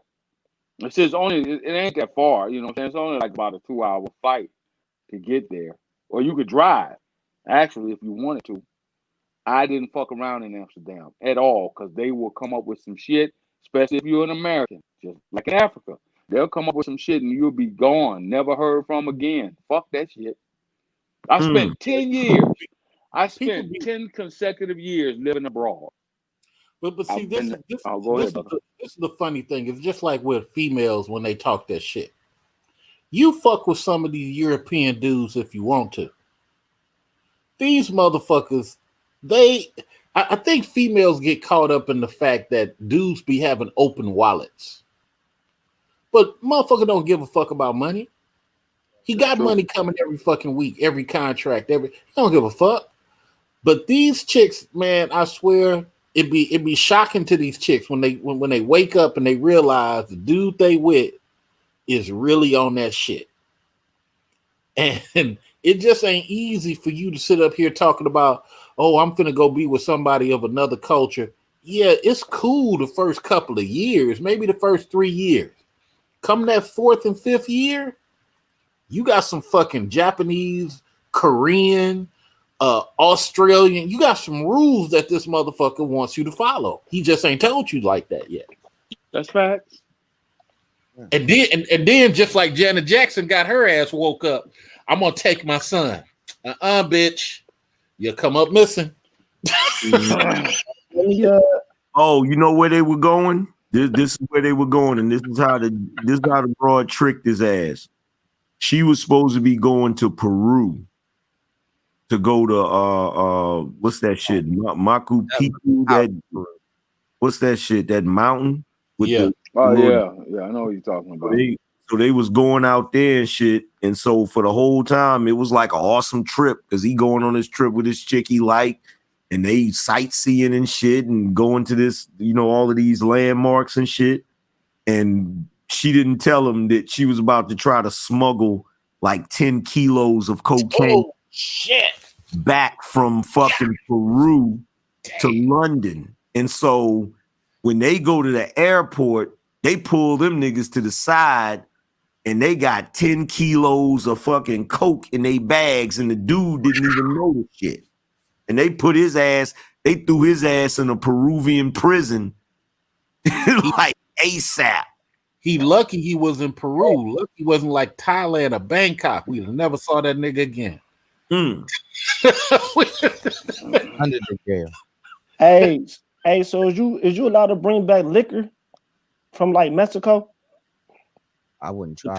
Depends on whether you go south or north. I mean, you can't go north, so you better try to do it south.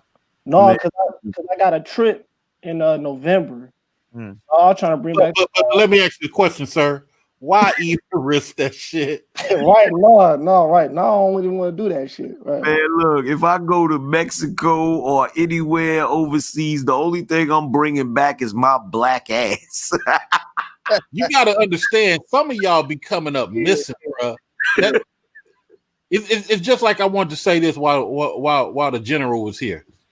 A lot of dudes, especially when dudes start talking about females overseas, a lot of these chicks, they look cute to some of y'all. These chicks be screwing horses, dogs,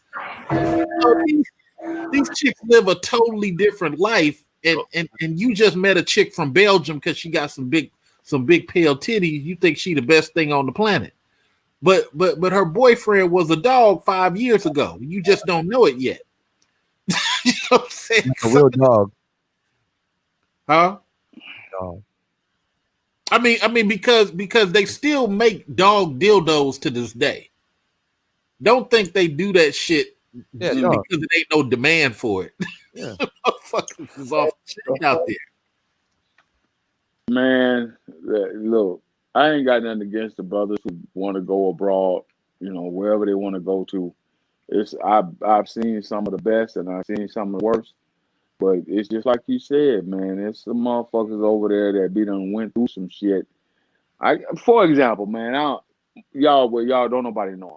I got a homeboy. He married a bitch out of what we call the poof house. You know what I mean when I say poof house? A poof house is like a brothel because prostitution is legal. Now, I would tell you that he never knew that she was a prostitute. Most of them don't. Her body. He never knew because the bitch was going to school to be an attorney. She was going to school she was in law school, German law school to become an international lawyer. And that's how she was paying for it. And they met at the club. See, the prostitutes over there that work in the red light district, what they do is they do their little, 5 to 6 to 8 hours or whatever. And then at night, they'll hit the club. And if you don't know, if you're what we call a turtle, somebody that's slow, a new nigga that came over there, they'll pick you up out of the club, be like, oh, we go back to my place and we make party. Well, they taking you to the red light district. You don't know because you're not from there. Yeah. And don't get it twisted. It be some bad bitches up in these. Some bad chicks, yeah. Boy, look, I went House 34 in Frankfurt. If anybody in the chat know what I'm talking about, you've been to Germany, you know about House 34 in Germany. They got the red heart lights on the top floor. You can't miss the goddamn building. It's internationally known. And they got any and everything that you want. From Beyonce to Halle Berry to goddamn, they got anything in them. Hey, version 5, version 6. All flavors. All of them.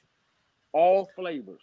I never forget, I went to Canada the first time, like I said, when I was 20, and I saw all these super bad bitches. I mean, the bitches so bad they can park your favorite bitch. Look, ho, I'm on the road. Sit the fuck down. That's how bad these hoes was, right?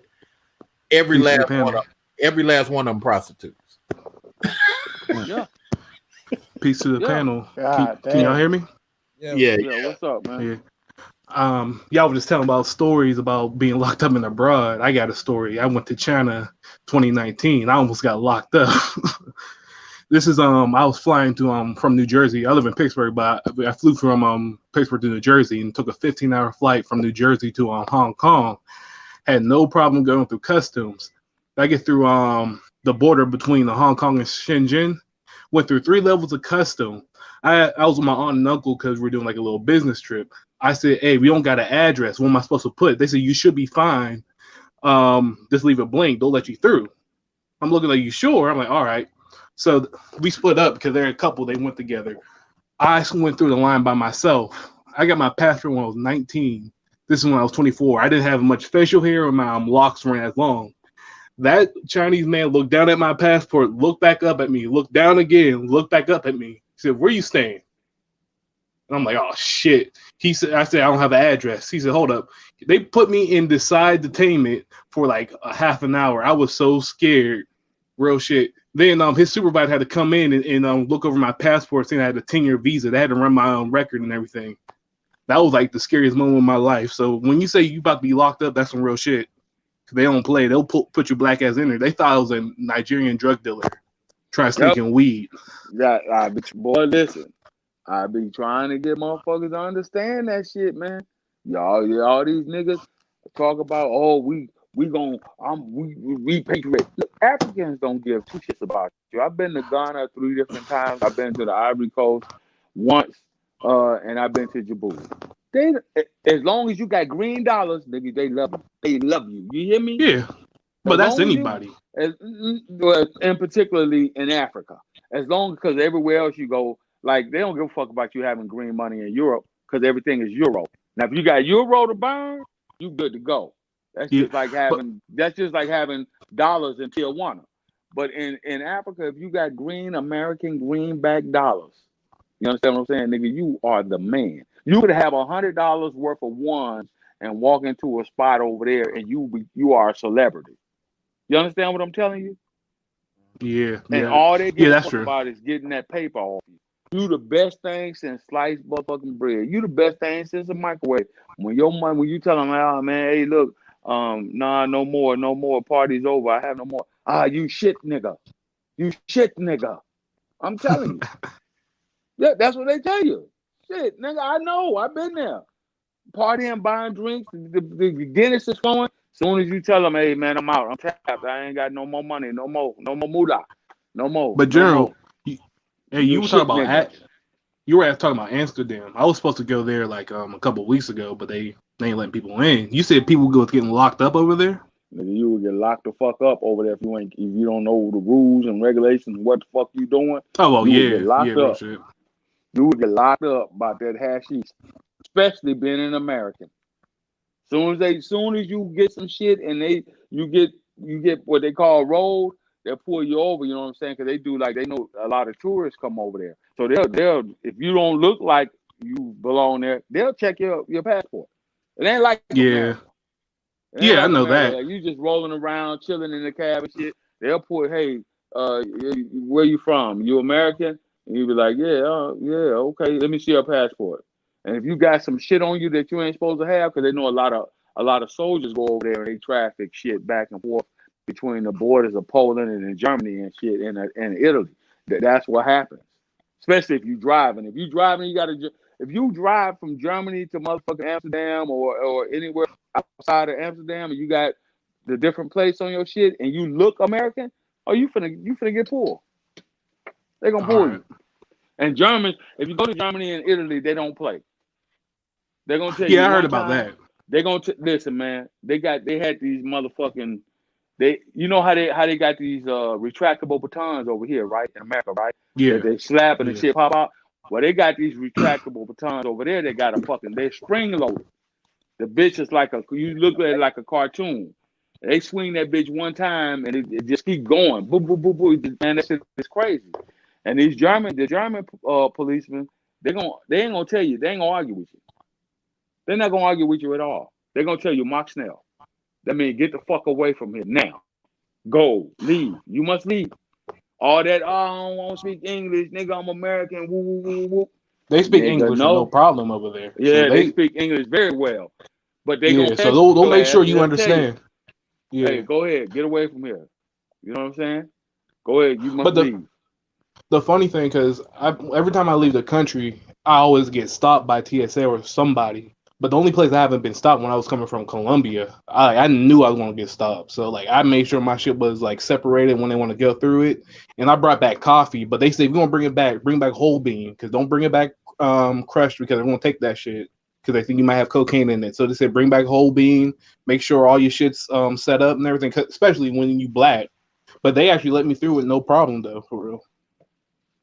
Well, I don't know about I only know about certain areas that I travel to. And the whole thing of it is understanding what you can and what you can't do. That little green shit that they give you on that plane, that when you take international flights and they tell you to fill that shit out, you might want to fill that shit out and fucking keep it handy. Especially if you're just traveling as a regular civilian traveling abroad, man. That shit will save your ass. I'm telling you. For real, straight up. I thought I was gonna be an episode. Shit all they want to. Look on that.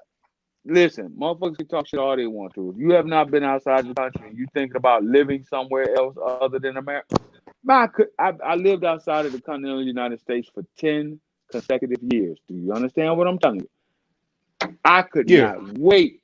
I swear to God, I could not wait to get back to this motherfucker. But I think that's a different process, because if you're gonna move outside the country, you gotta at least stay there like a couple, like at least 6 months out of the year, see if you like it. Because people just jump and try to move while anything. You gotta see if you like it there and actually live there as a normal citizen. Fuck that process. I'm telling you. Because I lived there as a normal citizen. The only thing was the military was my job. So it wasn't like I was, you know what I'm saying? I was living on the economy. It's the same but you didn't like it though. Because I have some family members. I love the European culture. You could drive as fast as you want to go on the Autobahn. Ain't no fucking speed limits for the most part of it over there. The culture, they got a lot of great culture. It's an international flavor. So whatever you want is there for you. It's just certain shit that you can't do over there that you can do in America. If you get caught, if you take, for example, if you take a swallow of beer and you get pulled over, that's it. No more driving for you, Chief. That's it for life. Your shit gone in Europe. That's it. That's it. Yeah. It ain't no we gonna blow you and ain't we gonna blow you and see. No. Drinking and driving, that's it. Your shit gone. Period. They don't realize, you know, and like I said before, I've never been outside of the country. I've never been overseas, but people here don't realize the same things that make this country fucked up is also what makes it awesome. Yeah. They don't even realize it. Like, there's no way I would live like I would never like I'll go visit. You know, there's a few places I wanted to go this summer, but the COVID shit fucked it up. But nah, man, I don't see myself living nowhere except the United States. For real. Niggas told me I was scared. Niggas talked all kinds of shit to me that summer. Hey, I think ASAP Rocky got locked up. Sweden. He was at Switzerland or Sweden, one of those places. Up in the game. They gave him a shitty mattress. Man, they go ahead. He was fucked up because before he was talking all of that bullshit, but nigga, he was when that other situation happened, he was like, well, I ain't really got nothing to do with that. Man, when that nigga got locked up, he was calling everybody. He was trying to get Jesse Jackson to come on that motherfucker. Oh shit, that was hilarious. People pulled that tape too. He said, hold up, nigga, you said this. Yeah. He said, what about black on black crime? Like, this nigga really said black on black crime. Said, how about old Jesse? Old Jesse Jackson, he need a cause. But the fucked up thing though, like him and his crew jumped the dude. I'm like, you need security. Like you can't be jumping people in a different country. Like, get security to handle that shit. When you got money like that, like, see, this is the thing, like, and this is something I do not understand about black people. Once you get a certain level of money, you're not supposed to be roughing nobody up and like you the boss. Real shit. You be out here beating people up and acting like a freaking foot soldier. Yeah. Nigga, you the leader of ASAP mob. You have a mob with you, have those niggas beat them up. And they were walking on the street, which I didn't understand. Like, they were just cruising down the street. You got when you were in a situation like that, you got at least 5 Negroes. That's what they there for. Like, to do some dumb shit and take the rap for some dumb shit. Like, why the hell would you be doing that shit? Goofy. In another country of all places. Like, I seen a video where Chris Brown, I think they was in London or somewhere, and they was riding like the I think the dirt bikes. And I was just looking at the video because he got to arguing with some white lady because he was out there riding dirt bikes. And I'm like, nigga. Why are you in a foreign country riding dirt bikes on the street? Like, the thing like random as hell, man. Then I remember the other case with the Ball. It was Alonzo Ball or his younger brothers. They stole sunglasses in China. Those niggas are 7 foot. Yeah. They were 7 foot and they thought they could get away with that. Like, nobody looks like you. You literally Godzilla to them. You stealing shit over there that you can buy yourself with no problem. But that's just ignorant shit. That just goes to show you yet again the ignorant shit that goes on. Why do that when your brother's a multimillionaire in the NBA? Your dad's got money. You're at one of the top premier schools in the American, and them motherfuckers could be getting money, man. Them student athletes, when they go abroad, man, you don't think them boosters be giving them boys motherfucking, little paper secretly and all this shit? See, that's the problem. They definitely do. Not to change the conversation, but right now you're getting ready to see what's going to happen with major college football and major college basketball. You're getting ready to see how much money these motherfuckers be squeezing out of these kids, and particularly black kids. You getting ready to see it. A lot of them about to go back to the HBCUs, though. I remember when they were talking about it. A lot of them motherfuckers finna be goddamn nice talkers at Walmart. That's what's finna happen. God damn. Straight up. Because you don't think these college, you don't think the University of Notre Dame want that TV money this year? You don't think they want that motherfucker? I think it's what, 1.2 billion that they got in TV deals locked up? Why you think these professional athletics is different? Why you think these niggas in the NBA was like, oh, we're gonna not play, we're gonna boycott the game. Okay, then tomorrow we're gonna. You see that shit, the playoffs back on, don't you? Hey, I knew that was coming back, man. Look, I just pulled up the freaking news story, right? And it's worse. It's actually worse than I remember it. Chris Brown. It says Chris Brown was high as a kite when he was stopped by cops in Amsterdam for riding a dirt bike without plates, and somehow he was able to charm his way out of some super serious charges. Like, nigga, why would you be riding a dirt bike in the streets of Amsterdam high? He was on some shit. He could have fell in canal. That shit would have been hilarious. Nigga say he charmed his way out. Yeah, because Angry Man, in a lot of the European countries, man, that's what they do. A lot of motherfuckers ride scooters and shit everywhere they go, especially in urban cities, right? Yeah. So what happened was, instead of him doing the right thing, this motherfucker was on some old sneaky boy, good nigga man shit, as I call it. and oh yeah, you don't have to. You Chris Brown, here you go, take off on the scooter, knowing that they were setting him up for failure, knowing that that's what Amsterdam they do over there. They look for Americans, and particularly Americans. I'm telling you, I've been there. I know. I just seen a video. He wasn't American, but he's from the UK. They were looking for him. Because he was homeless there for a week, and he was in the train station. And they said if you fall asleep, he wasn't even asleep. They gave him a fine anyway, because they look for all foreigners there. So they're trying to set you up. Black people do not know about what do they call it when you get targeted? Driving while black and shit like that. Racial profiling? Profiling.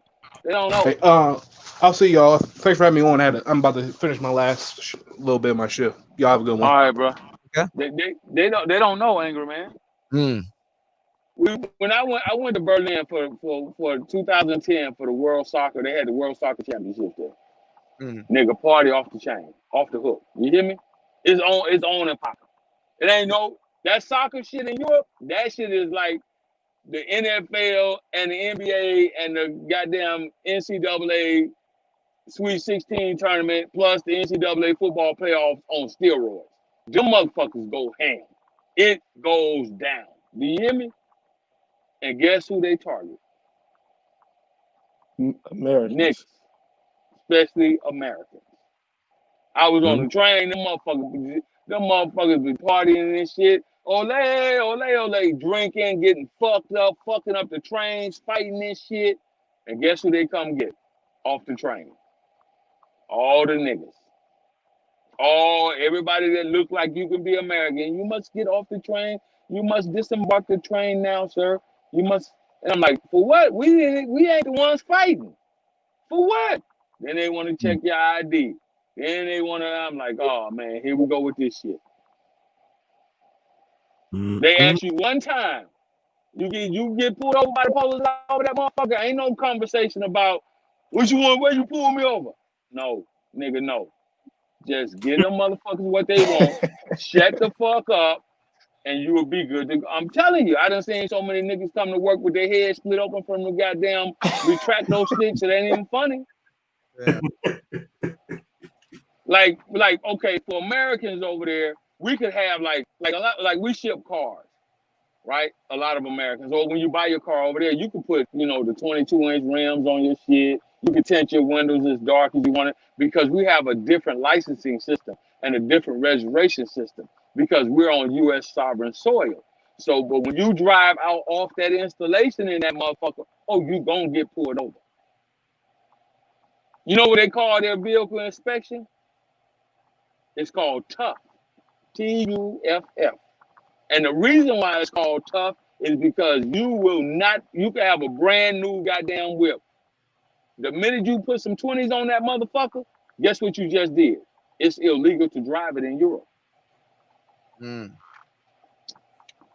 If it says that your car from the manufacturer, when they open the door and look at the data plate, and it says that the car comes equipped with 18-inch rims, and you got 22s on there, you won't get a ticket. You gonna get a ticket. Yo, what's up, fellas? What's up, homie? What's happening? I just wanted to come up and tell a quick story as well about overseas. Like, I worked in Afghanistan for a while. I was over there for about 4.5 years. Well, anyway, it was a guy I worked with over there. He was like he was like ex special forces or whatever. And so anyway, he ended up like dating a chick out, Afghan chick, which is very rare. And I don't know how he was doing that, but as a contractor, you at the end of the day, after work, you don't stay on base. You stay in the green zone, but you don't stay on the military installation. So you go out into the green zone. We had like areas where we lived or whatever. Well, anyway, you could kind of leave if you wanted to, but it's still a war zone over there. It's not recommended, obviously. You can get kidnapped, all that stuff. Well, anyway, he decided to, date somebody out there. He was dating his chick or whatever, and they got all these rules or whatever on, actually courting. It goes into that whole dowry, situation, all that stuff where you got to pay and all that stuff. Well, he was actually trying to marry the chick or whatever, I think. And the story goes, he left off base to go meet her one day out the green zone. And he normally run into one, because they always had the little kids out there asking for money, calling, the black dudes Obama, give me some money, all that shit. Yeah. And so dude, I guess he brushed the little kid off. I guess it was a kid that asked him every day, based on what I was told about the story, because I didn't see the kid too. Well, he brushed the kid off. The kid was pissed off, and he followed him to the place where he was going to meet the girl or whatever. And the rule is over there, when you dating somebody, when you're dating a chick, you always have to have somebody in that girl's family has to supervise the visit, dating, so to speak, or the dating and everything. So the kid was pissed off, and I guess he followed the dude over there. He seen nobody was there.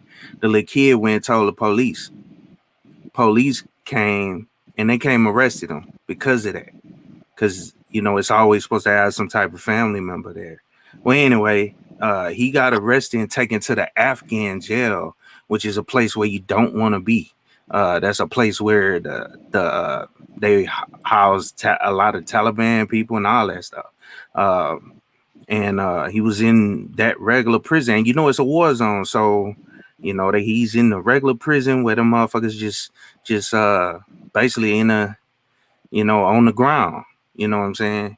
And so anyway, it was crazy because I don't want to say names or whatever, but the general in charge had to actually send his convoy out there to get him out that prison, because they was gonna charge him and everything, do whatever they laws is to him, because he was basically a civilian over there.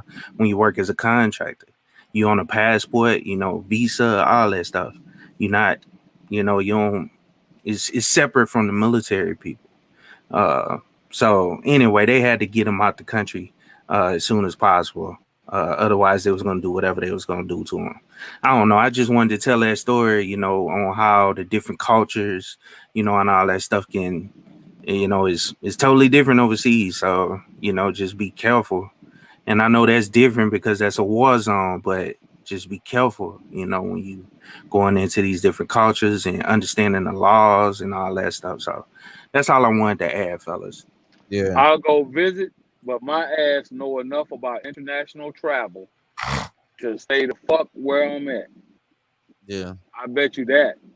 I know enough. I've seen plenty of my homeboys come back from the club with their head bandaged up, split up, for arguing with motherfuckers over there, man. I'm telling you, motherfuckers do not know. They talking about, oh, it's time to leave America. It's time. Okay, motherfucker, go ahead.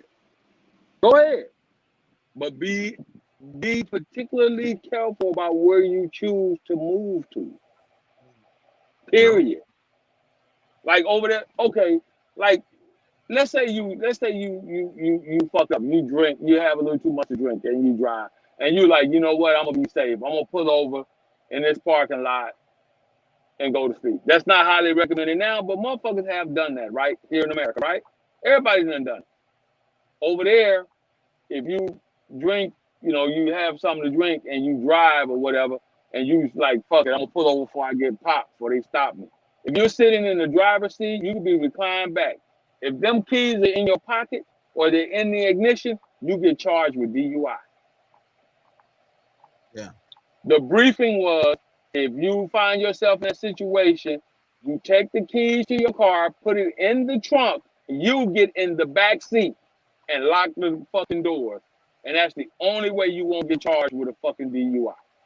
A DUI means you're banned from driving for life. Can you imagine paying, like I paid $10 for my European driver's license. Germans and motherfuckers in Italy, Europeans, they typically pay anywhere from $300 to $4,500 just to get a driver's license. Just to get a driver's license. Only to be Can you imagine paying $3,000, $3,500 for a driver's license to drive, and you just because you have one drink? Now they got the same shit that we got the laws, you know, about the limits and all that shit. But that alcohol is an instantaneous ban for life of driving. Can you imagine losing your driver's license if you're living abroad in Europe and never being able to drive again? Never, period. That's it, nigga. You ain't getting shit. See, what a lot of niggas used to do, a lot of niggas used to go overseas and get a DUI, right, on their German, like on their international license or whatever. It wasn't tied to your stateside license. A lot of niggas used to do it when it come time for them to leave. Like, fuck it, man, I'm about to turn up. I'm getting fucked up. Then they get popped, get the DUI. It's on your international driver's license, but it wasn't traced back to your stateside driver's license. So you came back, your driving record is clean for DUI. Not no more. They fixed that shit. That shit follows your ass now. It's just little nuances like that, man. Yeah, that's some bullshit. Well, nigga, ain't no bullshit. It's law. Yeah, it's a lot of laws. Bullshit. I mean, I'm mad that I'm on shit. They got me on the SR22 for 3 fucking years here. They got you on the what? On the SR22. It's like some shit. It's like driving with no insurance and shit. Oh. Where you get that at? I got that shit here in Cleveland. Oh, yeah.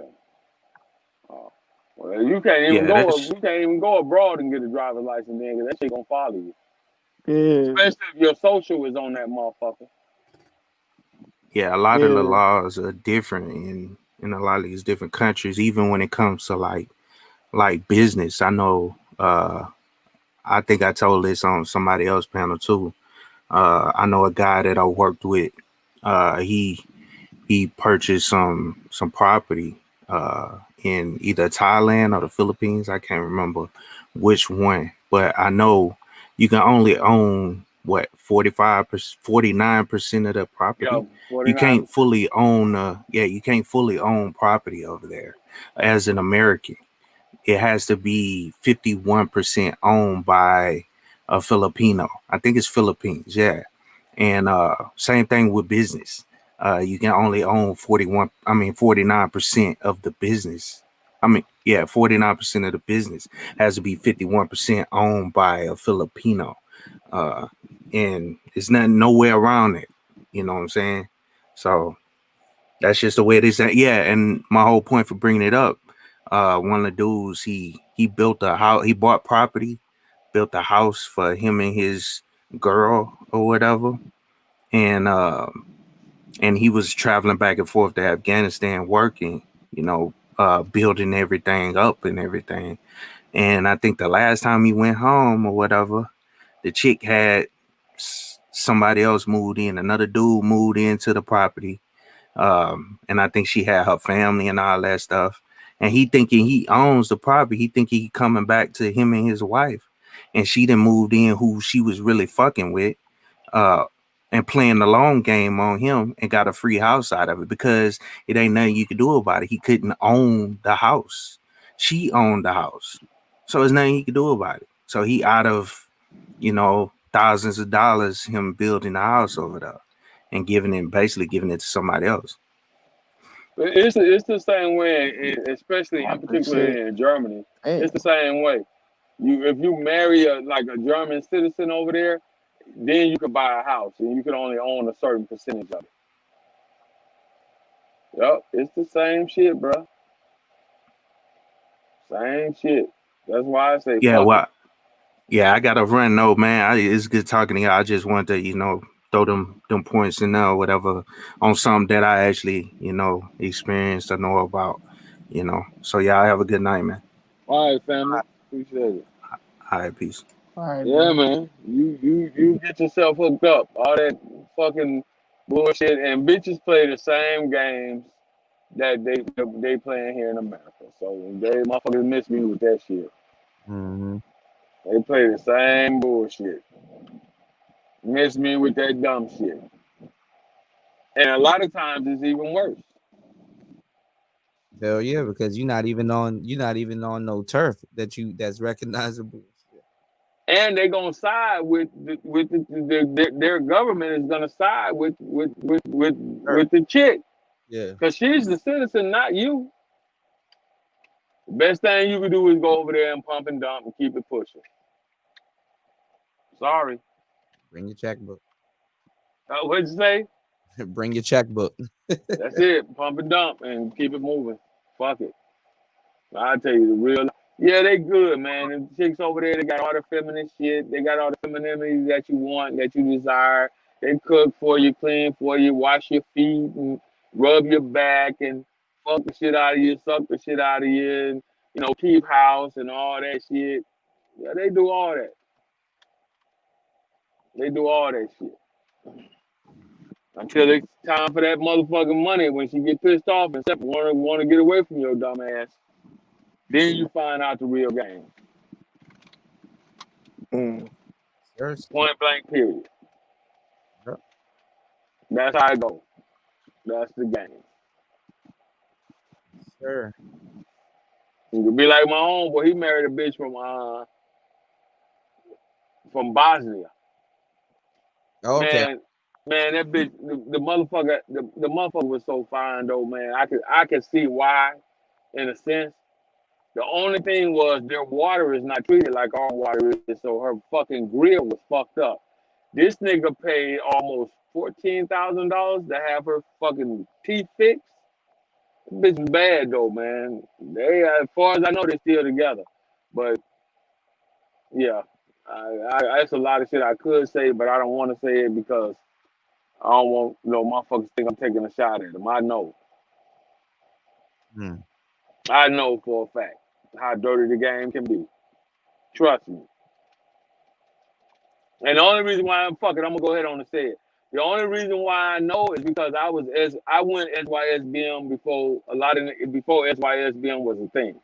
You understand what I'm saying? Even though she was a sister girl, I know that's how I know the game. And a lot of motherfuckers say, well, that was your situation. That was your shit. I done fucking plenty of black bitches from across over the world. And they all come up with that same old bullshit. sweet, loving, feminine, and all that shit. Bitches fold your color code your motherfucking clothes, fold your polo shirts up like they look like they came out of Dillard's or Macy's some goddamn well. Clean your crib, cook meals, all that great shit. Yeah, I know. Trust me, I know. Been down that road, done it. Right. If that's your thing, you do it. But I know the game. And you're not out Telling here. you. There's no such thing as game. Yeah, okay. Shoot. You Yeah, know. all right. You can say that all you want to, but I know. Right.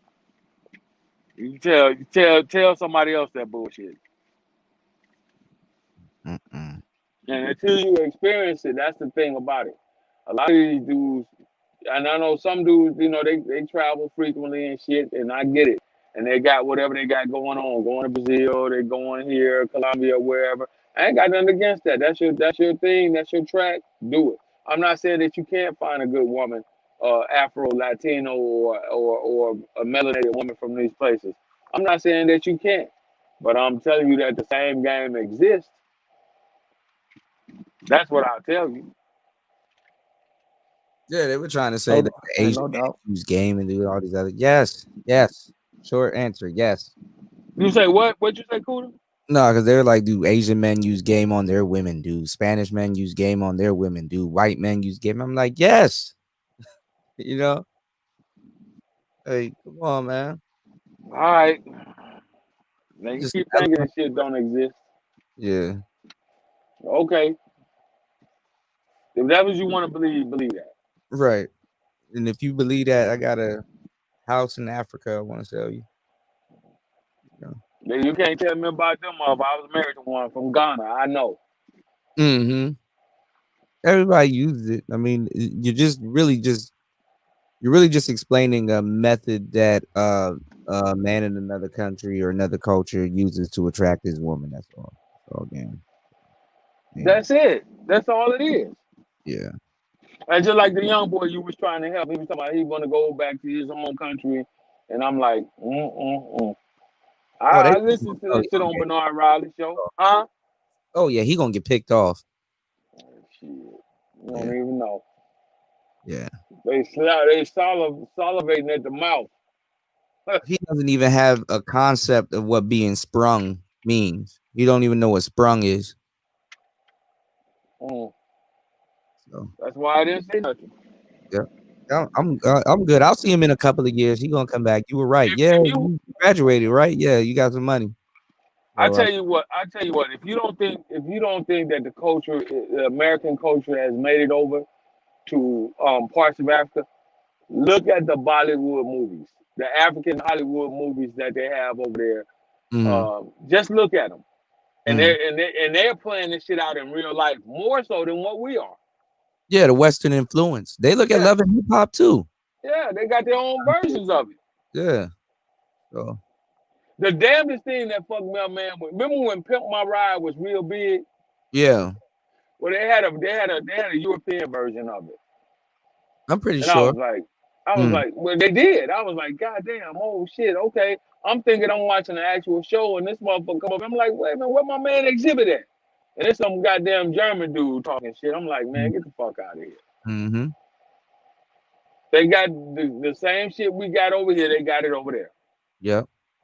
What we went through in the 2000s, like 2005, 2006, 2007. If you go over there in Europe, that's where they're stuck in, like rap and hip hop scene wise. So you know. Oh, they know all the words to all the songs. Oh yeah, they know our songs and their songs. Yeah, hell yeah. All of it. Yeah. So. They know what it is. They know how it's going down. Mm-hmm. Because they watch. They sit back and watch.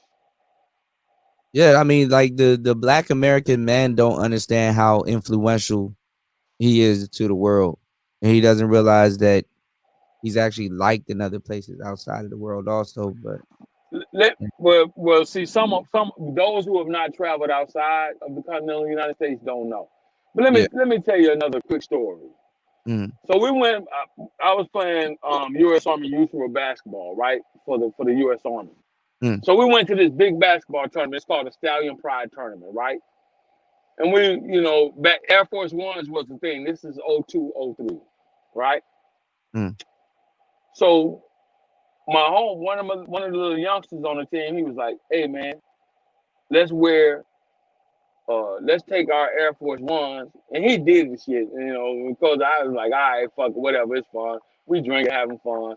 He was like, "Watch, I bet you I can make all these motherfuckers in here the next night the club open, they're gonna be doing the same thing." This nigga took one red and white Air Force One, white with the red stripe and red bottom, one with the blue stripe and blue bottom, tied them together, put them around his neck, and went in the club with him. That next night, the very next night, every motherfucking European motherfucking young man in that motherfucker had their shoes tied together, shoestrings, and had their Air Force Ones hanging around their neck.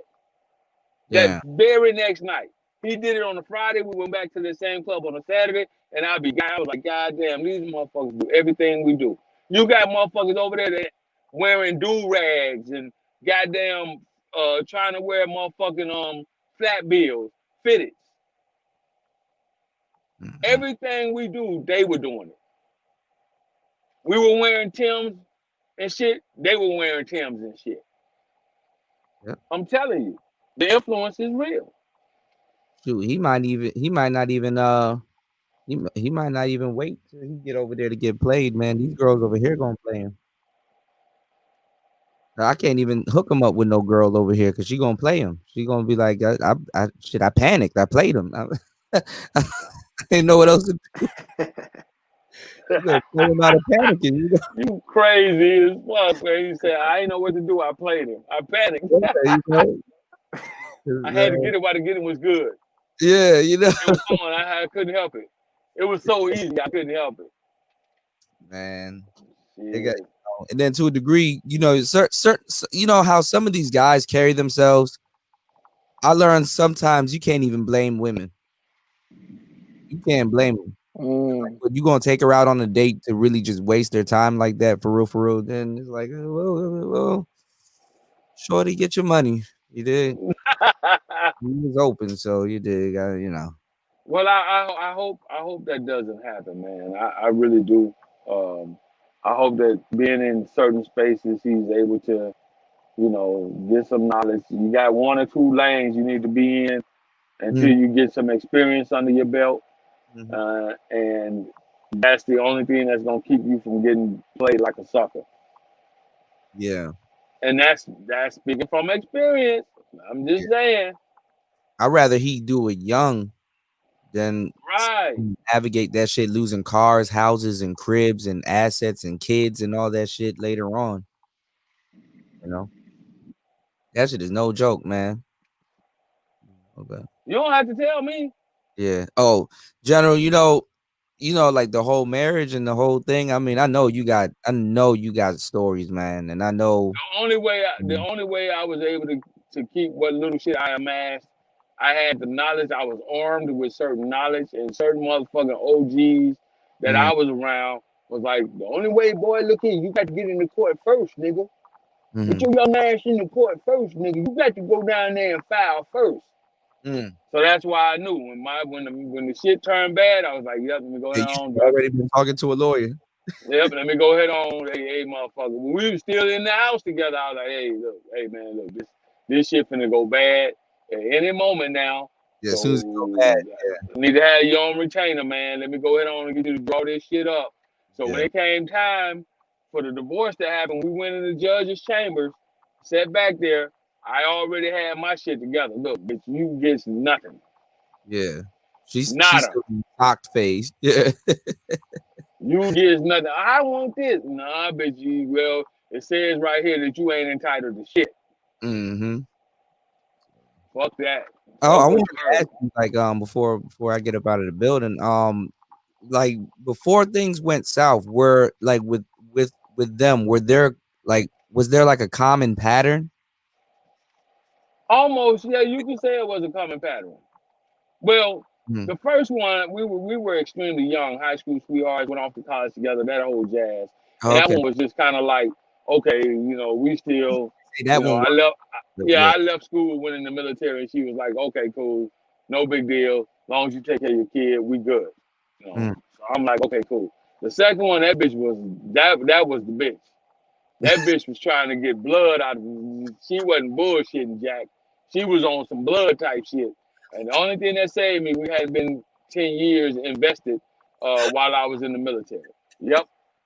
That bitch was on some blood shit. That bitch was like, I want the air. That bitch was like, I want the air when she.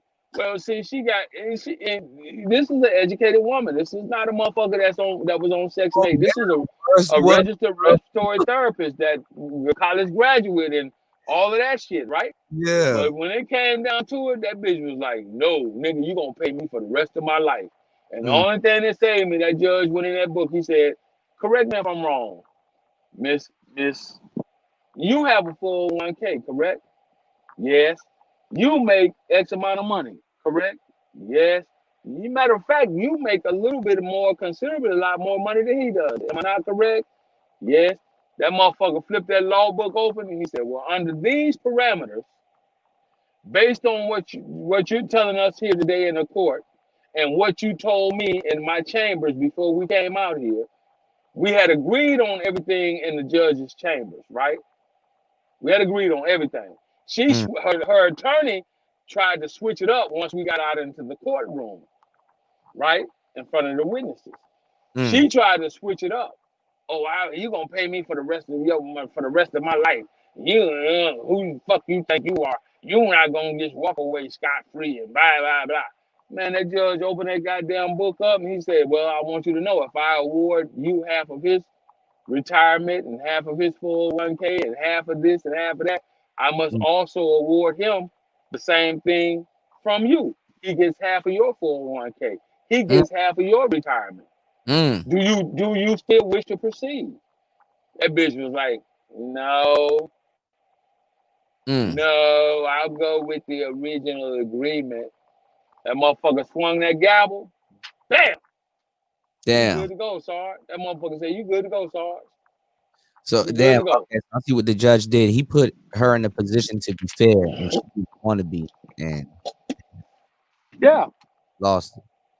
Yeah, he that was the one time. That's why I know that it works. Just like some of the other brothers that come on here and talk about this whole child support shit, right?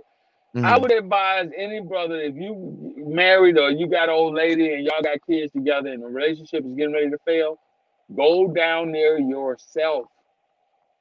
That way you get to dictate the terms. Yeah, you had the paperwork first because they look at dates. Yeah, you started the paperwork. I think that's what Bayou was telling Archer and OG. He came up, man. OG was mad. He was like, man, she up here giving you great advice and you're not listening. And like, damn, you know. Go down that motherfucker first. I don't give a fuck. Hey, look, I got kids and I got these two kids, boy and a girl, ages this, that, and the third. Hey, I need to go ahead and put myself on child support. That way, when she come down there, they're gonna be like, you already getting paid child support, man. Shoot, you already getting the correct amount. Yeah. That way you get to monitor your case yourself. It takes it out of her hands and puts it in your hands. Because the person that filed is the proprietor over the child support case. Yeah, you do got to do it first. Yeah, because my friend was going through it and I was like, he's like, my baby mama giving me trouble. I'm like, yo, you better start talking to a lawyer from now. And right now. Get Yeah. your own shit drawn up. Yeah. Go down there. Hey, look, this is where I work at. I need to do payroll deduction. What's the percentage I got to pay? Okay, fine, fuck it. I'll pay it. What am I looking at? Yeah. Because if she go down there, she going to lie. 9 times out of 10, they going to lie. She going to say you make more money than you do. And if you got a side hustle, she going to include that. Yeah. You know what I'm saying? Let's say like for you, whatever your regular job is, and you got a kid. Or for me, my regular job is the U.S. Army, Department of Defense. Okay, that's my child support, right? But if I got a YouTube channel, the bitch don't know about it, and I'm making, $2-3 grand a week out of that, I'm good. Bitch, you don't know that I'm doing this. So you can't go down there, but a bitch gonna go down there and tell everything. Oh, he sell dope, That nigga, he goddamn hustle CDs. That nigga change oil on the side. I'm just using these as an example. Yeah, he get money under the table. Yeah, he getting money. That nigga do roofing on houses. Oh yeah. That nigga do plumbing on the side. He's an electrician. But all they know is you're a night stalker at Walmart. Yeah, because that's all that come up on paper and what Right. taxes. Yeah. You let them go down there, they're gonna tell it, nigga, you gonna be out there. Shit, okay. They be in a dress, in a church dress, wearing some shoes. It's like, I don't even know this motherfucker. Who is this? Nigga. Nigga. That's the one time that they get rid of that plum blue, plum red hair. That's the one time they don't go in that motherfucker looking like they're fresh out the club. They go in that bitch looking like they straight out of church. She a total different person. Bitch got on a dress that's dragging the flow, flat shoes, Soft no voice. makeup. I'm telling you. Man, that's scary. Game. Yeah. Game. Yeah. Be like, who the Right fuck about is it? I don't even know that motherfucker over there. They change up all that popping of the mouth and ringing of the lips and all that shit. Ringing of the neck. Oh, they don't do none of that shit when they go to court. They are so refined. Yes. That girl be a whole different motherfucker in the parking lot, though. Boy, look. Yes, Your Honor. Your Honorship, sir. Yes, sir. And you're looking at this bitch like, bitch, who are you? Oh, now you're obedient. You know? Who? Wait a minute. Now, not even 3 hours ago, I was the motherfucker this and the bitch ass nigga that and on the phone. fucking, yeah. And now we in court and you got some sense. You know how to sit in this motherfucker and be like, yes, Your Honor, and we have been together for 5 years. We were married for 3. We have 2 children together. Their ages are, their names are.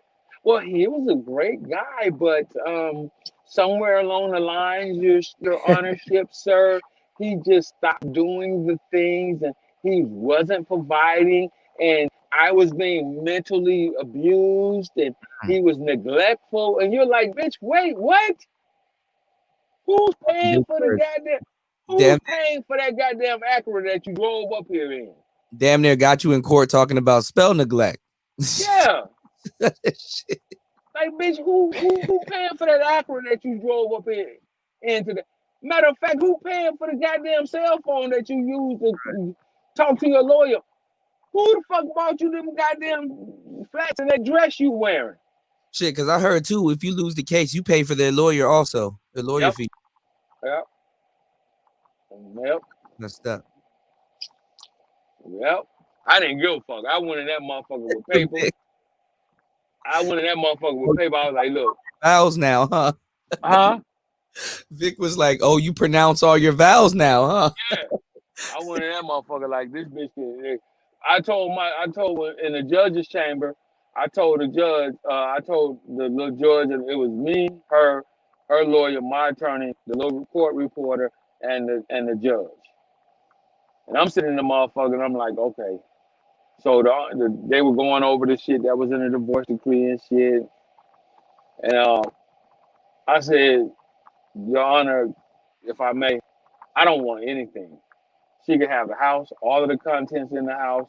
She can keep the vehicle that she's currently using. All I want, the only thing I want in return is my last name back. That's all I want. Everything else she can have. And my attorney nudged me in the side. And he was like, you know, you have a $35,000. It was $32,000. It was $32,380 to be exact, annuity that I had on the house. And he was like, you gonna give her the annuity? I was like, man, yeah, she can have all that shit. I was just wanting to get the fuck away from that bitch. Right, just want I like, she can have it all. Fuck that. Yeah. I know how that is. You don't even want none of that shit. You want your balls back. It's like, I know. I was like, nah, fuck that shit. I'm no more arguing with this bitch. None of this shit. Get it back. Right. Yeah, and I have. Yeah. That and more. Like, bitch, you can have it. I don't give a fuck. And then when we got out there in that courtroom, she started talking about, well, he got to pay me for this, that, and the third. And the judge was like, lady, he just gave you everything. What else do you want? Yeah, like, what else do you want from him? hurt you more than what it is. Huh? It's more about hurting you than what it actually really what it is. Exactly. Exactly. That motherfucker was like, what else do you want from him? And this is the fuck part. He asked her, he said, let me ask you a question. He said, so you married this man in love and you had these children, you guys were in love, you fostered a family, you had a home and cars and trucks and, you know, you had a good job, he had a good job. He said, let me ask you a question. Why you keep holding on to this man? Because she had put the divorce off time, couldn't make it to court for this reason, that reason, third reason. He said, this man, not only did he leave the city that you were in, he left the state. Not only did he leave the state that you were in, he left the country. That should be an indicator that the marriage was over. Mm-hmm. He said, since he's been out of the household, have the two of you been involved intimately? We in his chambers. No. Well, it couldn't have because I was way in fucking Europe at the time. No. He said, since he's been here now, have you guys been involved, the two of you, intimately as husband and wife? Meaning, have we had sex? No. I knew better. Because if we had sex, if I fucked around and slid back and fucked her, guess what? The proceedings will have to start all over again. Back on, yeah. And I was like, I ain't taking no chances. She kept trying to. The kids wanted. I was like, yep, my mom, my dad coming. They coming to get him. Don't worry. My brother coming to get him. Don't worry. They're gonna bring him back. I knew better. If I had stepped foot back in that house, she could have said, yeah, we was intimate or anything. And then here we go, starting all over. I was like, nope, not doing it. I came here to get this shit over with, and it's gonna get done today. When that motherfucker swung that gavel and said, judgment for the goddamn, because I was a defendant. I filed. He said, judgment for the defendant. I was like, for the plaintiff. I was like, good, I'm good. The motherfucker said, judgment for the goddamn, for the plaintiff. I was like, yep, let's go. Let's get it. Sign that shit. I walked that shit over there to the goddamn county circuit clerk myself and walked that shit over there. I like, you done sign this shit now, bitch. It's a wrap. It's over with. I could never I could never think about going through something like that, like just over and over and over again. Like that's just wow. 3 But times. that was the worst one of the three. The last one, it was the same thing. It was like, okay, you know what? This ain't working. Okay, cool. You want to go back to your home country? I got it. No problem. We good to go. You know what I'm saying? So it was very easy. It was real easy. It was real easy. The first one and the last one was real easy. That second one, that bitch did everything she could do to get blood. She wanted to see a nigga's blood from a nigga's eyelids. That's how bad that bitch was. God damn. She wanted to get blood out of a nigga. She wanted my eyelids to bleed, nigga. You ever turn your eyelids inside out? Yeah, and that's that pink shit on That us. little pink piece of meat under there? If Yeah. that bitch could have, she'd have had them motherfuckers to hold me down, flip my eyelids out, and cut them motherfuckers off and give them to her. Jeez. I'm telling you, it's some cold-blooded bitches out here. And this is why I understand why a lot of the younger brothers, the millennial brothers, are like, fuck that shit. I ain't getting married. And in a sense, I'll say I can't blame them. It's different now. If you find a good bitch that's down with you and she playing on the home team and she really got your back, she really in there swinging with you, that's a different story. But half of these bitches out here today, somebody said it and I'll repeat it. 51%, anything over 51% is the majority. And that's where I look at it. The majority of these bitches out here on some real gangster shit. They will hold on to your ass. Don't want you, but don't want nobody else to have you. Yeah, They will hold on to your ass for dear life. Yeah. Like, nigga, you can't go nowhere. I own you. And that's the problem that we have in today's society. These motherfuckers they want control. Keep you off. That's the fundamental dysfunction that we have within our community. You feel me? Yep. That's fucked up. That's marriage for you. If you go into the game half cocked and you don't know the rules, you'll be fucked. But if you know, like, let me keep my shit on lock just in case some shit fly off the hinges. Hey, bitch, I got an attorney on retainer, bitch. Keep playing. Keep playing, bitch. The paperwork already drawn up, and it's sad you got to do it like this. Get recorded right now too as you speak. Hey, bitch. Hey, look, it's like the mafia. If anything should happen to me, I got 10 copies that'll be mailed out. I got 10 copies of this divorce decree that'll be mailed out. If anything should happen, bitch, I got these people on standby. If I don't show up for work tomorrow, don't worry. If I'm not at work by 8 o'clock in the morning, yep, 10 copies of this will be mailed out to the court. My attorney's on retainer. It's sad, but that's where we are. That's where we are right now. Yeah, that's how you gotta move, especially if you want to protect yourself. You know, you listen to guys here, they'll pretend like there's nothing men could have done. Like, nah. What's going on, Ginger? There's nothing. What's going on, Laro? There's nothing men could have done. It's like, yeah, you could have done something. You know. Well, for one, okay, a lot of brothers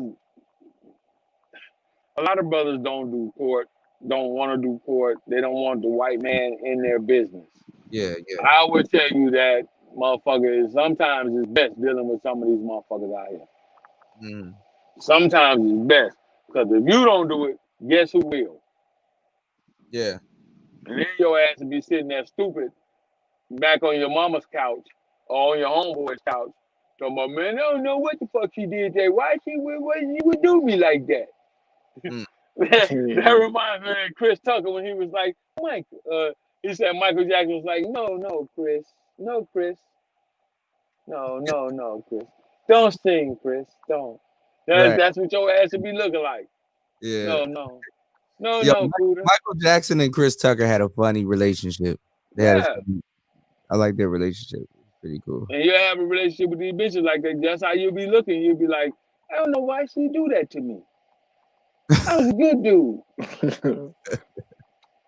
I took the bitch on trips.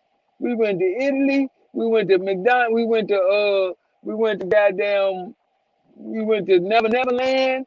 Hey, why did bitch just do me like that? Because it's something these bitches will spring out of their ass, go to bed, happy to the motherfucker. Wake up in the morning, that bitch ready to claw your eyes out. And you don't even know why. Right. Tell you from experience. I treat her good. I buy her shit she can't pronounce. It's like, yeah. Okay. I feed the bitch egg, filet mignon and shit. I don't understand what the problem is. Right. Porterhouse steak. What's the problem? This bitch get tennis bracelets for motherfucking Valentine's Day. Not the 1.5 carats, not the 1.5, 2, 3, 5 carat tennis bracelets and shit. The bitch got her car better than mine. Like, what's the problem? Damn. Like, what did I do? I don't know. I'm just listen, man. These motherfucking bitches just be like, I don't know. I'm just mad. Like, you don't. I didn't. Well, you ain't do nothing. I'm just mad. Wait a minute. Okay, so I didn't do nothing.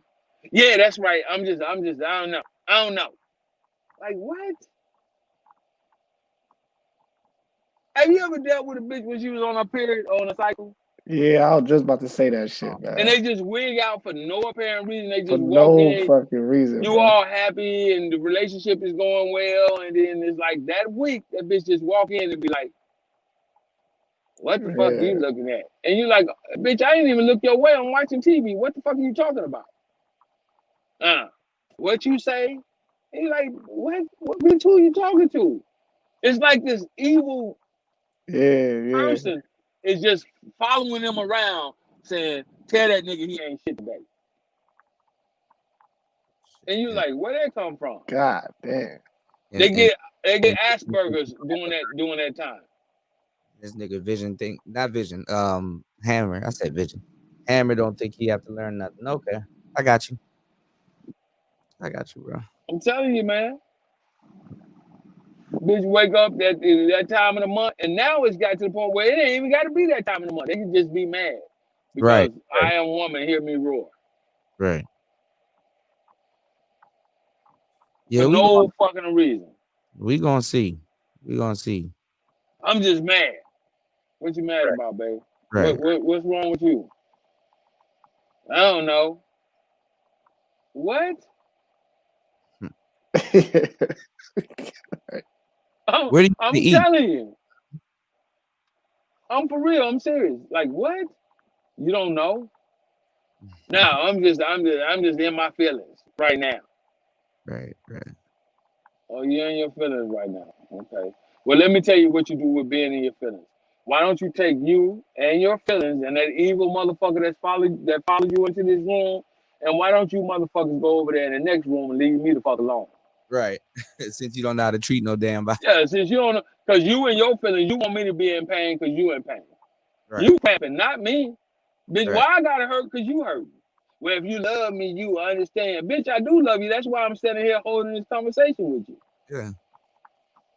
You better take some motherfucking Midol, naproxen, Tylenol. You better take some. If you go about what the Bible says, she's not even supposed to sleep in the same bed with you. Yeah, bitch, you better drink a half a gallon of Hennessy and go to sleep. Leave me the fuck alone. Take some Midol. Yeah, that's what I said.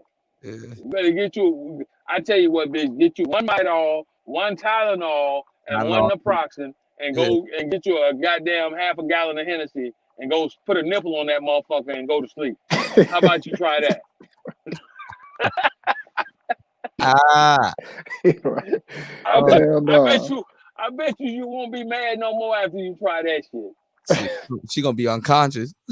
Cause listen, I'm joking. I know the sisters in the chat probably tearing my ass up right now, but it's the truth. Listen, if we as men acted like that, if we came home and we was just like, I'm motherfucking pissed off, and it was like, well, babe, what you mad about? I gotta pay the motherfucking mortgage. I gotta pay the goddamn rent. Right. Do everything around this motherfucker. Yeah, I gotta pay the light cook bill. too. I gotta cook some food too. Right. The fuck? What you mean? What you mean? Why I should have a fucking attitude? Well, why you got an attitude? Cause you in this motherfucker sucking up the goddamn air conditioning right now. Right. And then I'm pissed off about it. Right. I'm telling you, we couldn't get away with that shit. Yeah. Cause you know they come out with the shaming language. Why you comparing yourself to a female? Bitch, 85% of your existence in this relationship is because of me. 80, do you understand what that means? Yeah, you being nice. 90. 85% of your total existence.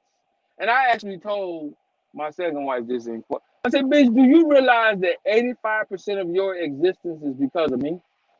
You have a place to live rent-free. Yep. When you pop that light switch, the light come on, don't it? When you turn that motherfucking water faucet, the water flow out that motherfucker, don't it? When you go out there and crank up that motherfucking Aqua Legend, guess what? It's gas in there, and the insurance paid, and it runs properly because of who? Is that because of you, or is that because of me? Right. Facts. We just got to be real about it. You don't get no type of thank you. You know, 85% is on you. Right. You got a toothache, bitch. Guess who's dental plan you're on? Mine. Right. Yeah. Mine. When it's time for you to go get your pap smear, guess whose insurance is paying for that shit? Mine. You need some dental work done? Mine. You can wear glasses, you gotta go get your mine, me. Just start saying, add the shit up, get a scale out. What's going on, Rude? Rude, you got a new channel? And that's a new channel. I'm telling you. You're right though. You right. 85. Just think about it. Right. You got nerves enough to tell me that you mad. You upset. You don't know why you mad.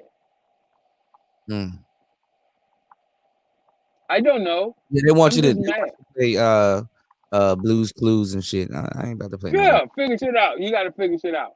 Yeah. Now I wonder what she mad about. If you love me You- enough, you know what I'm mad about. Like, Yeah, no, you checking your calendar like, is the bitch on her period? right. Let me see. Okay, How you comes count days. how comes we don't know each other, but we can tell y'all how a woman's gonna act and the stuff that they say, the same thing, because they do the same shit. Yeah, you be like, damn, am I tripping? Like, what the fuck going on? To date one of them is to safely saying you dated thousands of them. Yeah, you're absolutely right, man. I was dating. I remember when this one particular lady that I was seeing, and we hadn't actually had sex yet, but she was changing clothes, right? We were getting ready to go out, and I'm like, okay, so we're in this relationship. All right, cool. Shouldn't be no problem. Eventually, I'm gonna see you naked. So I walked in the room. This bitch clutched her pearls, like, "What are you doing in here? Why are you in here?" And I'm like, "Bitch, what you mean? I'm the dude. Remember remember me. I'm supposedly like, I'm not just some nigga that walked off the street that's sitting here in my living room Right. that decided to get up and walk into my bedroom. Like, what? Oh, I'm like, well, what's the problem? And then I said it as a joke. Why did I do that? The relationship ended effectively that moment. I said, well, shit, if I seen one titty, I seen them both. And if I seen them both, I seen all titties. All women titties look the same. Some are big, some are small, some droop, some are cockeyed. I was joking, right? Oh, this bitch lost her mind. She lost her motherfucking mind, boy. Hell no. I'm telling you. And it was a joke. Man. But you haven't seen my breast. These are mine. Right. I don't know how many breasts you've seen. I was like, well, I got kids and I have been married 3 different times, so I've seen at least 6. Right. I've seen at least 6 of them, and I probably have seen 100 more just basically fucking because we're in Europe and titties. Everybody go around with their titties out over here, so I don't understand what makes your titties so. But they're my titties. They're my breasts. I'm like, all right, bitch. Shit. Special. I'm like, all right, bitch. I won't be trying to see your titties no more. Matter of fact, when you get dressed, you're free to leave. Yeah. You're free to go. They hate rejection. Yeah. Well, they don't know how to handle it. They never really, never really had to handle it in a lot of cases. But No. women get passive rejection, whereas we get more direct rejection. But that's another story for another day. Let me change my shit out. But Hold that on. direct rejection, you can learn a lot. So, General, I tried Camacho today, but they were the smaller ones.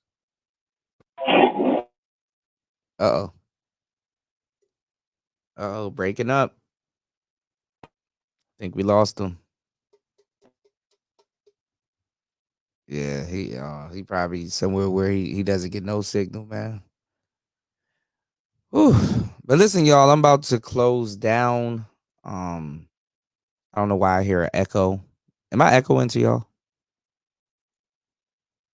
No, you good with me. Oh, okay. I don't know. Can you hear me now? Yeah, we can hear you now. Yeah. Oh yeah, I jumped on the Benz, man. So, It's all good. yeah, you say you tried what today? No, I was saying I tried a Camacho. How was it?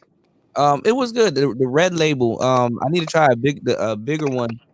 But the small they're like this. They sell this little thing where it has like 6 small ones in it. Kind of feel like I'm smoking a Swisher, but like it was good.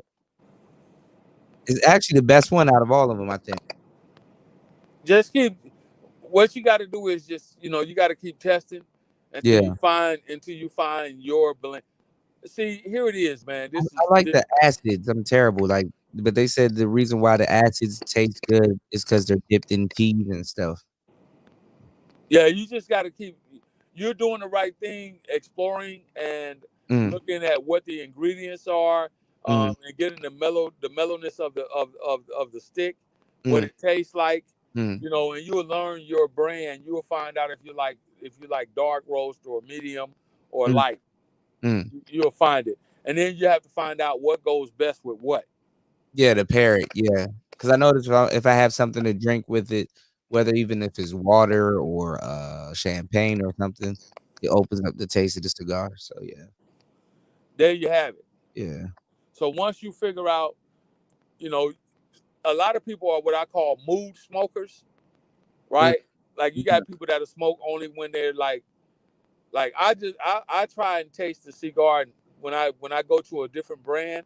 I'll try and taste it naturally, which means that I won't eat anything with it, or I won't drink any alcohol or soda. Exactly what it is. The Yeah. most I'll do is water. Yeah. Yeah, I That's the just noticed most I'll do. a lot of it just tastes like fucking wood. Like I felt like I just smoked a dresser and shit. I felt like I smoked a bedroom set. Damn. You know, So you be doing a lot of wood flavored. gingerly, take care, love. You too. Yeah, I think so. It's just I get a lot of wood flavor. Every once in a while, you taste chocolate or something else, but it just feel like I smoked a cedar tree or some shit. Like, Damn. yeah. Hey, what time you cranking up tomorrow? I might do an afternoon show like around 3:00. Do this like a second shift. Probably trying a new cigar, or I'm gonna be doing a third shift tomorrow also. All right, hey, I'm gonna go ahead and close out this paperwork. I'm gonna take my ass home. Okay. And I'll be looking for you. What time you say? About 3?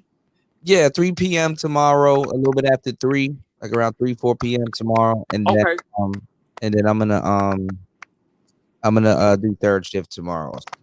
All right. Hey, Yeah. I'm gonna send you I'll send you an email, man. Okay, no problem. All right, and then we'll wrap. All right, no problem. All right, I'm out, man. Peace. All right. Have a good morning. Be safe, man. All right, DJ, thank you. No problem, man. Come on anytime. You know, I'm always here, so y'all got access to me. All right, good. All right, thank you. Be safe, all right?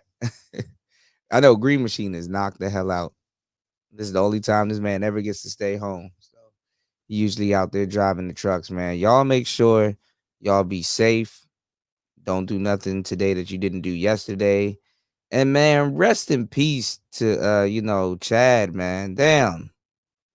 He was young. Like I'm glad he he accomplished some things before he left this earth, man.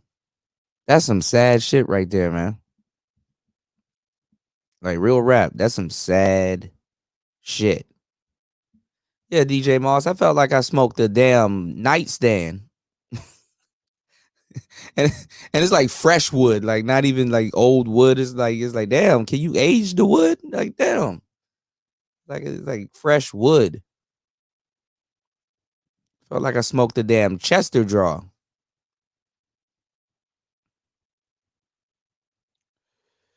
I got you, Wadner. I do need to check my emails, bro. Y'all look, I do need to check my emails. I'm gonna check them right before I lay it down. You know what? Y'all are right. Y'all are right. You said you've been smoking that protester strawberry. I mean, cigars are cool. I might do a cigar review channel. I think I'm still building my palate. I've never been good with my palate. Like with wine, like the taste of the wine really got to stand out before I taste the shit. Beer, I can taste it for the most part, but like white people be doing too much. And then after a while, when you really get into it, even black people, they start doing too much too. They smell it.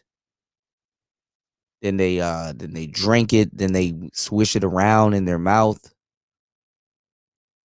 Me, I'm trying to do that shit, and I'm like, I don't taste or smell none of that shit. And then if I do, I'm like, okay, this is stupid.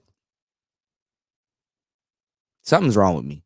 Anyway, y'all, man, thank you guys for coming out tonight. Most definitely, thank you for spending your Friday with me. That means a lot.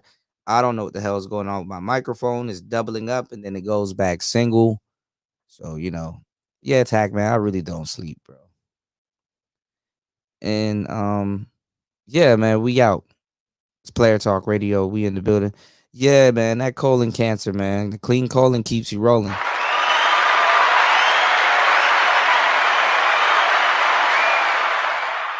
I don't know. I don't know what I'm gonna do, y'all. I'm gonna just try to be healthy and pray, because I ain't having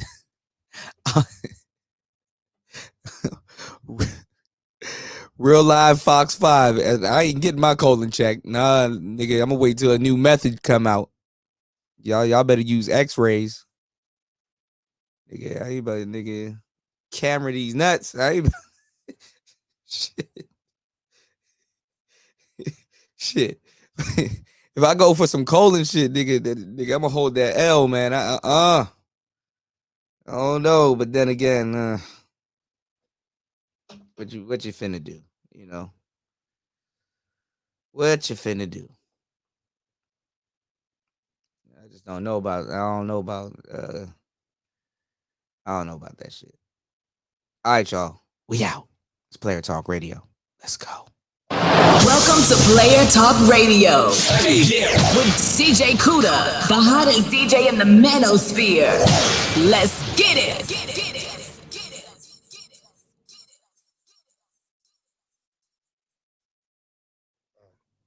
Dexter. Yeah. Turn me down a little bit more. Okay.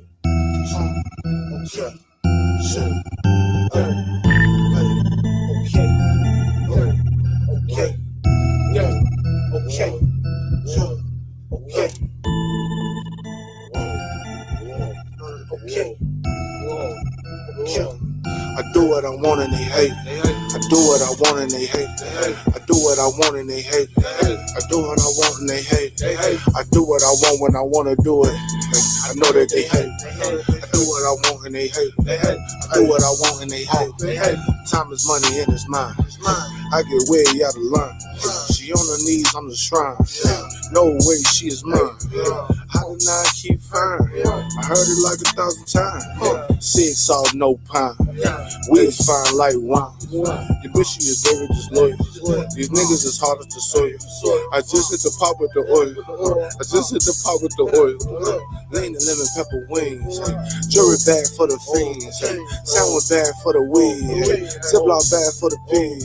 I do what I want and they hate. I do what I want and they hate. I do what I want and they hate. I do what I want and they hate. I do what I want when I want to do it. I know that they hate. I do what I want and they hate. I do what I want and they hate.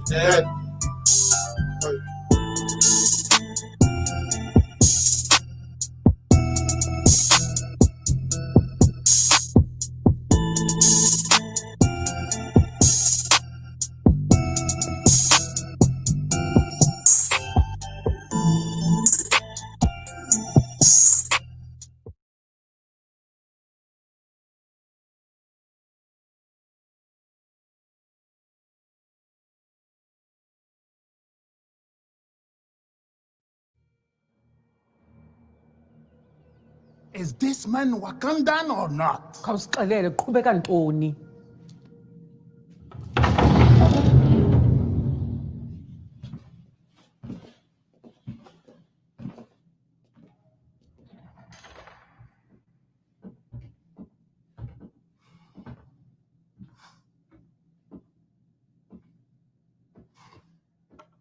Teta, speak. I'm standing in your house, serving justice to a man who stole your vibranium and murdered your people. Justice your king couldn't deliver.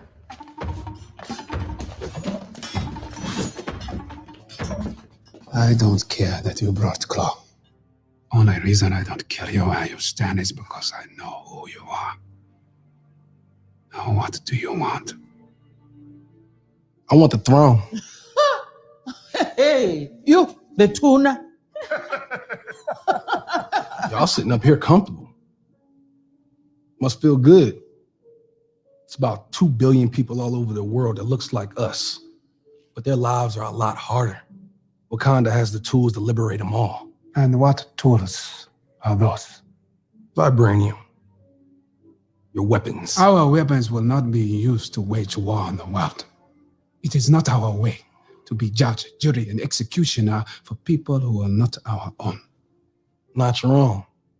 But didn't life start right here on this continent? So ain't all people your people? I am not king of all people. I am king of Wakanda. And it is my responsibility to make sure our people are safe and that vibranium does not fall into the hands of a person like you. Son, we have entertained the charlatan for too long. Reject his request. Oh, I ain't requesting nothing. Ask who I am. You're Eric Stevens, an American black operative, a mercenary nicknamed Killmonger. That's who you are. That's not my name, princess. Ask me, king. No. Ask me. Take him away. Ungubani, Indingu Njadaka, Unyanaka Njobu. Huh? Unyanaka Njobu? I found my daddy with panther claws in his chest. You ain't the son of a king, you a son of a murderer. Son. Lies! I'm afraid not, Queen Mother. What? You? Indanda toka Njobu. Hey, auntie. They just had to have some African nigga with a bowl in his mouth. I'm exercising my blood right.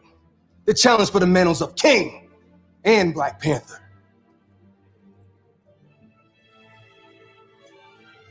Do not do this, T'Challa. As the son of Prince Njobu, he is within his rights. He has no rights here. The challenge will take weeks to prepare. Weeks? I don't need weeks. The whole country ain't gotta be there. I just need him and somebody to get me out of these chains. T'Challa, what do you know of this? I accept your challenge. All right, y'all, we out. It's Player Talk Radio.